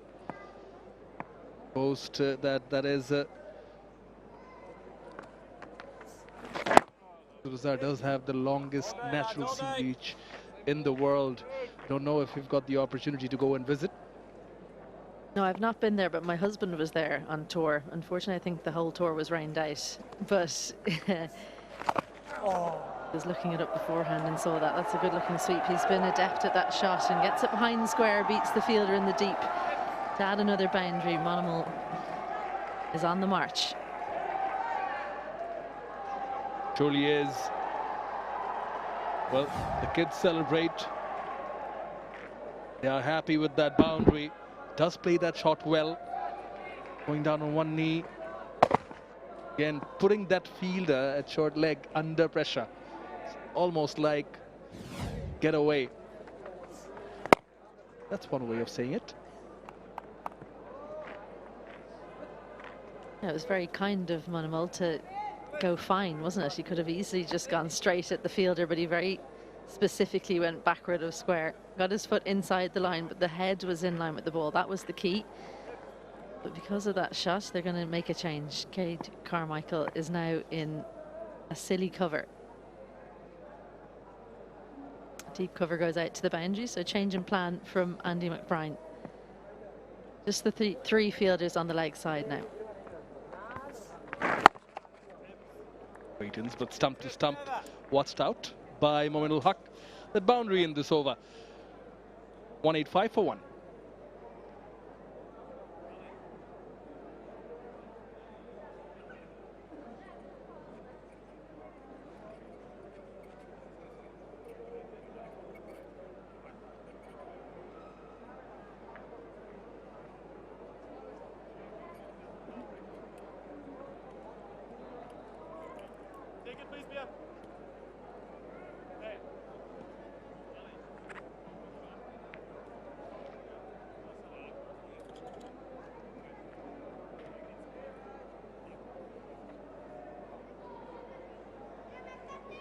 Spin will continue from both ends, and Humphreys has got success.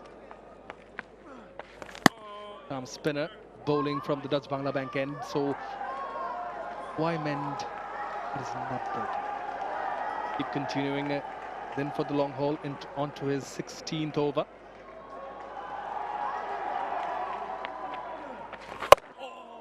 Slightly quicker, well bowled.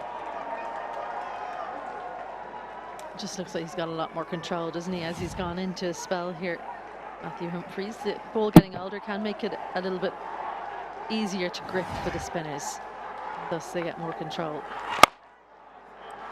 Shape on the ball. He's really worked hard with the spin bowling coach, Chris Brown, since Brown has come into the setup, and it's quite clear to see how much emphasis they place on the revs on the ball. And he's worked on that back knee drive as well. That enables him to get over the top and get that lovely overspin that creates the drift. Mentioned the coaches, and just standing out there in the morning, this morning, observing Mushtaq Ahmed, just going about his business with the likes of Taijul and the debutant. Well left, well left. Half-hearted appeal from behind the stumps. There's the nod. Just serious turn here. This is what Chris Brown is looking for from his spinners. I had a chat to him during the summer, and he said that when he's looking for talent coming through, that's the #1 thing. If you can't turn it sharply, he's not interested, or if you're not at least trying to get a lot of revs. Lifted over the leg side, a little bit of flair. There is a fielder in the deep. Long chase is on for Curtis Camphor. Just be the couple. Has cut it out. Not look fully in control, but that delivery which turned massively. Quite slow. That's 1-2. Kept momentum waiting, and then he helped it on its way. Oh, that's a lovely line. 8 of the back foot nicely behind it. And the 50th over. Bangladesh 188 for 1.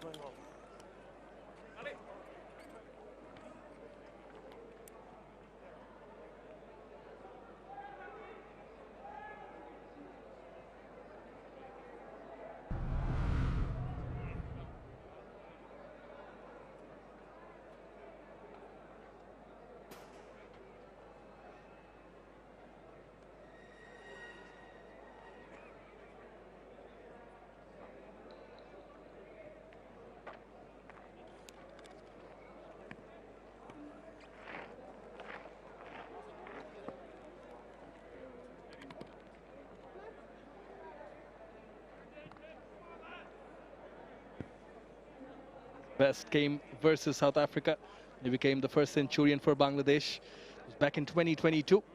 His second best ongoing in the middle here in Sylhet.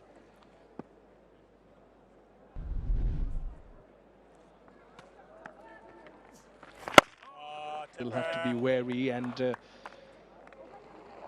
focus, keep on focusing. Mahmudullah Sanjoy. Just to go back to that conversation, Izzy, in the previous over, I brought out that Mushtaq Ahmed keenly observing Hassan Murad and Taijul Islam,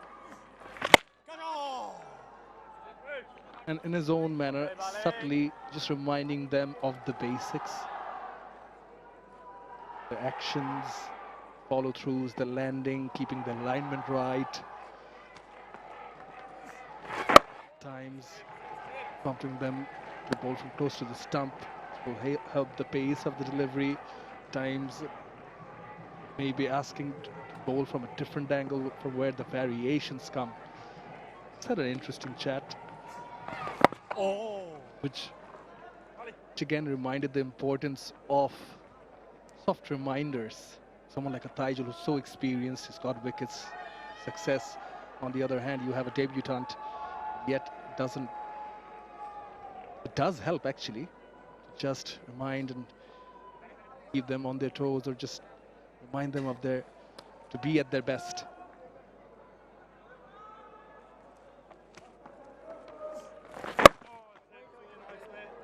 Look, I think the main thing to say about that is spin bowlers love to talk about spin bowling. And so you need someone who's willing to listen to them and talk back to them and maybe challenge them on their thoughts sometimes. Again, the overspoiled on the final delivery for Andy McBride. Just the one from it. 189 for one.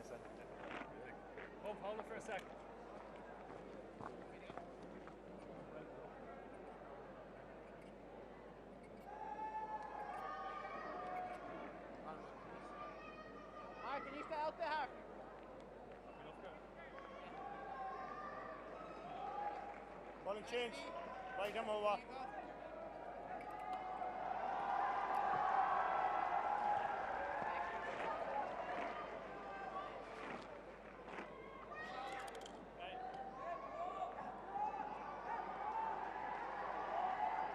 All green. It was all green for Bangladesh as well till they lost their opener, but now again things looking good.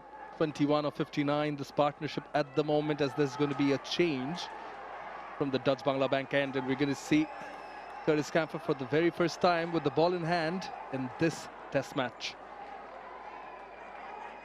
It's for him. Step in place.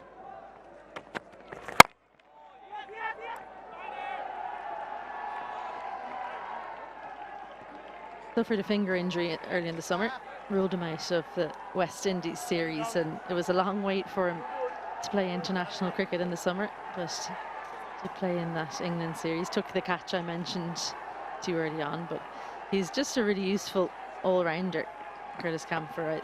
I think it's becoming quite clear he's going to be more of a batter in this Ireland setup, but can add useful overs, excellent in the field, and just a great guy around the group. Usually someone who can make things happen. Hits the pitch hard, which, even though he's a bit slower than the other seamers, could be the medicine on this pitch.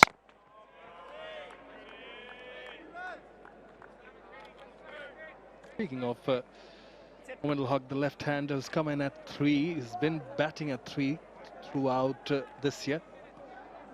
Batted at 3 quite a few occasions last year as well in 2024, but also batted at 4. But the average is close to 34, batting at 3. His best, though, came batting at number 4, which was 41. Former captain, of course. That's a good-looking stroke from 𝗂𝗏𝗏. Fielder will chase it down. Settle for 2. 𝗂𝗏𝗏 there with the effort. Good one.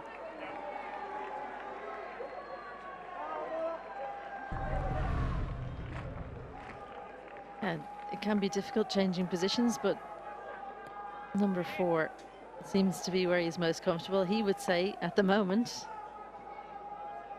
number 4 is where he likes to be. 41.4 average. Better length from 𝗂𝗃𝐾𝐿. Just a little bit too full on the previous ball. You can see he's trying to bowl it into the pitch, but hasn't quite got into his action yet. He's had to wait quite a long time as well to get his first bowl. So imagine he'll get into his rhythm 1 or 2 overs. He'll hope for a decent spell from his skipper.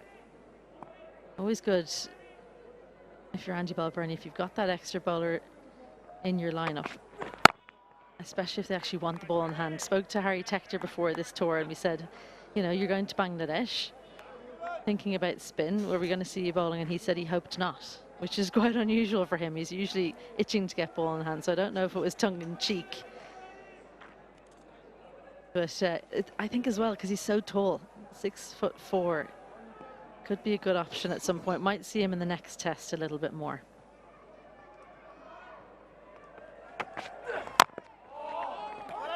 Inside edge. Kept the bowler interested. 3 runs of this camphor over. 192 for 1.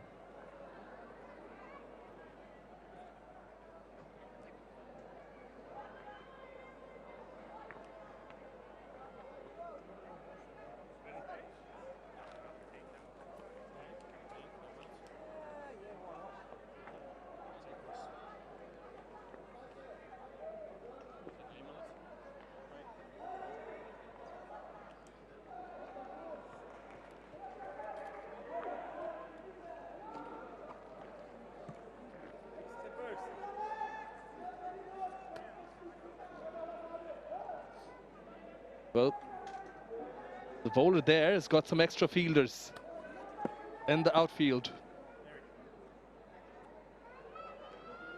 Something to worry about for the batter. So far, so good for Bangladesh at the moment. Ryan coming around the wicket.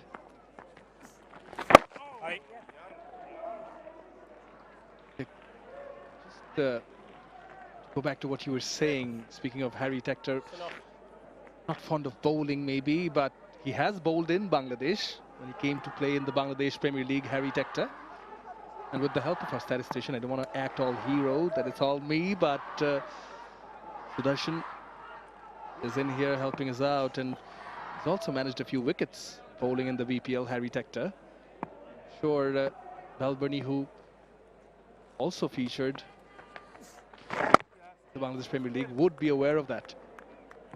Yeah, I think anyone back home in Ireland who's heard me say 𝗂𝗧𝗃𝗃 doesn't want to bowl would be scratching their heads, because he genuinely is one of those players that when the captain's looking around, he's always got his hand up ready to bowl.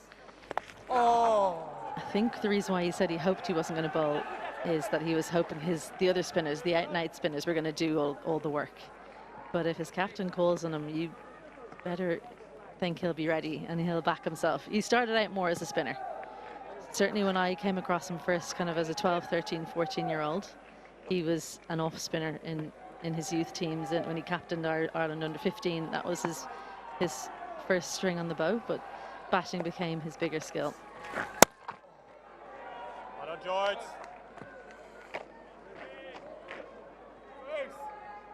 A little bit off in place for the left-handed bat.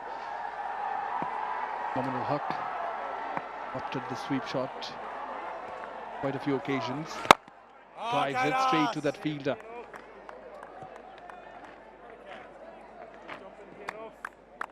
It's been good from Ireland the last while, hasn't it? Cade Carmichael's smile on the face. That's why you're wearing those pads. The boundaries, they've dried up by and large. Good finish to the over, 195 for 1.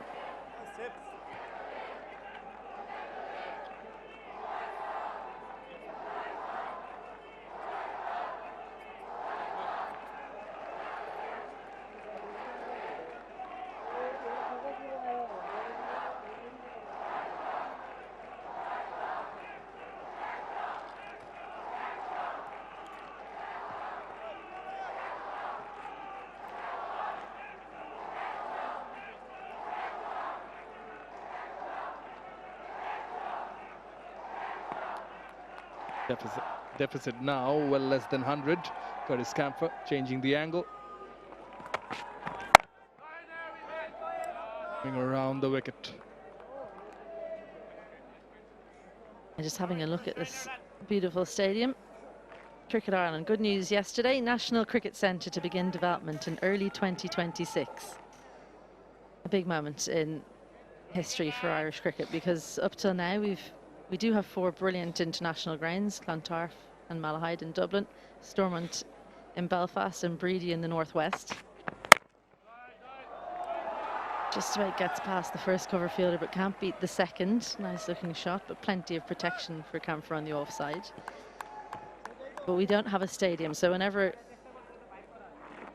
Well, the last time we met, Shamanoy, was in Chelmsford for Ireland's home series, because we wanted to be able to accommodate all of the Bangladesh supporters. So hopefully the next time you're over that part of the world, we'll have a stadium that, I believe it's 4,240 seats to begin with. That's the first phase, and there's room to obviously add more seats later on.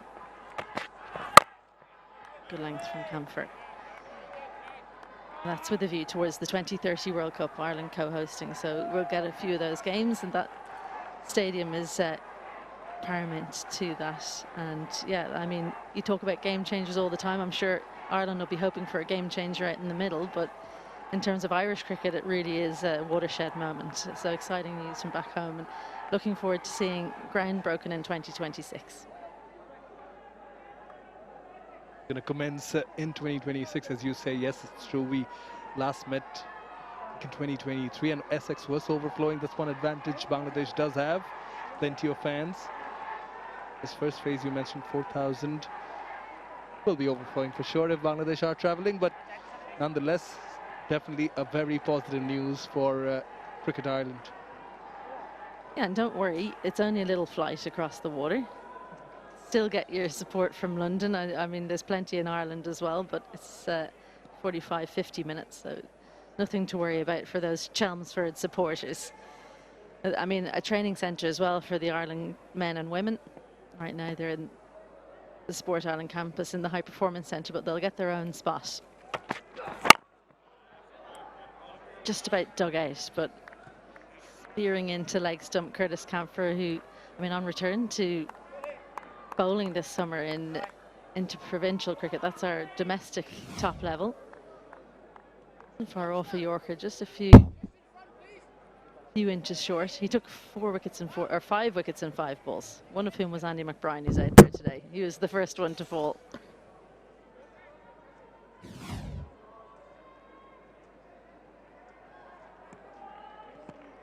For now, one would do. But Andrew Balburney and company would be thinking. Wicket comes in. Short one. 4th, 5th stump line, which doesn't trouble Joy at all.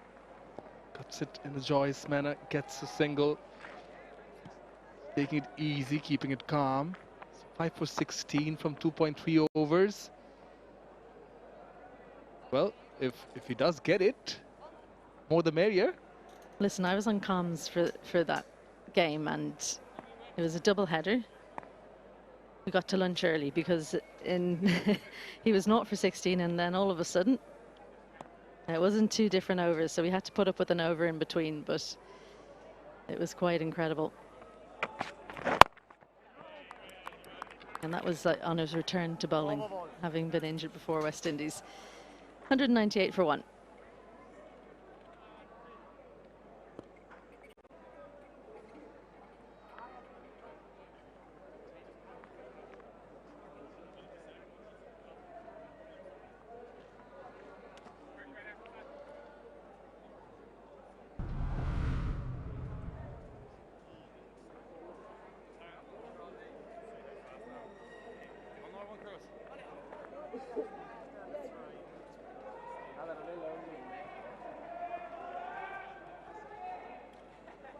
Owen closing in on his 5,000 runs, but right at the top is Mushfiqur Rahim. Strong pillar, Bangladesh cricket. Titled Mr. Dependable, over 6,000 runs, still in the dugout. They come into bat at 5.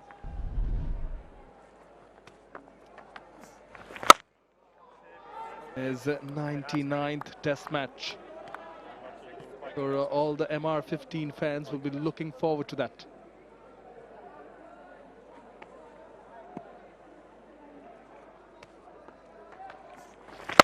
Oh, spin from there, spin from Of there. course, the second test beginning on the 19th.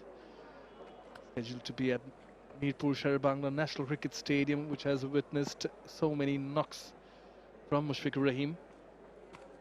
Stage the 100th Test match for the only and first Bangladesh Test player ever, Mushfiqur Rahim. Augurs well. The process hopefully inspire many more to take up the sport. And well bowled. Also red ball cricket. Well, if you're going to have a record, try and make it being the first, because no one can take that away from you. There are definitely going to be players that reach that landmark, but they're never going to have the first. Neil Armstrong? He's the first at that. I'm saying be the first to get to 100 caps in Test match cricket for your country. Neil Armstrong, exactly. He's the only one. He's trying to compliment your point. Yeah. No one remembers the other names. Yeah, exactly. Apologies. Gotcha.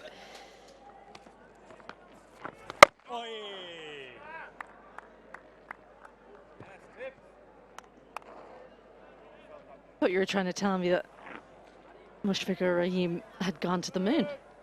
Maybe that's next. 100 Test matches. Well, tough. Not easy, not easy. 20 years playing this sport. 5-day cricket. What do you do when you attain your dreams? Find another one. You never know. When these overachievers reach a landmark or a milestone, they extend the target. You never know. 55 done. It's a maiden bowled by McBrien. 198 for 1.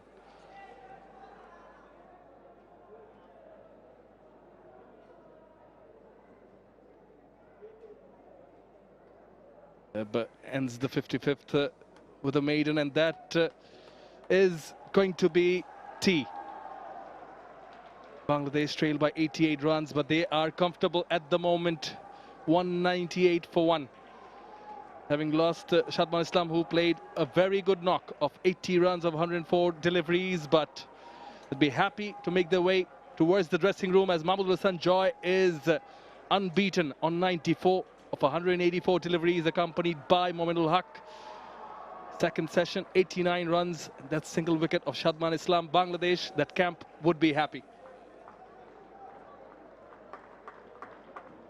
Good to see the support still strong for Ireland in the stands, and they'll need them. Full of voice.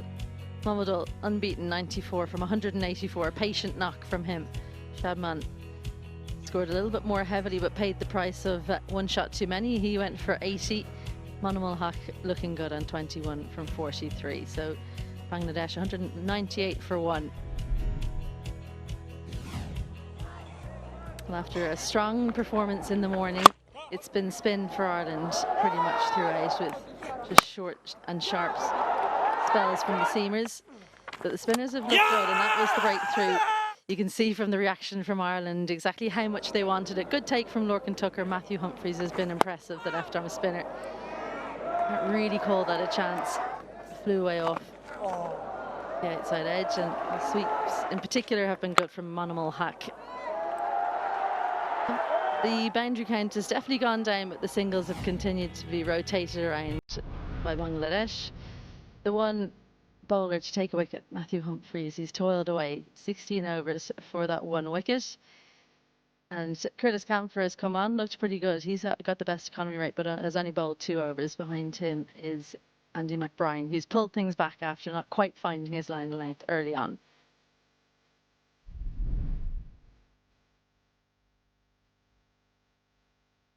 Right, it's time for tea. Here in Sylhet, we'll take a break and come back.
Welcome back. Here at the Sylhet International Cricket Stadium, we're into the last session of day 2 in this Dutch Bangla Bank first test match between Bangladesh and Ireland. Well, the Irish have had the work cut out and Bangladesh have done well to compile 198. They've lost the wicket of Shadman Islam, but Mahmudul Hasan Joy is still not out on 94, joined by the experienced Momin ul Haq, who's made 21 runs. It's been hard work for the Irish bowlers, just the lone success from Humphreys, 1 for 52. He's bowled diligently, he's toiled hard to earn that wicket, and the others have supported him, but it has been domination by the batters. That's reflected in those figures. That's how it stands at the moment. The match summary tells you that Ireland were bowled out for 286 earlier this morning. Sterling, Carmichael and Camphor getting runs, and bowlers for Bangladesh also sharing wickets. And after that, Bangladesh asserting their dominance in this match with a very good opening partnership of 168.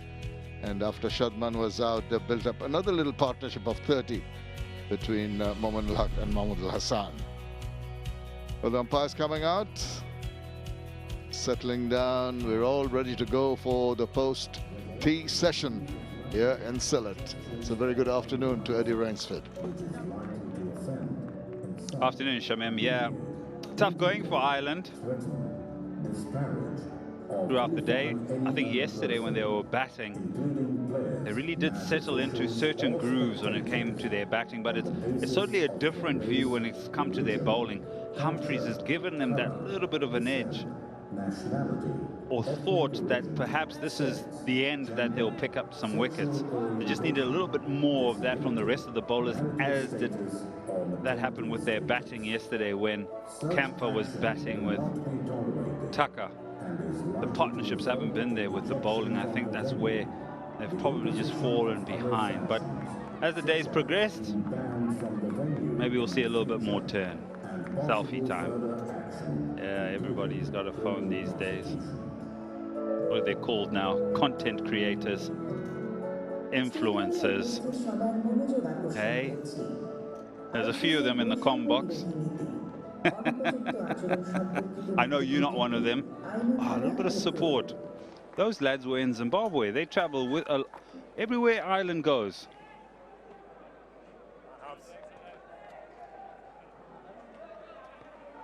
Into the afternoon session. What can Ireland do here?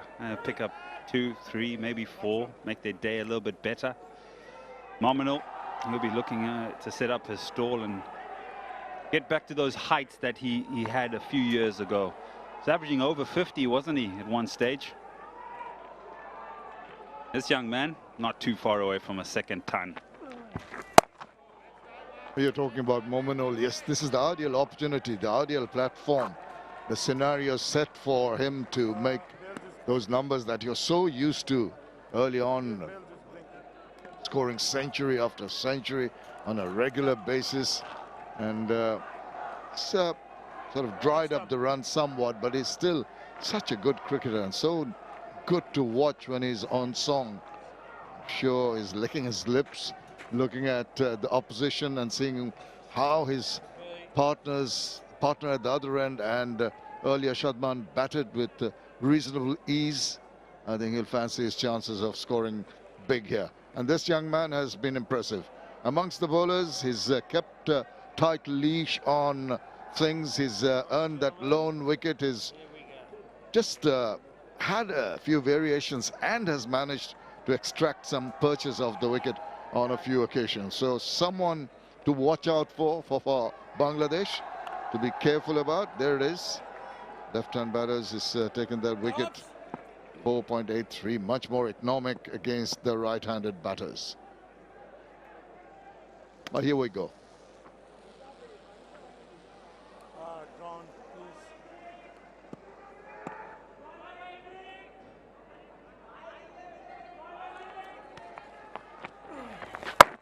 Straight away, zone the money. That is very good. It's something that Atta Ali Khan said earlier. You have to have a sense of perhaps where the game could be. And I think here, Mamadul approaching 100. Can you bring another fielder closer to the bat? Can you get another catcher in play? Just to get him to think about something different. Maybe having to work for the next 6 runs.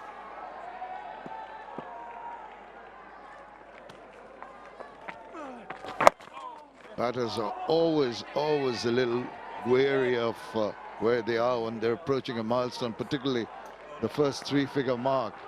That won't be any different with Mahmood Hassan Joy. He will be apprehensive. There will be butterflies in his stomach, and you're absolutely right. The 200 has come up with that single.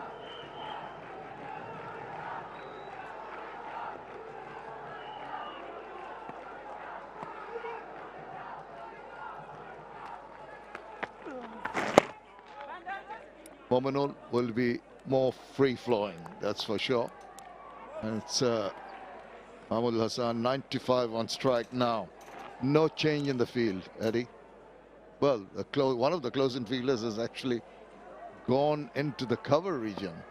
Slip comes in.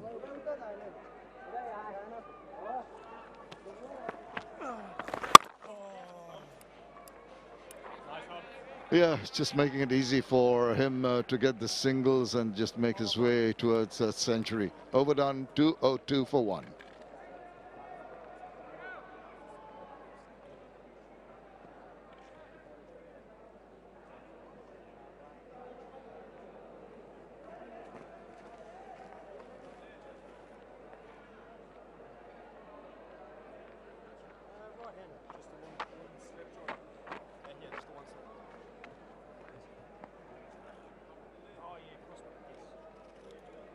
𝗂𝗶𝗱𝗲, we have right arm over to you.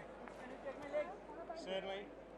No, you've got it, that's leg step. So we've seen one side of the ground which is full of the tea gardens, and that's the other side, the bustling city of Sylhet, quite large, a big commercial hub also, and center of some scenic spots. A lot of people come here.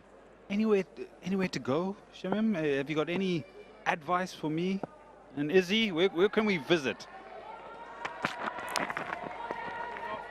In town, maybe not too many, but a lot of places within about 2 hours driving range. But we're here on the ground, so you can't get to those. Oh, thanks for that little bit of information. So forget it. Forget your holidays. You're here to work, Eddie, not to go around and visit places.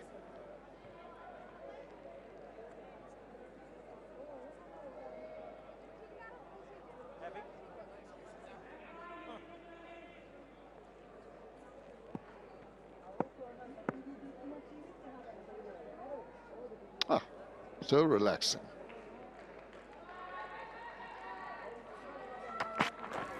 Oh, that reared up on him. Wasn't quite sure of the shot, but he's managed to get some bat on it, and it's gone away and found the boundary. And Mahmood Hassan Joy with that shot has reached his 100, his second 100 in test matches. And it's come at an opportune moment. He's come back into the team and shows what he's made of. Well done. Yeah, happy for him. As I mentioned, seen him many years ago, the young man at the top of the innings, and you know what, you lose a little bit of form, try and figure things out again, and he sure has in this particular innings. Just rides the bounce. There's no third in place. Outfield is quick, skipper, teammates, and here comes the head coach. Well appreciated. Finally gets to a second one. 132 dots in that. Has been a patient knock. 9 fours and a 6.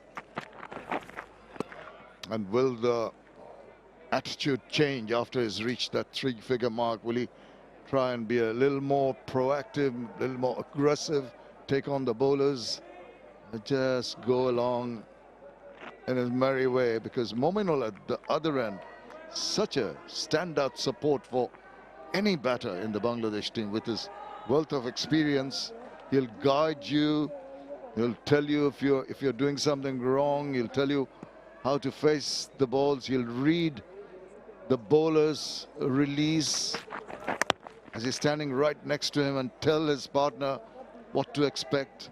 So nice guide to have at the other end. And I think Mohammed will be thinking of doubling up here. Make it a big 100. Get to this 100, put it behind you, and start again. Looking to try and perhaps only bat once here, Bangladesh.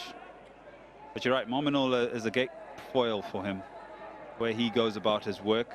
Done it many times as Mominul. 13 test match hundreds, I think he has. Now you can see he's just trying to step on the gas. It's a little quiet approaching the 100, but once you get to that milestone, it just releases the pressure that was building up.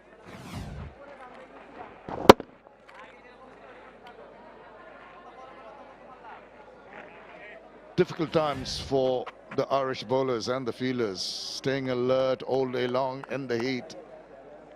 Rather muggy conditions too. Captain Balvenie will be pondering when the next wicket's going to come.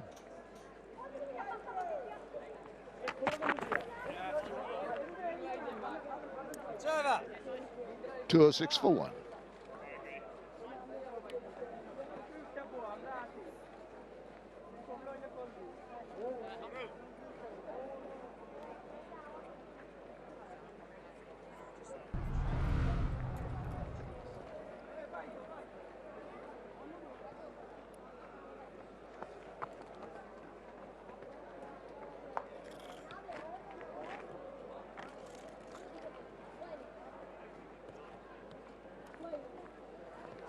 Come on up, please, BM. Just 80 runs short at the moment of the Irish first innings total. Mahmoud Hassan Joy has reached his century, and now, along with Mominul, they're looking to just maybe take on the bowlers a little bit more with some aggression. But Humphreys continues to really bowl very, very well and tidily. A tight leash on the scoring. Lovely, Matthew. I guess this will be his end. This is where he's going to bowl the majority of the overs. Humphreys. Can't see who the skipper perhaps will turn to give him a bit of a break. Very good, Matt.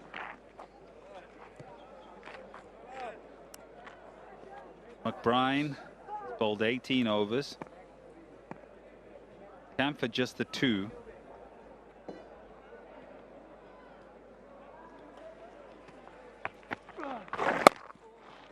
Hear him, that little grunt.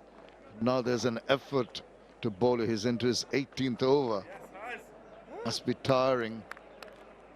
But tell you what, he has shown his prowess. He's not been shy to try different variations that he has. There you go. 57 runs and the lone wicket taker. It's making sure the field changes for the right-hander. The right position.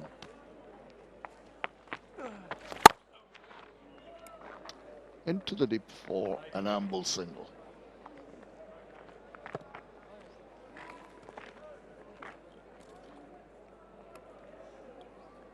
Final delivery of this over. I was just thinking in the back of my mind about perhaps how Ireland could have prepared a little bit for this particular tour, maybe sent out an A side a few months earlier with some of their players perhaps that would have featured in this particular test tour, just to gather acumen, to gather experience Very nice, and thoughts that could have maybe prepared them a little bit better. We'll discuss that in the next over. 208 for 1.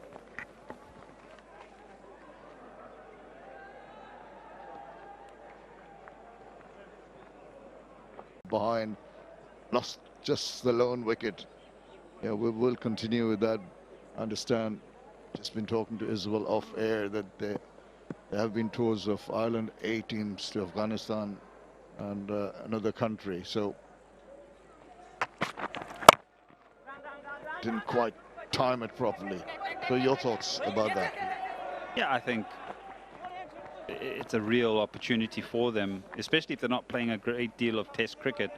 If their A side can incorporate some of these young players like a Neil Humphreys, who doesn't play a great deal,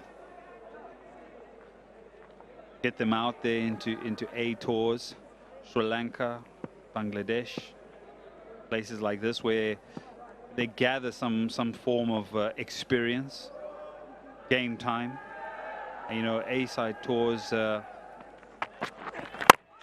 can be arranged between both boards, and also the costs of those are a lot less than hosting Test matches, but it gives you that little bit of extra cushion in just preparing. But yeah, what 100 this has been. 104 for 197 deliveries. It's been very, very impressive. Came in along with Shadman. He is playing superb shots through the covers and straight down the ground, and the view was very efficient. Whenever there was an opportunity for a wider delivery, he would slap them. Car corner targeted on that occasion. It's pretty good down the line, and whenever the ball was square, he would slap it away. Momin Haq has joined him, so the left-right combination continues for Bangladesh.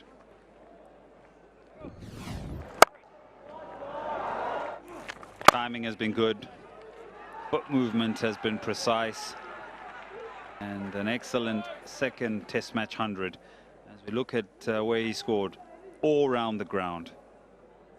Quite prolific, but a lot through the offside. Not afraid as well to work it off the pads and also down the ground.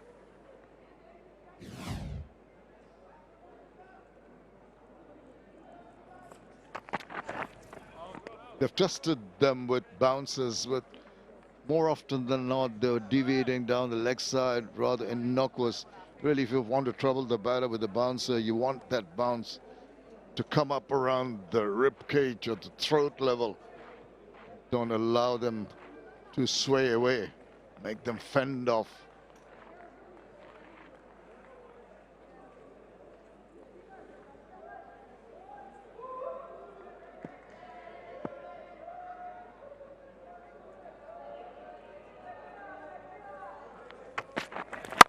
Width offered.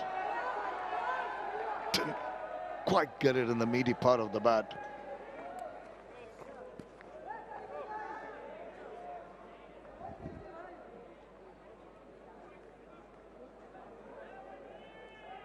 Good to see the school kids in here looking at the truest form of the game.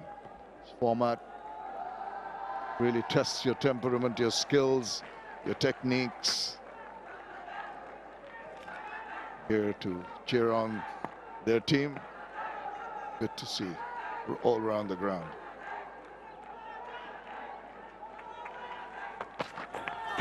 Oh, afterthought in going for that shot. Could have landed in trouble.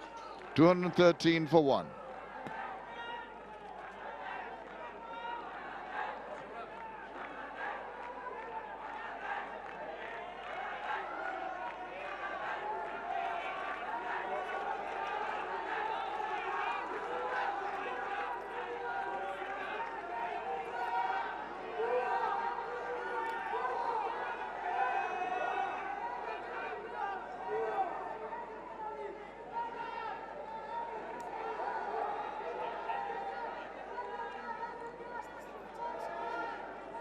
See the shadows lengthening here of those towers, floodlight towers. Last ball of the last over. Yeah, don't mind this, something different. And it's just made Mominul just think about playing the ramp. I think as he's played it, he's thought, oh no, what if I got a bottom edge on that? Or what if I got a little bit of a tickle through to the keeper? But don't mind that. Something different. Traveling support.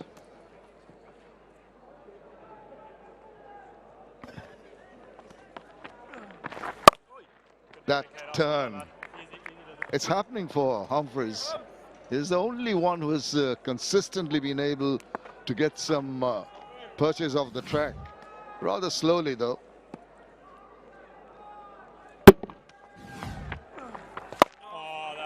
that's what he's targeting. Just draw the batter forward, make him come forward, and then spin one away. Get the edge or beat him going forward for a stumping opportunity. But the quicker ones may be easier for the batters to negotiate. It's that little split second of a pause before the ball reaches you as a batter that might go in favor of the bowler. Has that little loop.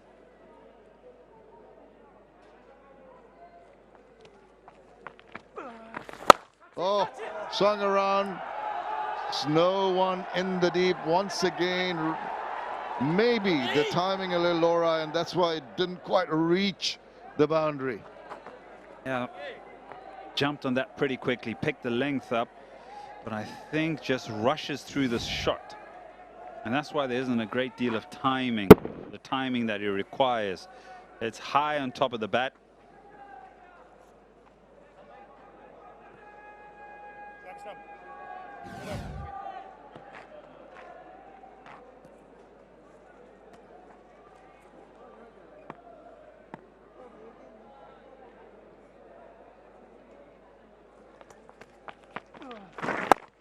Is before and after tea, Humphreys had a little bit of a rest, around 20 minutes, but he's bowled 13 overs now from one end, total of 19 overs. Sweep, nicely employed, and get a single to finish the 60th over. Takes the Bangladesh total up to 217 for 1.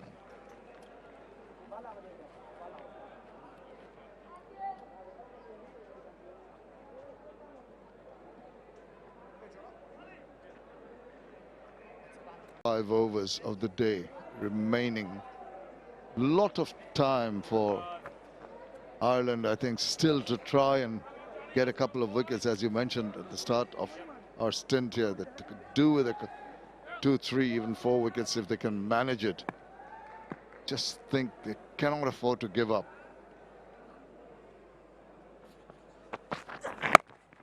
Bowls wide of the crease, doesn't he? Angles the ball in.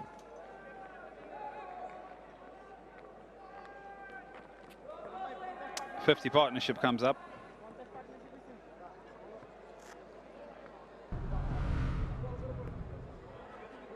Contributions 23. 27 for Momin al-Haq. So another box ticked here for Bangladesh for the second wicket. First wicket, yeah, very good, 168.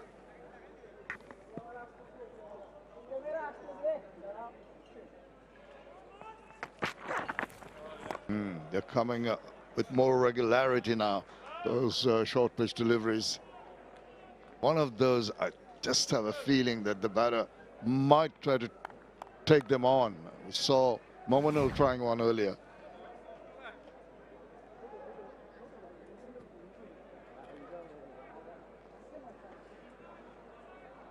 Oh, bit more bend in the knees. Can see the plan is very clear to go short. Madul, you look at the field.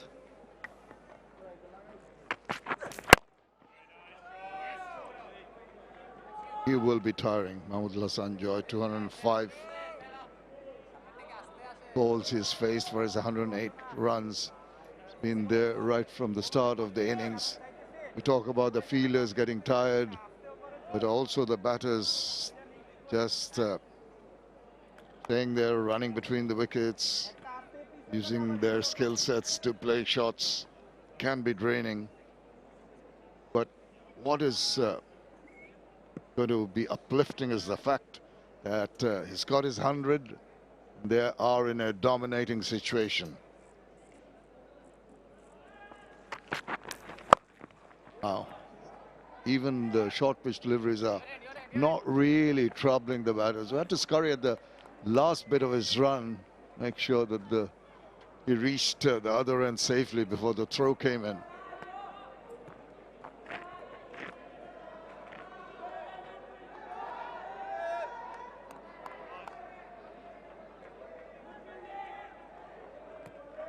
Just seem to be some drooping shoulders of the Irish players here.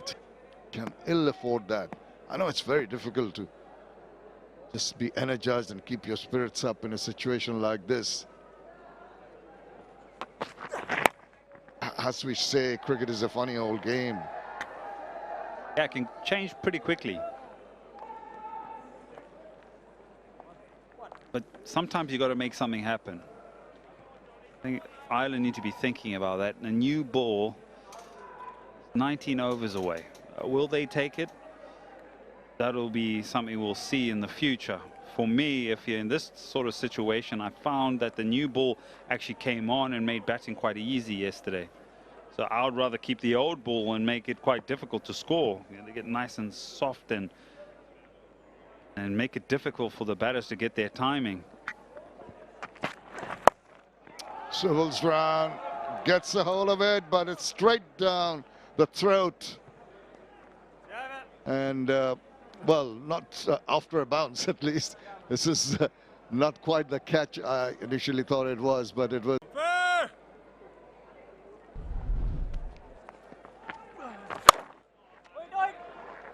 Oh, half stop.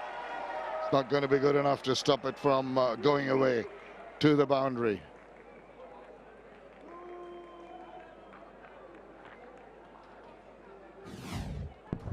I can't remember when boundary has been scored off Humphreys last. Gets past the fielder. Also a reflection of how quickly this outfield is becoming. Maybe a little bit of width as well. Oh my, he's nearly jammed that into his foot and then on to the stumps. Very lucky, fuller length delivery. Got the toe end, as you'll see now. Just managing to get it and deflect on. Could have deflected further onto the wickets. Very fortunate on that occasion. Oh, lovely bowling, Matthew.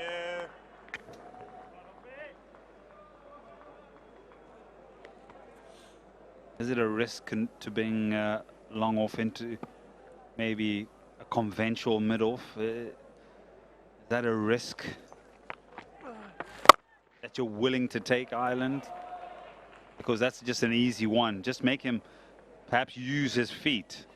One dips and turns, maybe brings about a stumping. Maybe he goes hard at one to access that part of the ground and finds the slip with a little bit of turn.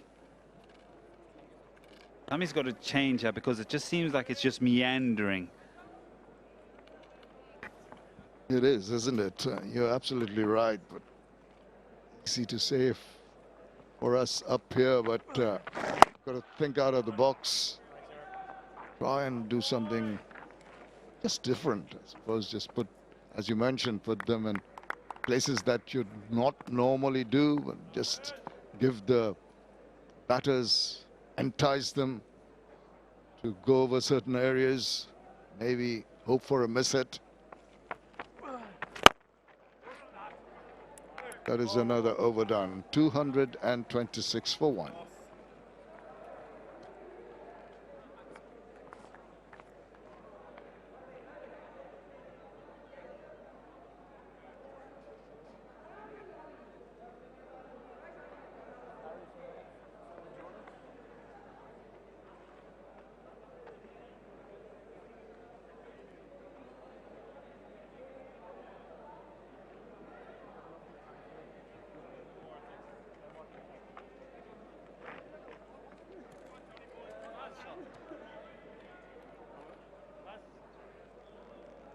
Trailing by 60 runs.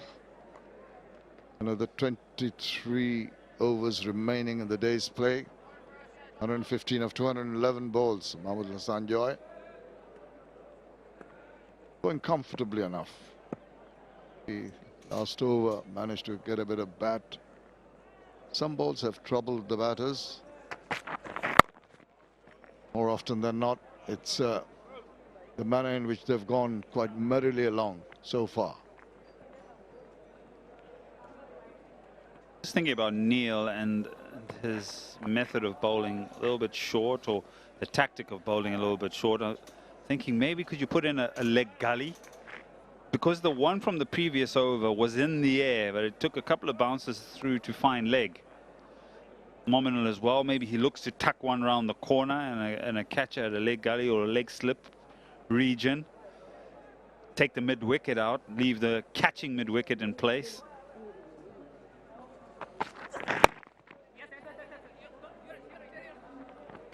Campers through. There's always positions they are in. Oh dear, they're thinking of an overthrow after the ricochet. And the ball hit the wicket directly.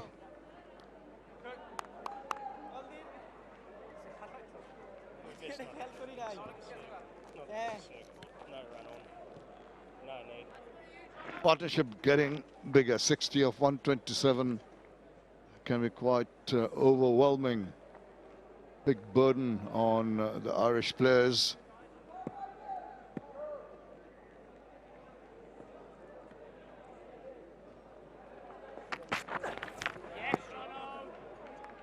Now the other thing is that 58 more runs before Bangladesh take a lead. And once they do take a lead, the mindset can even become even more defensive, because now you're thinking about what you need to do as a batting unit to shrink that down for you to stay in the game. I think time is running out a little bit here from an Irish perspective in terms of what they're trying to achieve in this first innings with ball in hand.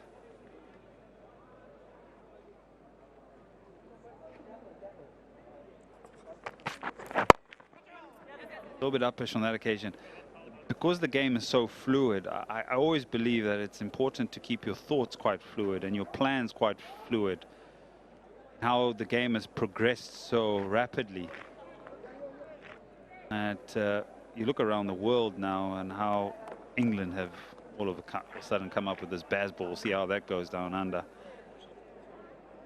But you also look at New Zealand, how their tactics are when it comes to fielding positions and working out batters, and it's more working on the ego of the batter.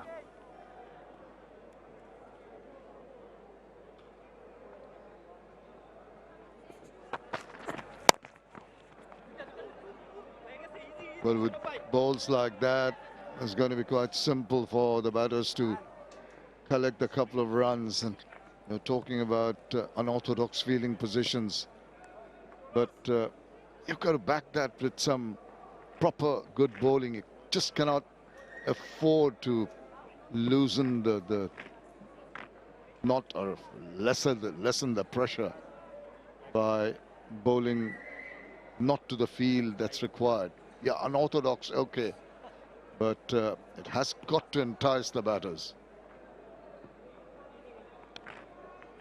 A lot of thoughts going on. Bowler, a few words in his ears.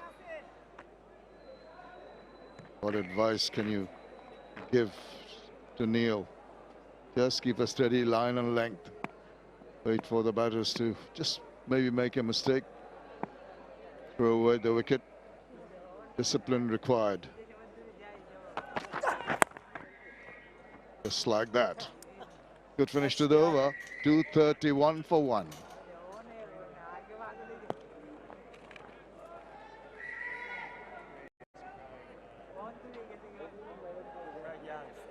Leaving the field. Craig Young leaving the field.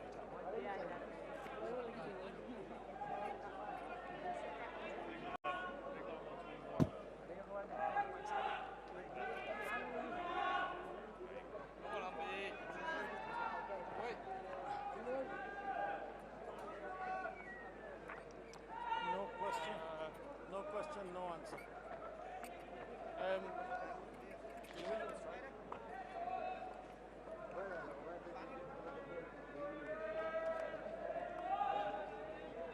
Bangladesh trailing by 55 thanks to that wonderful opening partnership, worth 168. Also Mahmudul Hassan Joy going on to pick his second test match 100. They have a few coming in, especially to the western side of the where we are from, that grassy hill. It's quite lush green. That's to the left of what we are seeing at the moment. Beautiful, isn't it? A venue which has been visited by Isabella. Right, very good from Mahmoudul Hassan Joy. He has been the model of concentration. Yeah, too true. 215 deliveries been made to work to get to that milestone by Ireland, particularly the spinners. They've toiled away. And Andy Balbirnie and Ireland have been talking before. Oh, there you go. Is it even, did you even get flowers if you don't take a picture of it? Need the evidence.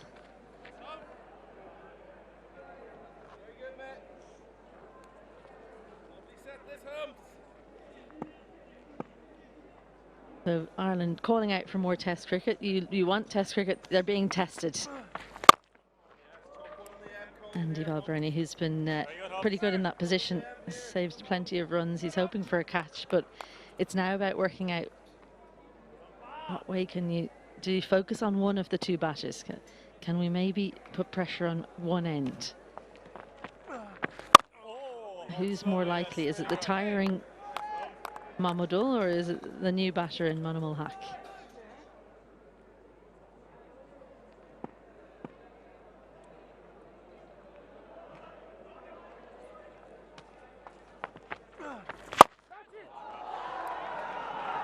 What a shot.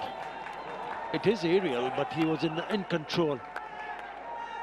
Lovely way to finish the over. That'll please the fans at that section of the crowd also. 235 for 1.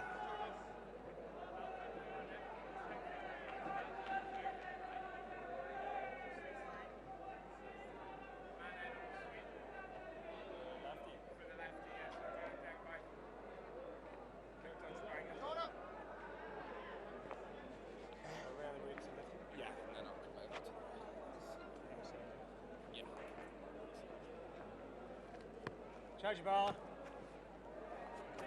Leg step. Off step. Snacks available. Lovely shot to finish the over. Now, two fielders in the deep, cover and long off, but very intentionally bisected the two fielders in the deep, and no intention of running either. Little smirk at the end. He enjoyed that shot, probably the shot of the day for me. And it sparked a change in bowling. Harry Tector into the bowling lineup. Can he make something happen, the off spinner? He generally bowls in T20s if he does bowl, and he bowls quite quickly through the air, often bowls around the wicket to right-handers. So he's trying to persuade himself to slow the pace down because he knows that's what works on the surface. So you'll forgive him the first slightly wayward one. The skipper, Balbirnie, has opted for Tector. 7th option. Been impressive. Mahmoudul Hassan Joy. Just before this test match, he represented Chattogram division. He managed to play 2 first-class matches. First one that he played was against Rajshahi division, and he immediately made an impact in that particular match when he smashed 127 and 51, coming in with some sort of form. But it's about carrying on the momentum and being consistent. In the second match that he played was against Borishal division, 35 and an unbeaten 25. But he's definitely made the most of this test match, picking up his second test 100, and it has been a good one. They always say form's not permanent, so when you're in form, make the most of it. The other thing that's noticeable is just the lack of opportunities that Bangladesh batters have given Ireland. Quite different to the Ireland top order, who Did give chances, albeit they were put down. Beautiful countryside. The tea plentiful in this area. Finally, 𝗂𝗃𝗃 stops one in short leg. It feels like he's been there for most of the day without having much of an impact. Yeah, it has been also a good partnership between these two. Now they have added 70. The first wicket went for 168 runs. So certainly the batting has flourished for Bangladesh in this first test match, especially in this innings. 239 for 1.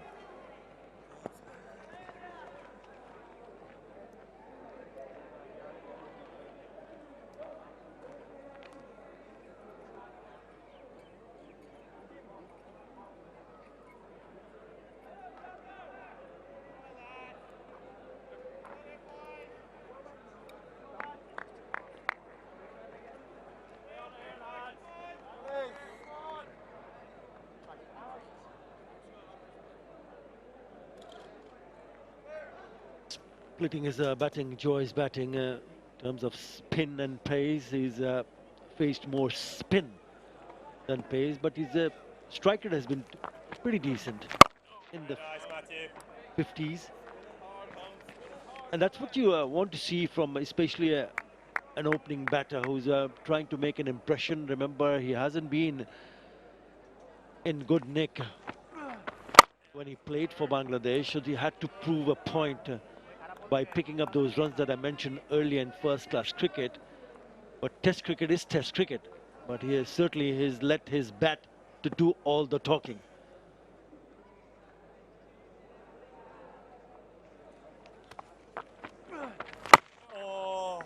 No great difference either in the strike rate against seam or spin. So that's something that Ireland will be scratching their heads at. You generally want to see someone maybe more comfortable, especially an opener against seam, but there's the quicker delivery again from Humphreys. He's managed to get the arm quite high with that quicker delivery. It used to be quite, as it usually is for left-arm spinners, quite round arm. He's managed to get the arm high, so it can be a little bit of a surprise when it does come along. That one 102 kilometers per hour. The line's been impressive though. He's bowled in and around off stump, forced Mohammed to hit the ball back at him.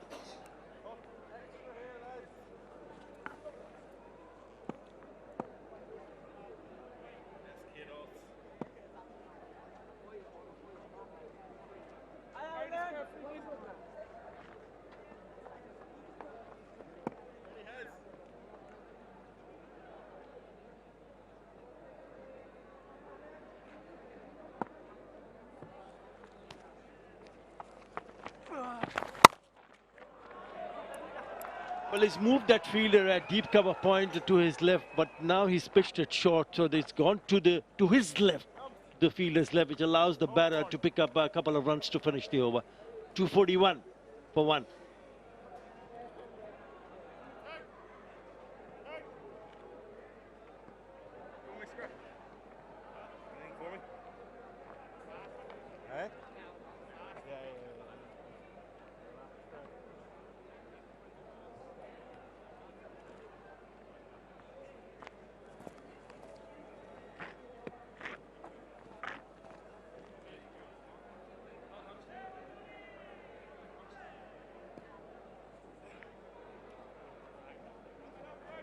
Hey, come on. Come on, Ha. Cricket in the middle, cricket in the outskirts also. Come on, Ha. Big spinners, youth. We'll have to get Ed Rainsford to do a pitch report on that one. Wonder what he makes of it. Yeah. Now then, he's tempted Momin ul Haq, the experienced Momin ul Haq, to take that bait. He's wanted to cut it, he's beaten him. Sector, only in the second over. Oh. Able to do that, but not that. You don't want to see that. If you're the captain of the Ireland team, he'll not be pleased with that.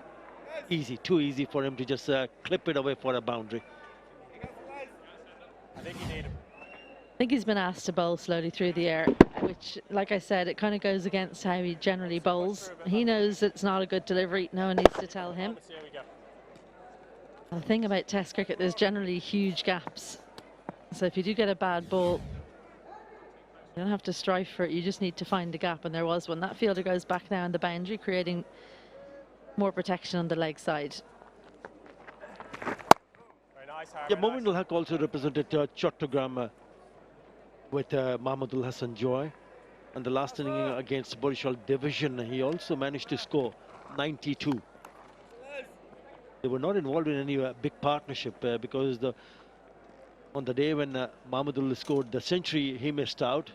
And when he got those 90 odd, Come on, Harry. Joy didn't Finish, youth. score too many. Arms here.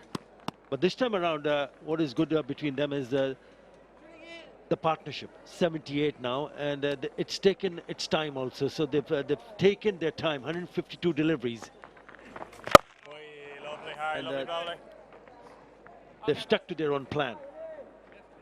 They've not been aggressive. Yes, they've only been aggressive when there is a bad ball being bowled, which they've put away for boundary.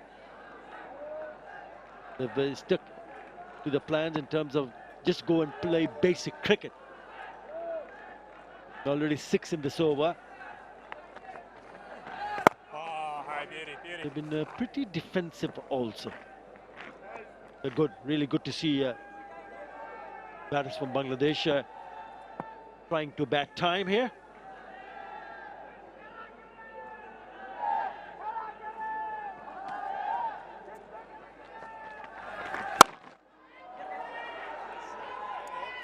Protection on the onside is only deep mid wicket and deep square leg. That one goes straight to the field at a deep mid wicket. 248 for 1.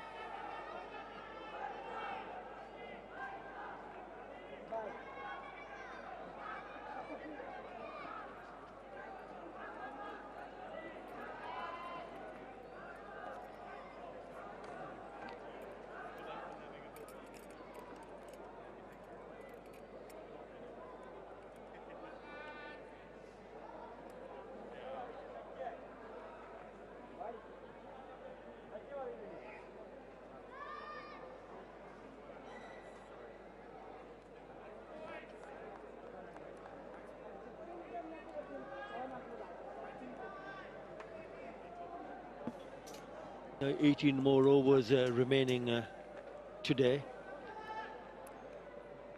No, you're okay.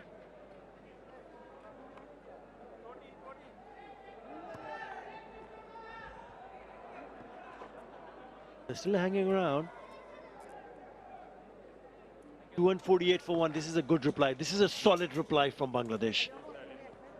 That's exactly what Phil Simmons would have hoped for. Head coach of Bangladesh.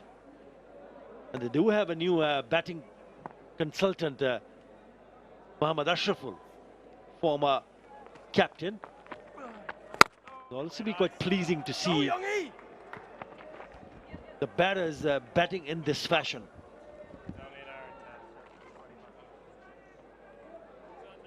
And one thing that's made things very difficult for Ireland is the left-right hand combination that's been there right throughout the 67.1 overs, which means the field has had to change non-stop. That's added miles to the legs. Oh! A little bit of trouble being caused by this new angle from Matthew Humphries, bowling around the wicket to the left-hander, shaping it across. Paul Stirling's thinking he's in with a shout. Covered his stumps pretty easily. Keen on that area.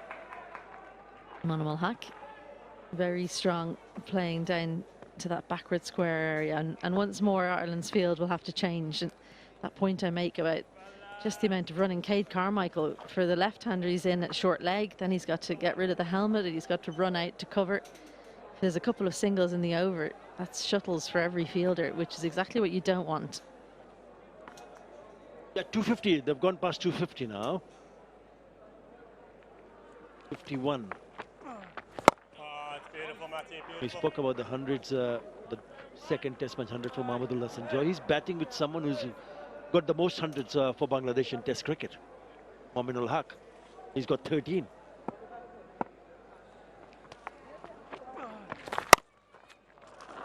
In short. And when you get an opportunity as a youngster, you get an opportunity to bat with someone who's scored that many hundreds. You have so much time to learn just by watching him bat, the way he handles himself. Great exposure for anyone. Yes, he's got 100, but still, you don't or never stop learning. No, you can place him. Go to 45. Head a bit finer. And a bit deeper. Deeper, deeper, deeper, deeper, deeper.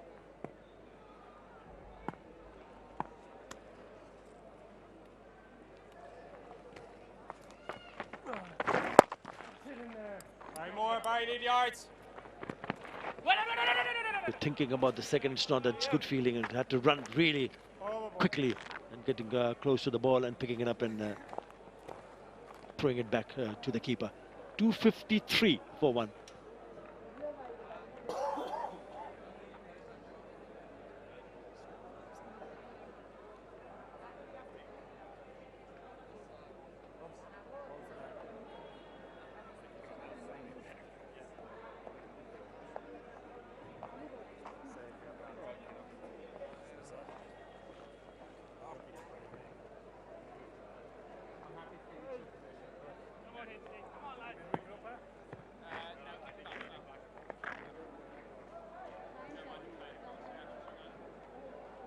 Yeah, just on the batting and especially on 𝗵𝗏𝗃, I mentioned that he's got 13 Test match 100. He's also one of the players for Bangladesh. Actually, the first one to get hundreds in each innings of a Test match, which was against Sri Lanka in 𝗃𝗃𝗃𝗃 year 2018.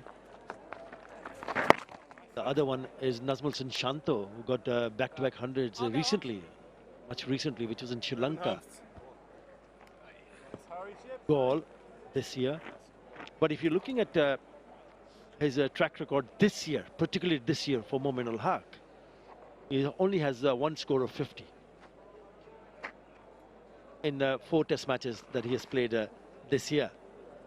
So now he's got a good start. He's now moved on to 44, so he'll be also eyeing to convert this start to a big one, and it'll be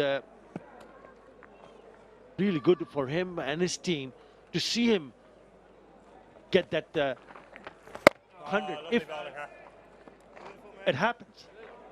But certainly this partnership have really settled and again showing that Bangladesh keeps on dominating.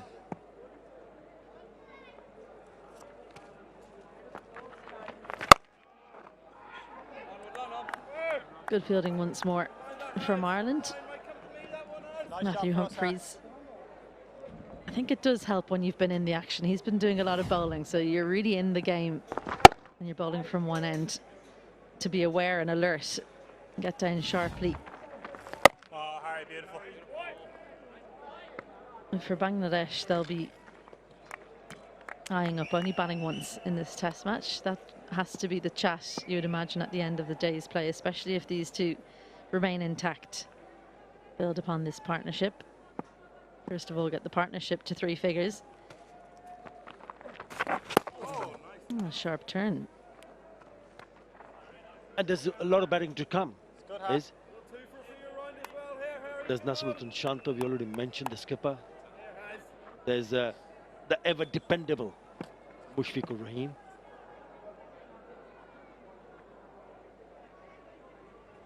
𝗵𝗏𝗃𝗃 and Miraj. Harry, lovely bowler. 2 Test match hundreds. So there is batting to come. 254 for 1.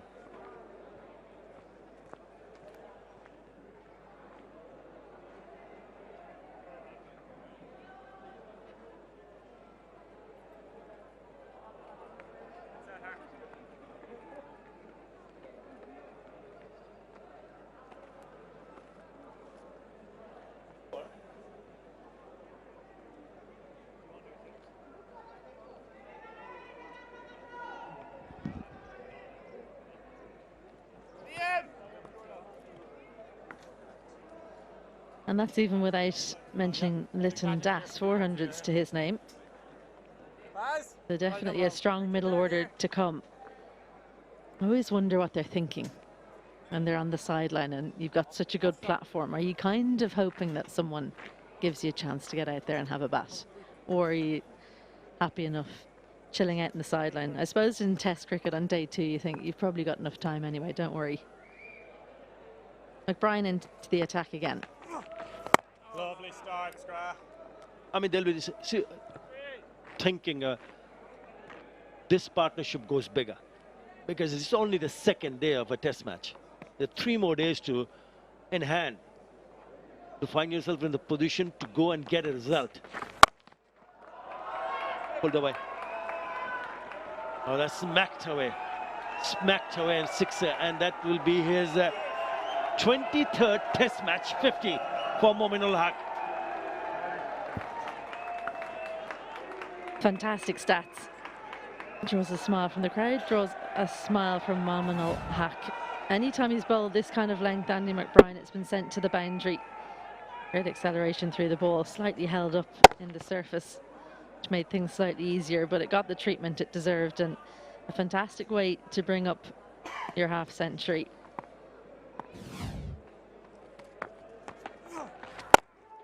A poor delivery, wasn't it? And now again has gone past the fielder at a short mid wicket, and this will also go to the boundary. 6 followed by a 4.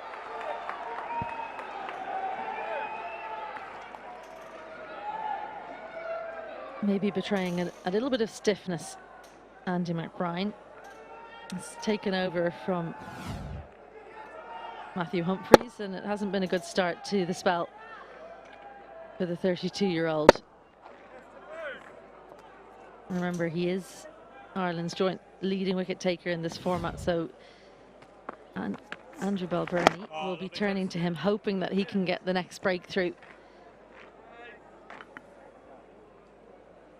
It really hasn't worked in their favor. If you look at the seam and spin, there have been patches of overs where they had a little bit of control, but on many occasions throughout this innings, they've just released the pressure by bowling poor deliveries, which has went down to the boundary. And it gets difficult for the skipper to control things in the middle if you see the bowlers keep bowling those loose deliveries. I think it's just been a case for Andy McBride that when he bowls a little bit more slowly through the air, he's not getting it quite full enough.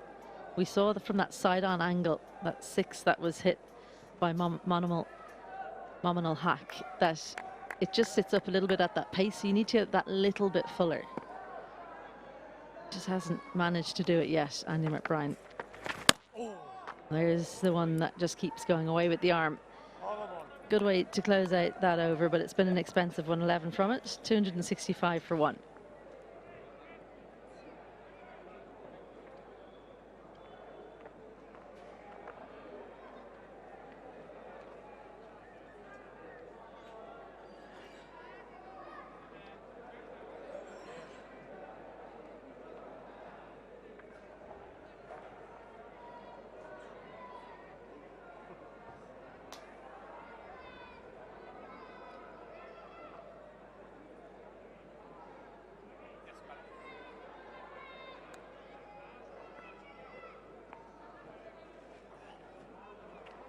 Partnership now worth 97 between Mahmudul Hassan Joy and Mominul Haq.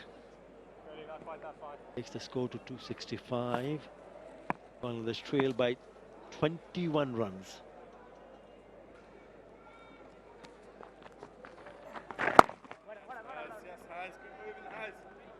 I'm sure there would have been a lot of talk in the dressing room even today and before the start of today's play that where does the coaching staff, the spin bowling coach or the head coach wants your bowlers to see, not in terms of taking wickets, but the areas that they wanted them to concentrate on. I don't think that they've provided what was expected from him. Well, we saw in the Ireland batting innings that inexperience at batting for long times. I think we're seeing the inexperience of bowling for long enough here. Spinners getting into their spells and maybe just slightly too many variations.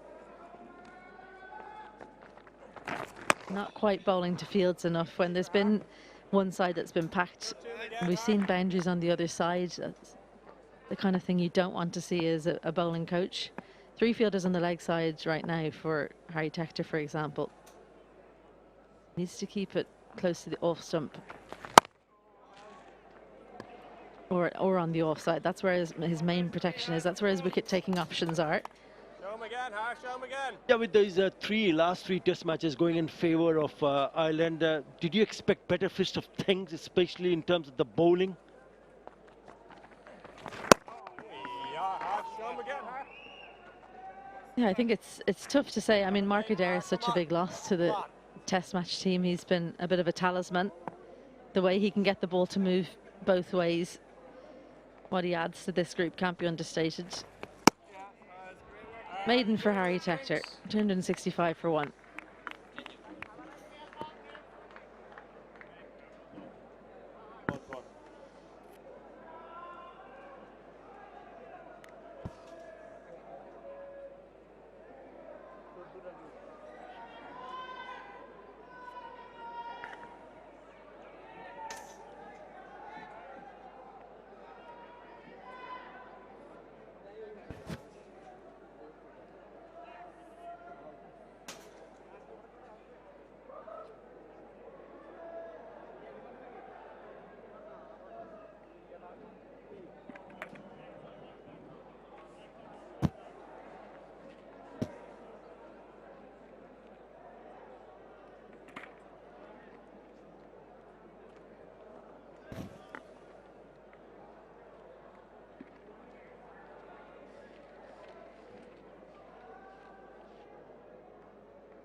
Get a better view.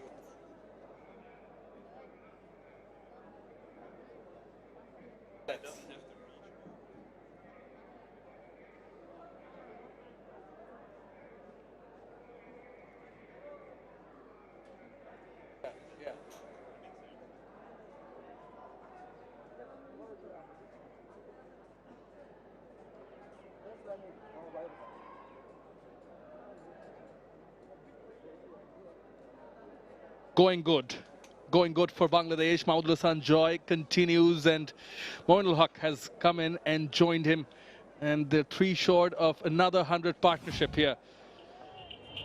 Moinul getting to his 23rd half century, second in this year. He's batted well, he's taken his time initially, calmed things down. Quite a few sweep shots we've seen, 4 boundaries and a 6, but picked his deliveries to his strength. Whenever short, rocked back on the back foot and pulled it away. But other than that, was not hesitant to rotate the strike. 4 boundaries and a 6, and that 6, that deep mid-wicket region. Most of the boundaries coming on the onside, except for that 1 on the offside behind the keeper. And primarily when he came into the crease right before it was time for a break, they took their time and made sure that they bide their time and keep the wickets intact. That's what they've ensured. The top has fired for Bangladesh, joined by Ed Rainsford. Very good afternoon. Hope you've enjoyed the batting. Good afternoon, Shamanoy.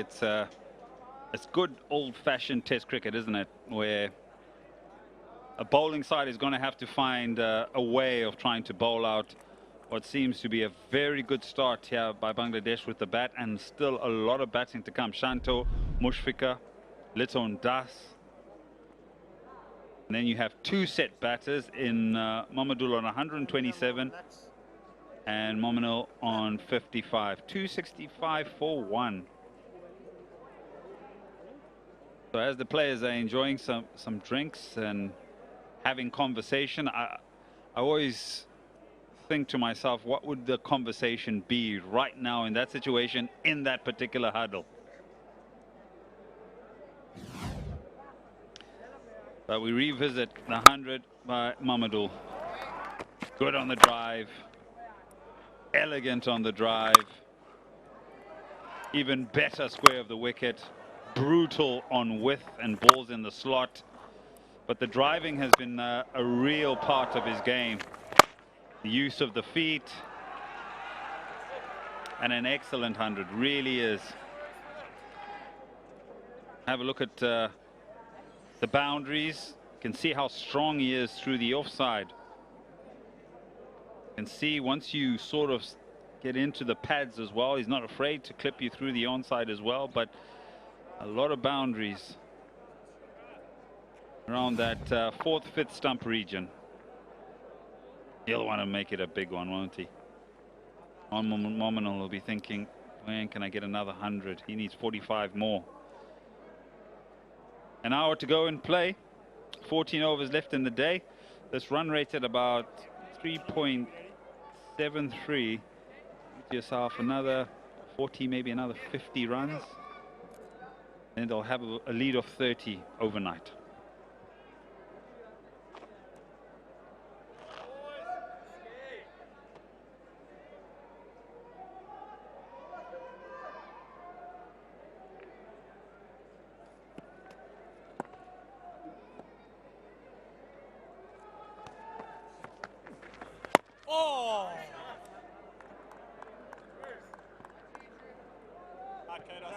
𝗃𝗠𝗃𝗀𝗃, a commendable, very good knock, especially as we mentioned earlier that this is an innings of redemption for him. So young, again, to reiterate that he's part of that under-19 World Cup winning side, then coming into the test side, cementing your place, and then going through a dip in form. And this shows character, because you face that, you go through that, and then you make a comeback, and that too with a century. Still plenty of batting left. No, I think he's a quality player. I think most players around the world will have a slight dip in form and will have difficulties in their careers. It's how you figure it all out and come back a little bit stronger with maybe slight changes in your technique and approaches to the game of cricket and various type of bowlers. I always think about Kevin Pietersen, who went through a stage where he struggled against left arm spin. But then if you think about the 100 he scored in Mumbai, I think it was one of the best test 100s you'll ever see. Incredible. In spinning conditions, in hot and humid foreign conditions as well. I think about Andrew Strauss, who struggled a great deal against one particular bowler in Morne Morkel, round the wicket.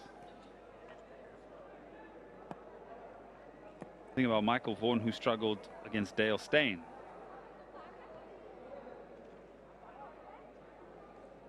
I think Daryl Cullinan with Shane Warne. Come back to that. 266 for one.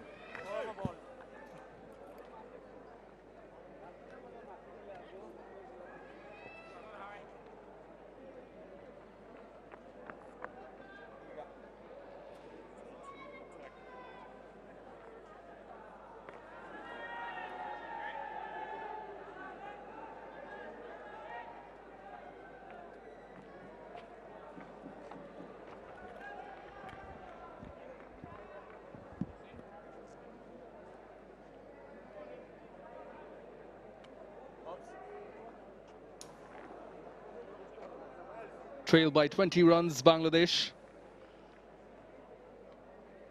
Still going strong. Speaking of matchups, you were Thakur being the 7th bowler, Andy Balbirnie just going in and having a chat. They need to be proactive and think of creative ways to outsmart the batter. At the moment they look comfortable, but yes, you were talking about certain matchups at Rainsford. Good to hear. taking us back through the memory lane. It's more a reference to, you spoke about Mamadul and how he had a dip in form. Always equate cricket to life. Always the ups and downs, aren't they? Everything's perfect. No, not everything is a utopia. It's good from there. It's good from there, huh? Just being able to do things consistently, doing consistently well for a long period of time allows you to have some sort of consistency in life. The dips will always be there. Edged? No, it's not. It's a bit of turn. I just wanted to check that everybody was awake at home. Got some people excited. You have massive turn.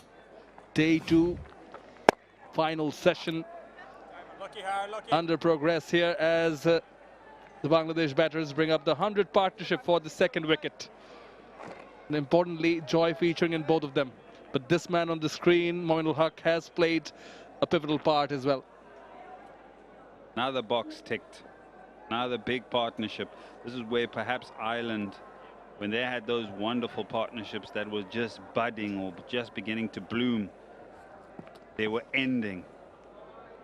As on this occasion, 200-run partnerships, one being 150. Sorry, lovely bowler.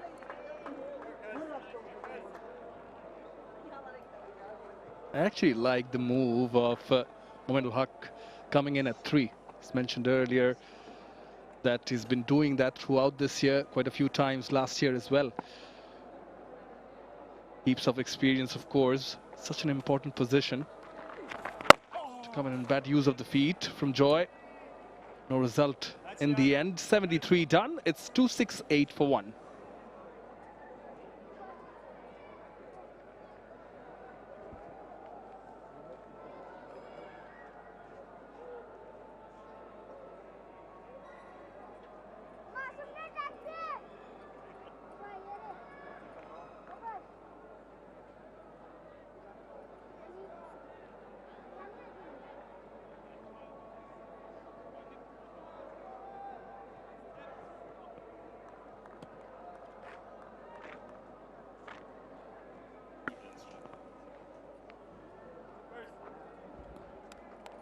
Mominul Haq coming in at 3. That's what we were talking about. Such an important position. The number 3 position in today's world. You see the top batters bat in that position. You might have to come in the very first over. Might have to wait half a day, 40 overs. Such was the case in case of Mominul. To come in, assess the conditions, and he's such a smart cricketing brain, former captain of Bangladesh. Mominul Haq reads the conditions, the surface, and how the game is playing out so well. So I think this augurs well for the young Mahmudullah Hasan Joy as well, even though he's the superior one in terms of runs in this innings. Mominul has had so many big knocks. 1300s in his career, so it's good to have someone like him in the middle to talk with the young Mahmudullah Hasan Joy. Yeah, there is that aspect, but as you've mentioned, it's been a quiet period for Mominul as we look at the most centuries for Bangladesh in Test cricket. He has the most with 13. Mominul has always struck me as someone who is quite composed. He has a great deal of emotional intelligence. He doesn't give away too much. Doesn't seem to have those extreme highs or extreme lows. It just seems like he's in good control of that. And he's always been like that. Doesn't give away too much. Just gets along with his work. And there you go. Top of the pile with the most centuries in Test cricket. Mushfiqur not too far away. Tamim Iqbal. Shanto with 7. Mohammad Ashraful, who's part of the coaching staff now, with 6. Brilliant, Scrag, great hand.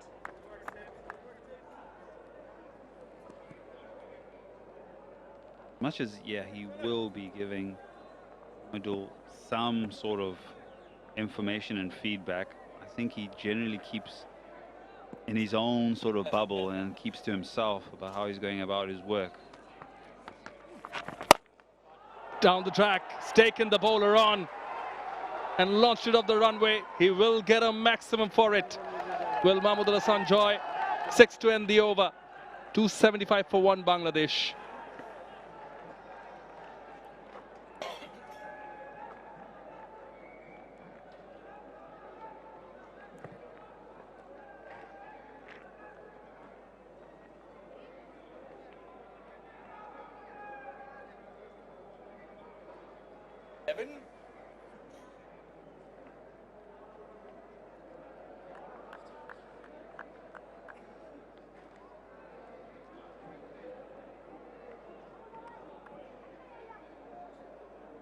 Deficit reduced, courtesy of that 6. The very last ball, the previous over. Using his feet, charging down the track. And then timing it beautifully. Yeah, middle off up in the circle, and with the off spinner. Comes down the wicket, meets it superbly. They're looking much more positive. I think they're going to turn it up a notch. Sensing it. But yeah, just referring to having calm demeanor is similar to Mominul. Mahmudullah Sanjoy also keeps to himself. He has that humble and subtle nature, doesn't talk much. Puts that smile on and goes about his business. That's Mahmudullah Sanjoy.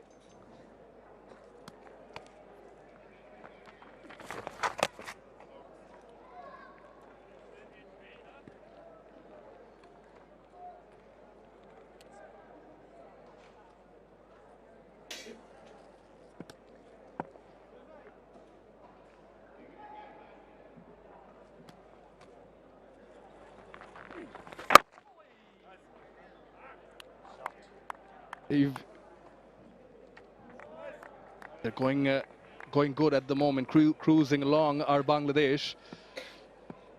Having a look at the surface on both days at Rainsford, you were there playing the role of the pitch doctor.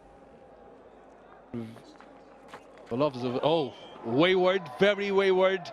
And those will be free runs for Bangladesh. Goes all the way for a boundary, and a wide signaled by Sam Nogatsky as well. This has gone horribly wrong.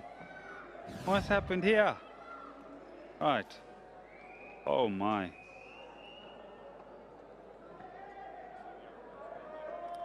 Look what he's tried there. He's tried to ball seam up delivery and in swinger that's come out wrong. Oh, nearly missed the cut stuff. Trail only by 5 now.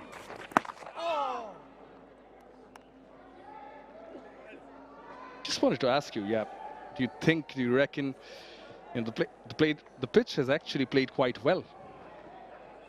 Referring to the dryness, there's still ball coming on nicely, quite consistent in terms of bounce. 5.2 overs, still the new ball is due. We haven't seen much of Barry McCarthy and Craig Young. You reckon they take the new ball and bring them back in action? I'll answer the first part of your question. As the final delivery left in this particular over, I do think that the first 3 days of this particular pitch are possibly the best days to bat. Yesterday maybe it was a little bit slow, a little bit dogged, but I think it's settled down and slightly quickened up. Got a turn on that occasion. We'll come back to that. 2-8-1 for 1.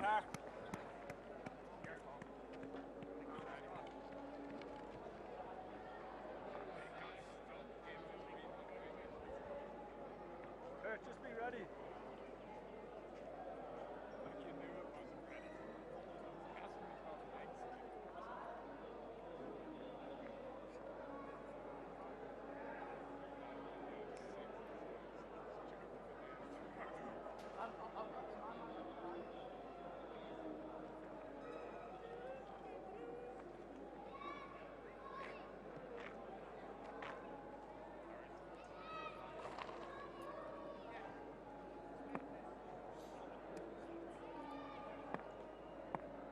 It is the Dutch Bangla Bank series. First test here in Sylhet. Bangladesh going good so far, and they are having a good time coming in all ages.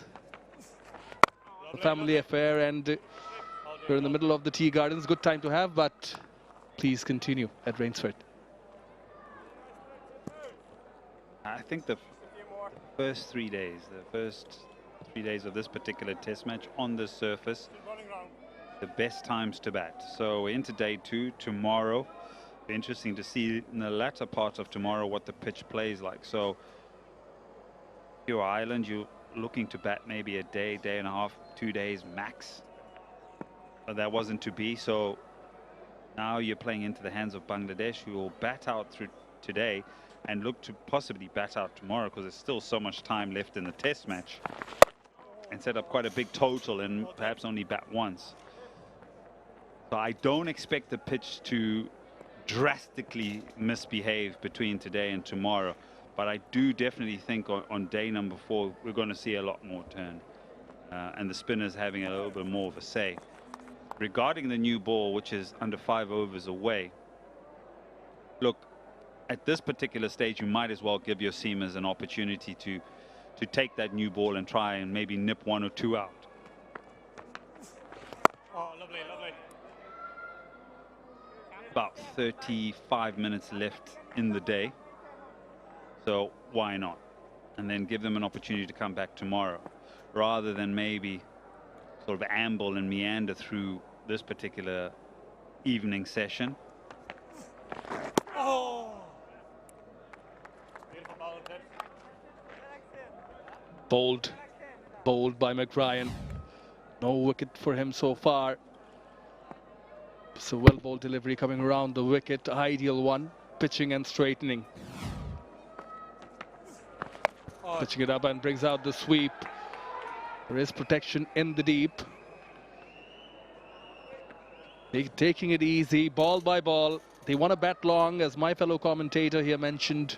Ideal time to bat on. They will want to bat long. And if they can, just 2 runs away now, trailing by 2 runs. If they can compile a good lead, maybe they'll think of batting only once, but still early days, only day 2. Oh, keeping slightly low. Good understanding between the two. Manage them a single. 285 for 1, Bangladesh.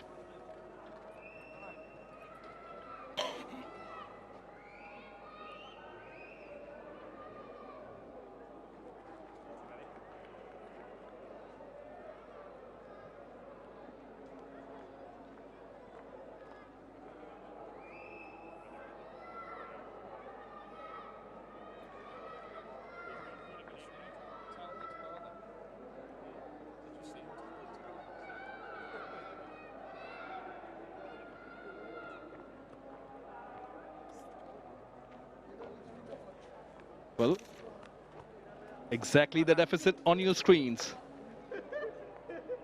Mahmoud Hassan Joy and Momin Al-Haq, they have ensured the result of this 117-run partnership. Followed up after the 168-run stand for the opening pair, that they are so close to taking the lead. Yeah, and the flip side of it could be, do you retain the new ball to bowl in fresher morning conditions tomorrow? Do you just say to your seamers, well, let's see you bowl with the old ball today, maybe 2 or 3 overs? McCarthy's only bowled 8, Young has only bowled 7, Neil's only bowled 8, so you could give them each a little bit of a burst with the old ball today, and then tomorrow morning say to them, well, you know what, we've got a new ball in hand, let's see what the new fresh morning conditions could hold. So there'll be a small conversation and deciding what they do in the next 35 minutes.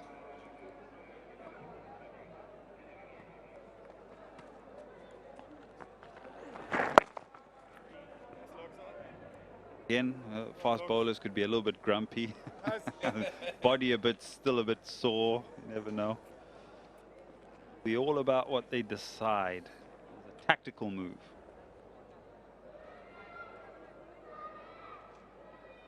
Leading by 1 run at the moment, Bangladesh. Mahmudullah Sanjoy, 138. This is his highest test score.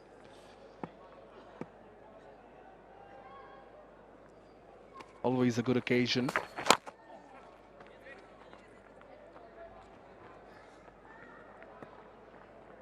Fast bowlers can be grumpy, as you said. But you yourself being a fast bowler, you come across other fast bowlers being grumpy to you. Always grumpy, yes. Fast bowlers. To each other as well? Everybody.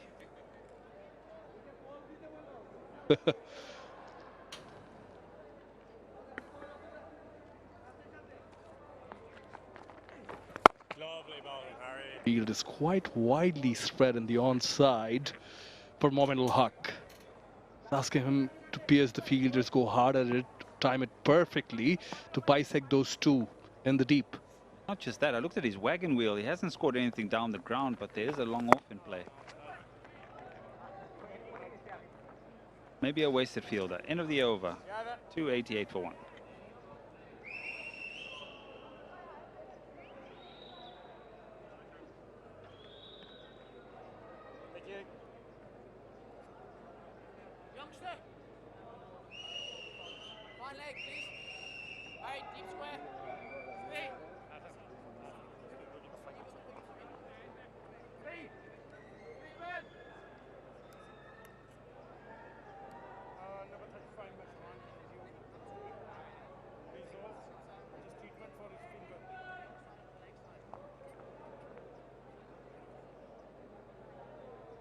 They've just started leading Bangladesh in terms of runs, of course.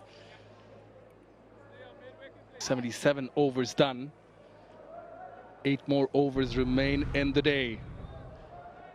138, previous best versus South Africa was in 2022.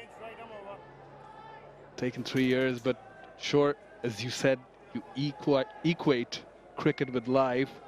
Sure will make him more mature and value this knock quite highly. You know what he's going to value? Is the gap between 2022 to 2025 more. And the knock, yes, but the learnings between those 3 years are vital to his progression as a young man. So it's incredible how much growth can happen in 3 years. And you know, it almost feels like it was yesterday when he played in 2022, but time has moved quite quickly. Speak my mind, Eddie, on this occasion. You have a nice color of glasses, nice and bright. There is a seamer operating from the Dutch Bangla Bank end, as we were saying, but it is Curtis Camphor. You know, just to refer to what you were saying, the opportunity to speak to Hassan Murad this morning, and got called to the test squad back in 2023 for the New Zealand series, didn't get to play then. And I asked him that how was the journey from 2023 to this day when you get your debut and you get your maiden wicket. And it has actually, he said that it helped him mature much more. Being in the dressing room, rubbing shoulder with the seniors, it helped him. That's a good shot onto the pads. Nicely put away. Will not get a boundary though. Come back for the third. Good running.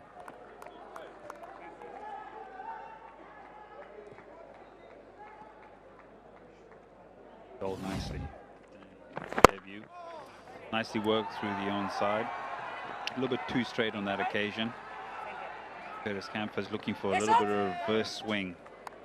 Trying to go stump to stump here.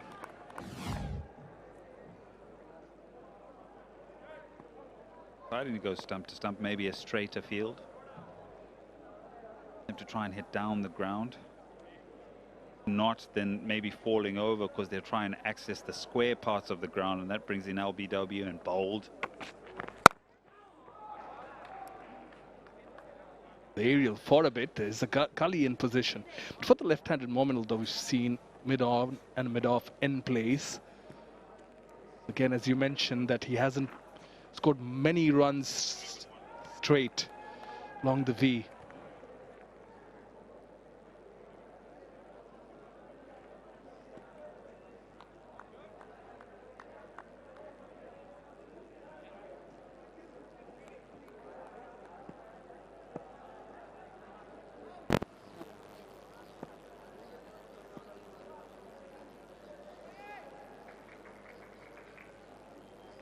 .261 balls faced.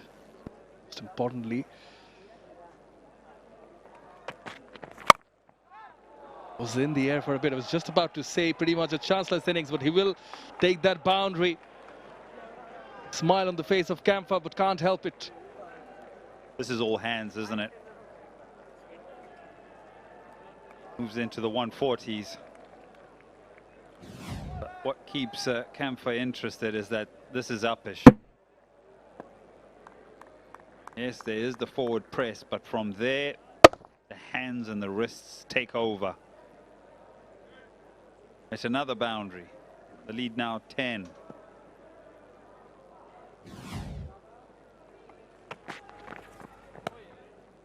Too wide. 8 runs in this over. It's 296 for 1.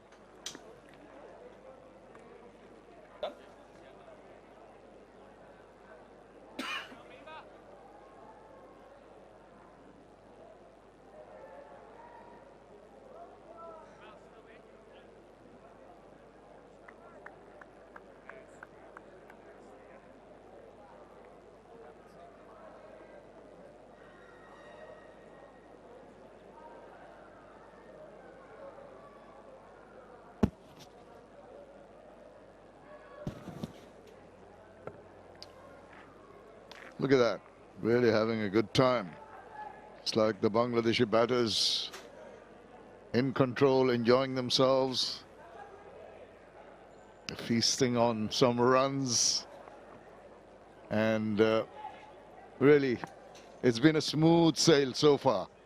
The Irish team have not really been able to create any waves to really disturb that smooth cruise of Bangladesh.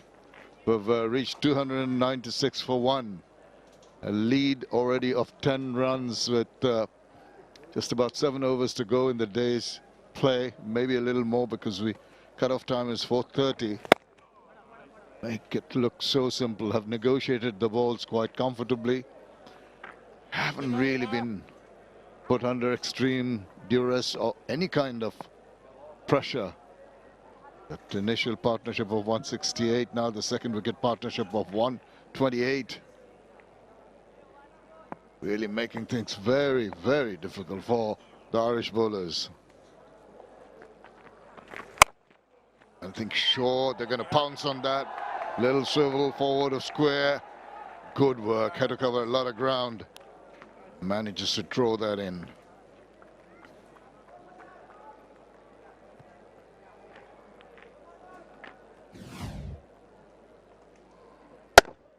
Yeah, another very good partnership in the making here. After this 6 more overs to be bowled to end the second day's play, and Bangladesh has come with flying colours with the bat. In the lead with 13 runs, score 299 for 1. Wonderful, wonderful display of test match batting. It's been very calculated. The manner in which they've gone through this innings, settled down, got to see what the ball is doing. Very, very choosy with the right selection of shots. And there's the 300 up for Bangladesh in the 79th over. Very, very happy position to be in. Yeah, the other thing that has stood out for me is the batters who have come into bat has been patient enough initially to absorb the pressure and then go on even in an attacking mode when there was any opportunity. Just the manner in which they're gathering the runs. So very impressive. Short outside, off and cut away for 4 runs. 304 for 1.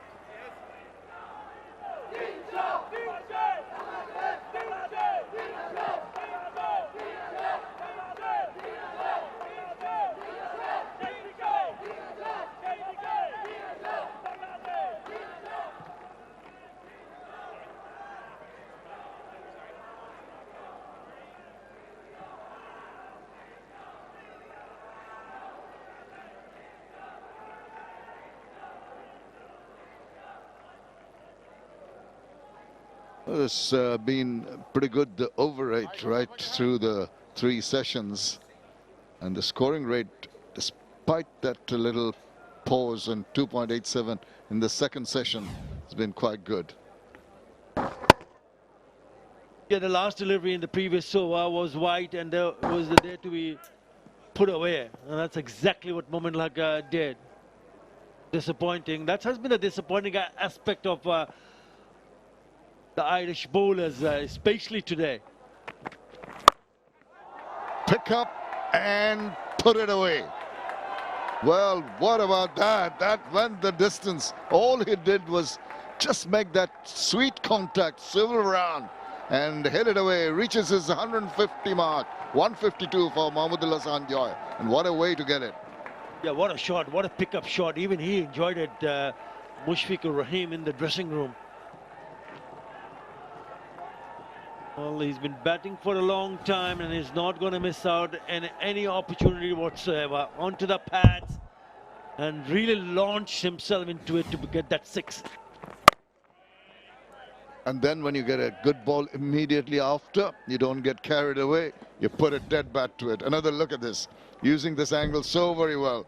Pick it up and deposit it way past the boundary. Appreciation from a man who's playing his 99th test match, and from his partner in the middle who knows how to score centuries. That's his shot that got to him to his 150. And now the offside. He's really smashing the ball all around the ground. Yeah, this is also his best first-class score. Two cracking shots, one on the onside and one on the offside. Well, he seems to be enjoying seam for sure. Again wide. Square of the wicket. Went like a rock to the boundary. Well, 3 more deliveries till the new ball is due. Oh, this time around, I think it may have been dropped. You can see the disappointment. It's Paul Stirling.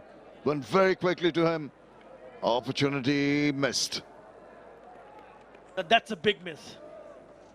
After being hit for a 6 and a 4, he comes back and he's just pushed the length a little bit fuller and he takes the bat straight into the hands. Just couldn't hold on to it. After such a long time, they create a chance, but they just could not hold on to it. Paul Stirling, he survives.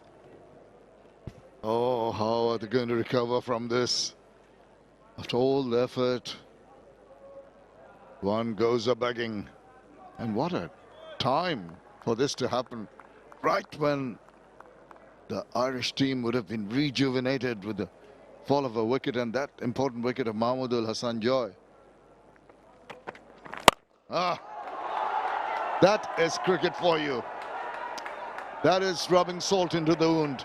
You get a life and then you blast one away for the maximum.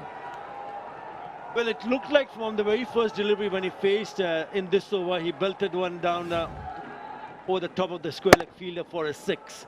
A 4, a drop catch, and again, this time he's gone over the top of the fielder at long on. That is a massive hit. He's been aggressive, but he's been lucky. Not him, unlucky. With that 650 partnership on the board. The lead extends very quickly to 34 runs. Just trying to bowl it as far away from the reach of the batter as he can. 80 overs done, 320 for 1.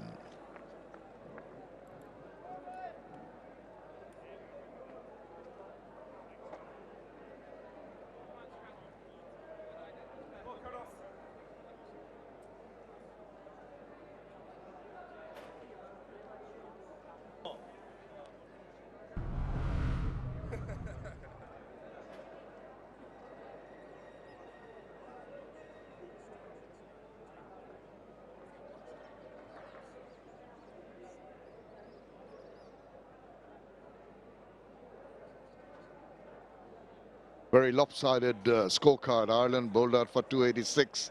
Bangladesh really charging on. 320 for 1, 162. Mahmood Hassan Joy now joined by Mominul Haq, who's on 69, and already a lead of 34 runs. It's going to be a difficult last few overs for the Irish here. The new ball is due, and have they taken the pondering it? They've got a spinner on, so just wait. Yet to take the new ball. It has been brought in by the fourth umpire.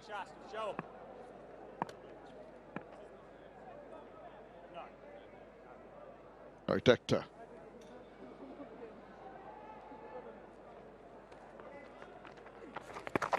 Oh, now that's deviating down leg. That angle is not going to make the umpire give the decision in favor of the bowler.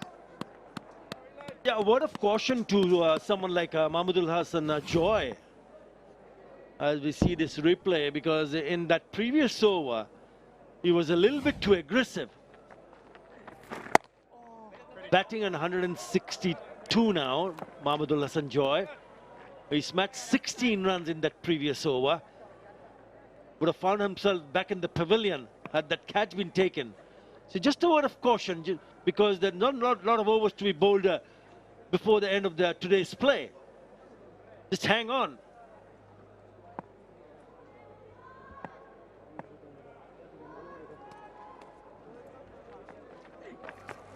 Yeah, just remember, they did all the hard work, the batting pair yesterday for Ireland. Jordan Neal did so very well in negotiating the first 5 deliveries of the last over, and then got out on the very last ball of the day from Tajul. So that tells you you've got to keep focus. Nuts up in the air. There's a fielder trying to get to it. It's too far away. A little bit of a fumble, does manage to recover and send it back. He's got a wonderful, wonderful innings, Mahmoodul Hassan Joy. The sweep, top edge, but not enough legs. Nearly went away from him. It'll be really good if he can hold on to his nerves and just stay unbeaten, Mahmoodul Hassan Joy, who will be on strike here. And it's such a lovely pitch to bat on. It might be even better tomorrow, up until maybe lunch or maybe just after lunch. Let's see his approach. He is careful. He knows that the ball will be turning from Tector. And I think Mominul Haq needs to just go across and give him a word of advice and just keep it cool. We're coming to the end of the day. Come back refreshed tomorrow.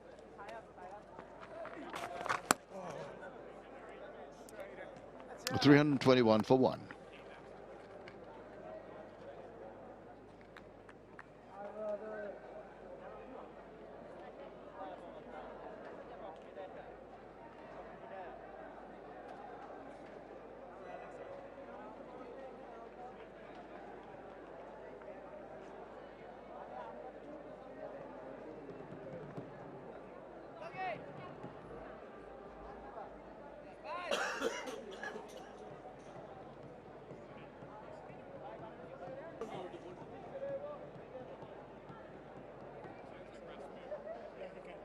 Well, Sylhet Stadium today has seen some wonderful batting from the Bangladeshi batters. All 3 on view have really shown a lot of prowess in the manner in which they've garnered these runs. 321 for 1. 4 overs remaining. Ball taken. Ball not yet. Camphor continues.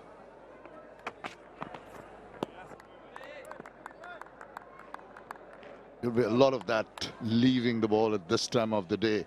When Mominul is on, I'm sure he's not going to try and take on the bowlers with all his wealth of experience. He knows that this is that little period of about 15 minutes till the end of the day's play when things can go a little lopsided. He's got to be careful about that. Change in the field. Cover fielder comes more squarer, more cover point area. Sakali and his slip just behind.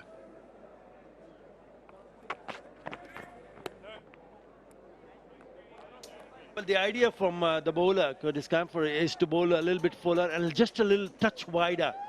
On last two occasions, Mominul Huq has managed to let it go to the keeper. There is a slip in place, and then also the fielder that you spoke about, the gully, and right next to the gully there's a cover point, a little bit closer. And that is a very strong area for Mominul Huq.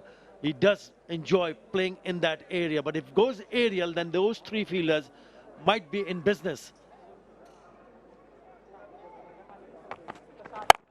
He's more in his arc, and that has allowed him to drive it through into the deep and for 2 runs. So he knows when he's comfortable in playing his shots, and he's going to let the ones a little away from his reach. Let them go. Do not go chasing after the balls now. As long as he hits it all along the carpet, it's absolutely fine. Nothing wrong in that. The trouble starts when the ball goes in the air.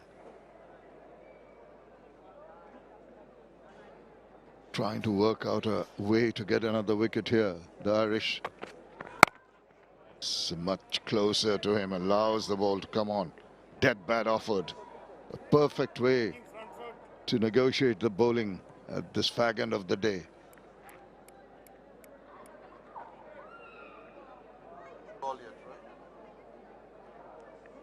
So the Irish team seem to have decided not to go for the new ball today.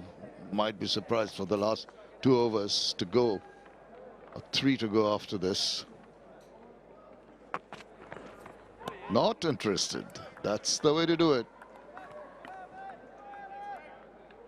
I think this is what they need to do as a bowling unit, to be able to persist with line and lengths where you're not allowing the batter to score freely. Yes, it's been wide, but maybe because of the fact that you're coming to the end of the day's play, that's the reason why someone like Mominul Huq hasn't taken his chances to play outside the off stump.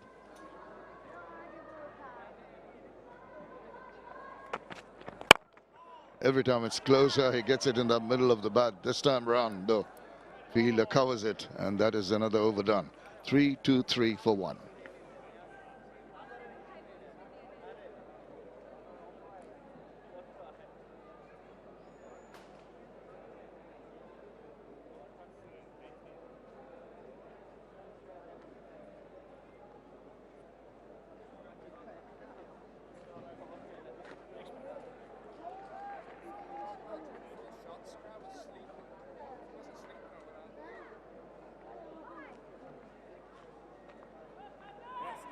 Exactly 90 overs at exactly 3 runs per over. Yielded 270 for 8.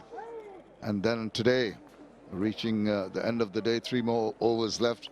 3 wickets only have fallen. 2 of them Irish wickets. And the run rate much more healthy today from the Bangladeshi batters.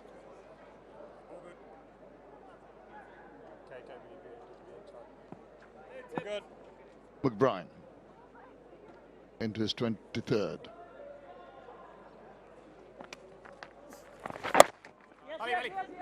Yes is the call to that quick single.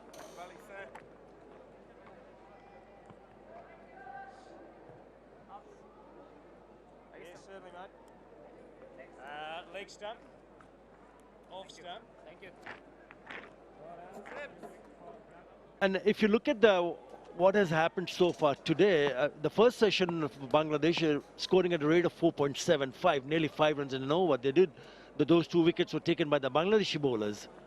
So Bangladesh did not lose any wicket.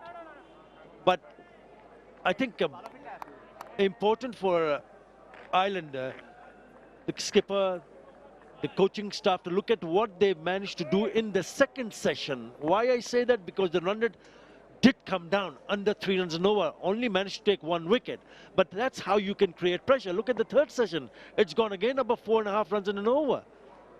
Lots of work needed to be done, especially tomorrow when they come back, because Bangladesh might just take this game away.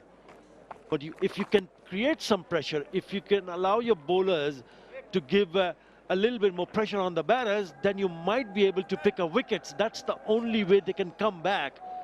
Tomorrow, new day, and they'll be hoping that they can bowl well.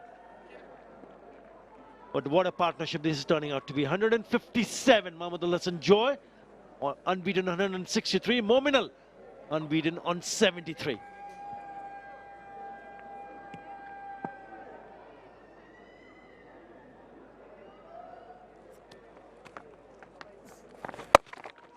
I'm sure Mominul has had a word in the ear of Mahmud Hasan Joy, that 1 over when he became a little over aggressive, and also created an opportunity for the bowlers when he was dropped.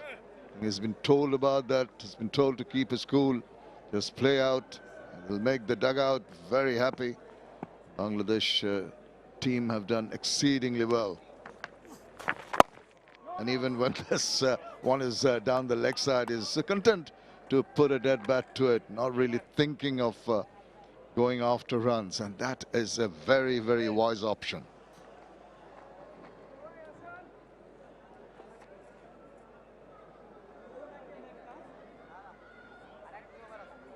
Drafted away initially, Mahmud Hasan Joy, and then when charging after the bowling, just the right mix.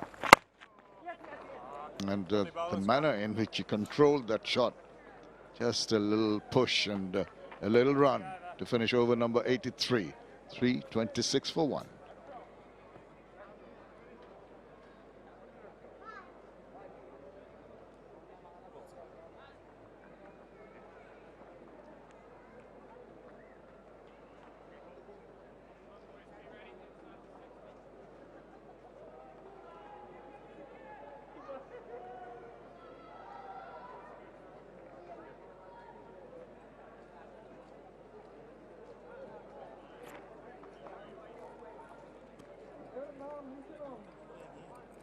As the sun sets here in Sylhet, we have 2 more overs left in the second day's play, with absolute domination by Bangladesh, initially mopping up the tail early morning and then getting the runs on the board with a century from Mahmudullah Hasan Joy, a good 80 from Shadman Islam, and Mominul, the veteran, chipping in with 73, not out.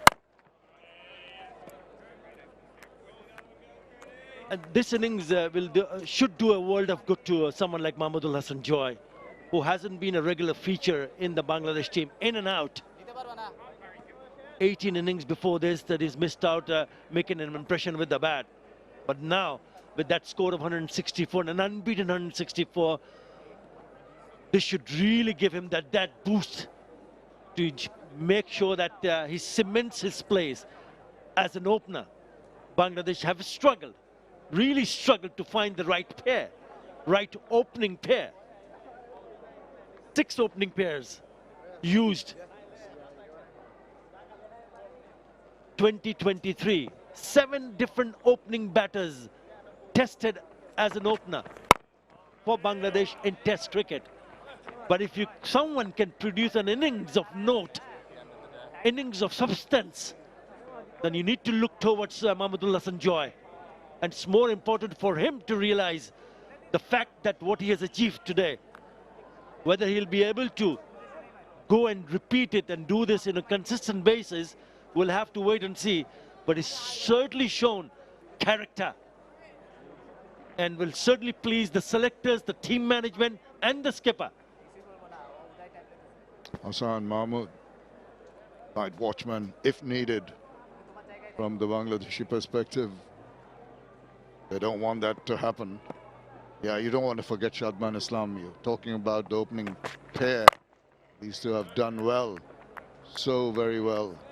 Just want to replicate it as you mentioned, on a regular basis, to give that confidence to the team to start off with, because when you start well, you tend to do well right through the innings and right through the match.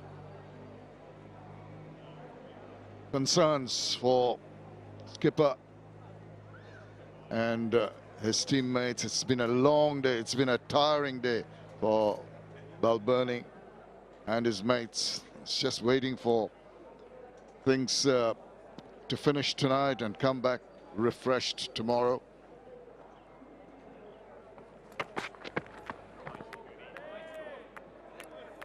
They'll be trying the channel to both the batters outside the line of off. Temptation will have to be curbed. Try and go for runs. Do not want to induce an edge, which he managed to do. Survived a drop catch from Paul Stirling. 2 more deliveries in this over and the last over to come after that.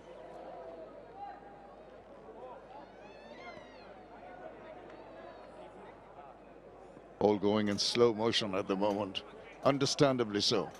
I think both teams want just finish this game off for the day.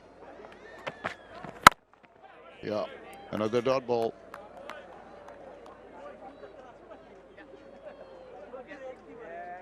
Done a wonderful job, great stuff. It's so important for himself, for his team, for his country, to show that can be done if you put your mind to it. He's got the skill sets. Maybe the mental aspects were tested in this period of play where he was shy of runs. Didn't come, but now he's come back with a bang. Needs to just carry on the good work he's established here. Remember, he scored a very good 137, which was against South Africa in South Africa in the year 2022. So it showed early signs of promise. Again, what a good-looking shot this is. Beautiful, classic cover drive to finish the over. 4 more. He cannot believe it. 330 for 1.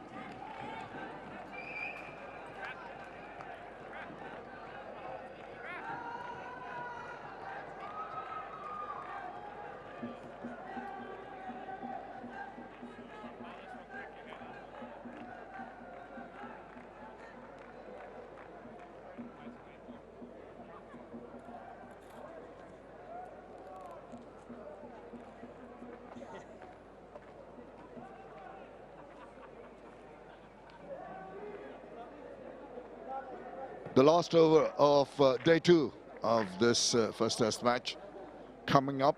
A day that has been completely dominated by Bangladesh with shots like that. Look at that. Classic cover drive, holds his pose, and the ball races away. Didn't try to hit it too hard. No follow through. Just a punch. Look at the speed of the bat. Feel for the bowlers.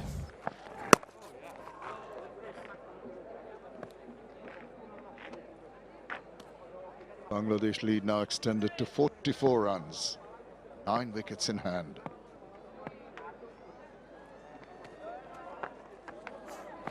Mominol, whoa, that's a bit of a surprise. He's thrashed that. The slug sweep is gone for the maximum. What a strike that is. Yeah, with that 6, the lead now 50 for Bangladesh. Yeah, it was in the slot and really timed it right from the sweet part of the bat. And he picks up his second 6.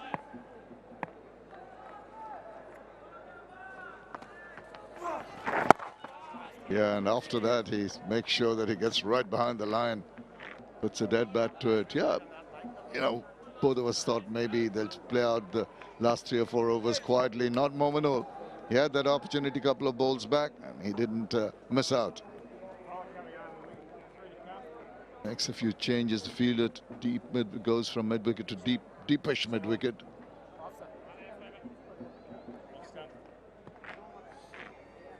Be a little more temptation, enticement for Mominol to go big once again. Well, he swept it fine behind square this time around. A controlled shot.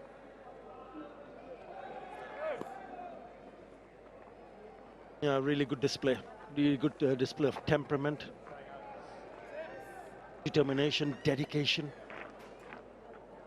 Not just from him,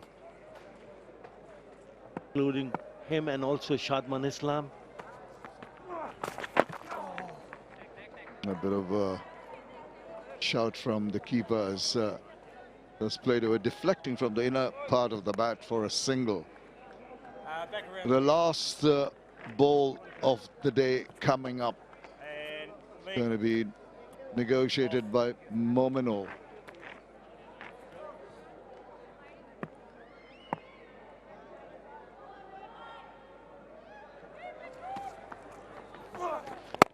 And he stays there with his partner at the end of a very, very convincing day. Very, very well played day by Bangladesh. This has been domination, initially mopping up the tail, and then all three batters on view have been at the top of their games. Mohammad Hassan Joy on 169.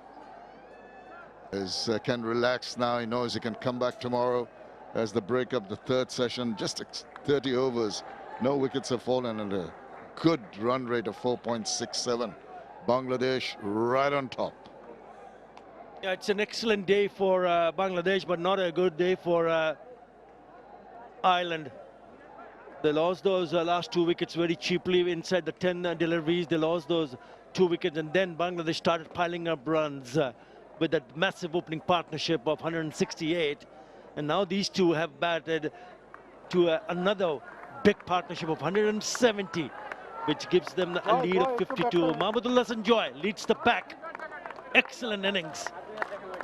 169, an unbeaten 169. With him is Momin al Haq, the left-hander. What a display of temperament. Certainly showed big character to ensure that they end up scoring 338 for 1. Unbeaten.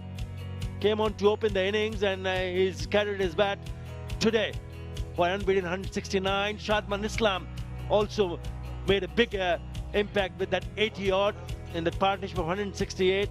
And now Mominul also with 80, ensuring that they added 170 for the second wicket to take Bangladesh in a very strong position. Two very impressive partnerships by three players mentioned. This session has completely belonged to Bangladesh. Domination by the batters, and have a look at once they came out, Mominul and his partner, they didn't look back. He got his 100 and then he went on and he carried on as if he was starting a new innings. Shots all around the ground, beautiful ones through the cover area. Any opportunity to play on the onside wasn't missed out. The left-handed Mominul was ready to really talk the ball away, and it was really a very difficult time for all the bowlers. And they played some lovely shots, and they were also quite keen to go down the wicket, and whenever they didn't manage to do that, they've brought out a couple of sixes. It's just too much width offered from the bowlers. That has been a concern for Ireland. Hopefully they can come back strongly. Another one of those shots which went all the way to bring up his 150. That was the chance. That was a very, very good opportunity to see the back of Mohammad Hassan Joy. And in that particular over, he went after the bowler to finish with that gorgeous looking cover drive. Runs all around the ground meant that the bowlers came in for a bit of stick. As you can see from the bowling analysis, just the lone wicket from Humphreys. The others still waiting to get one in that column. Some good economy race, 3.88, and Humphreys 3.39, but the other bowlers have been struggling against some super batting by the Bangladeshis. Right, so we come to the day's play, end of the day's play, and this is what's coming up for you at 9:15 tomorrow in the Dutch Bangla Bank first test match. We come back to the Sylhet International Cricket Stadium for start of the third day's play. For the moment, it's very goodbye from all of us here.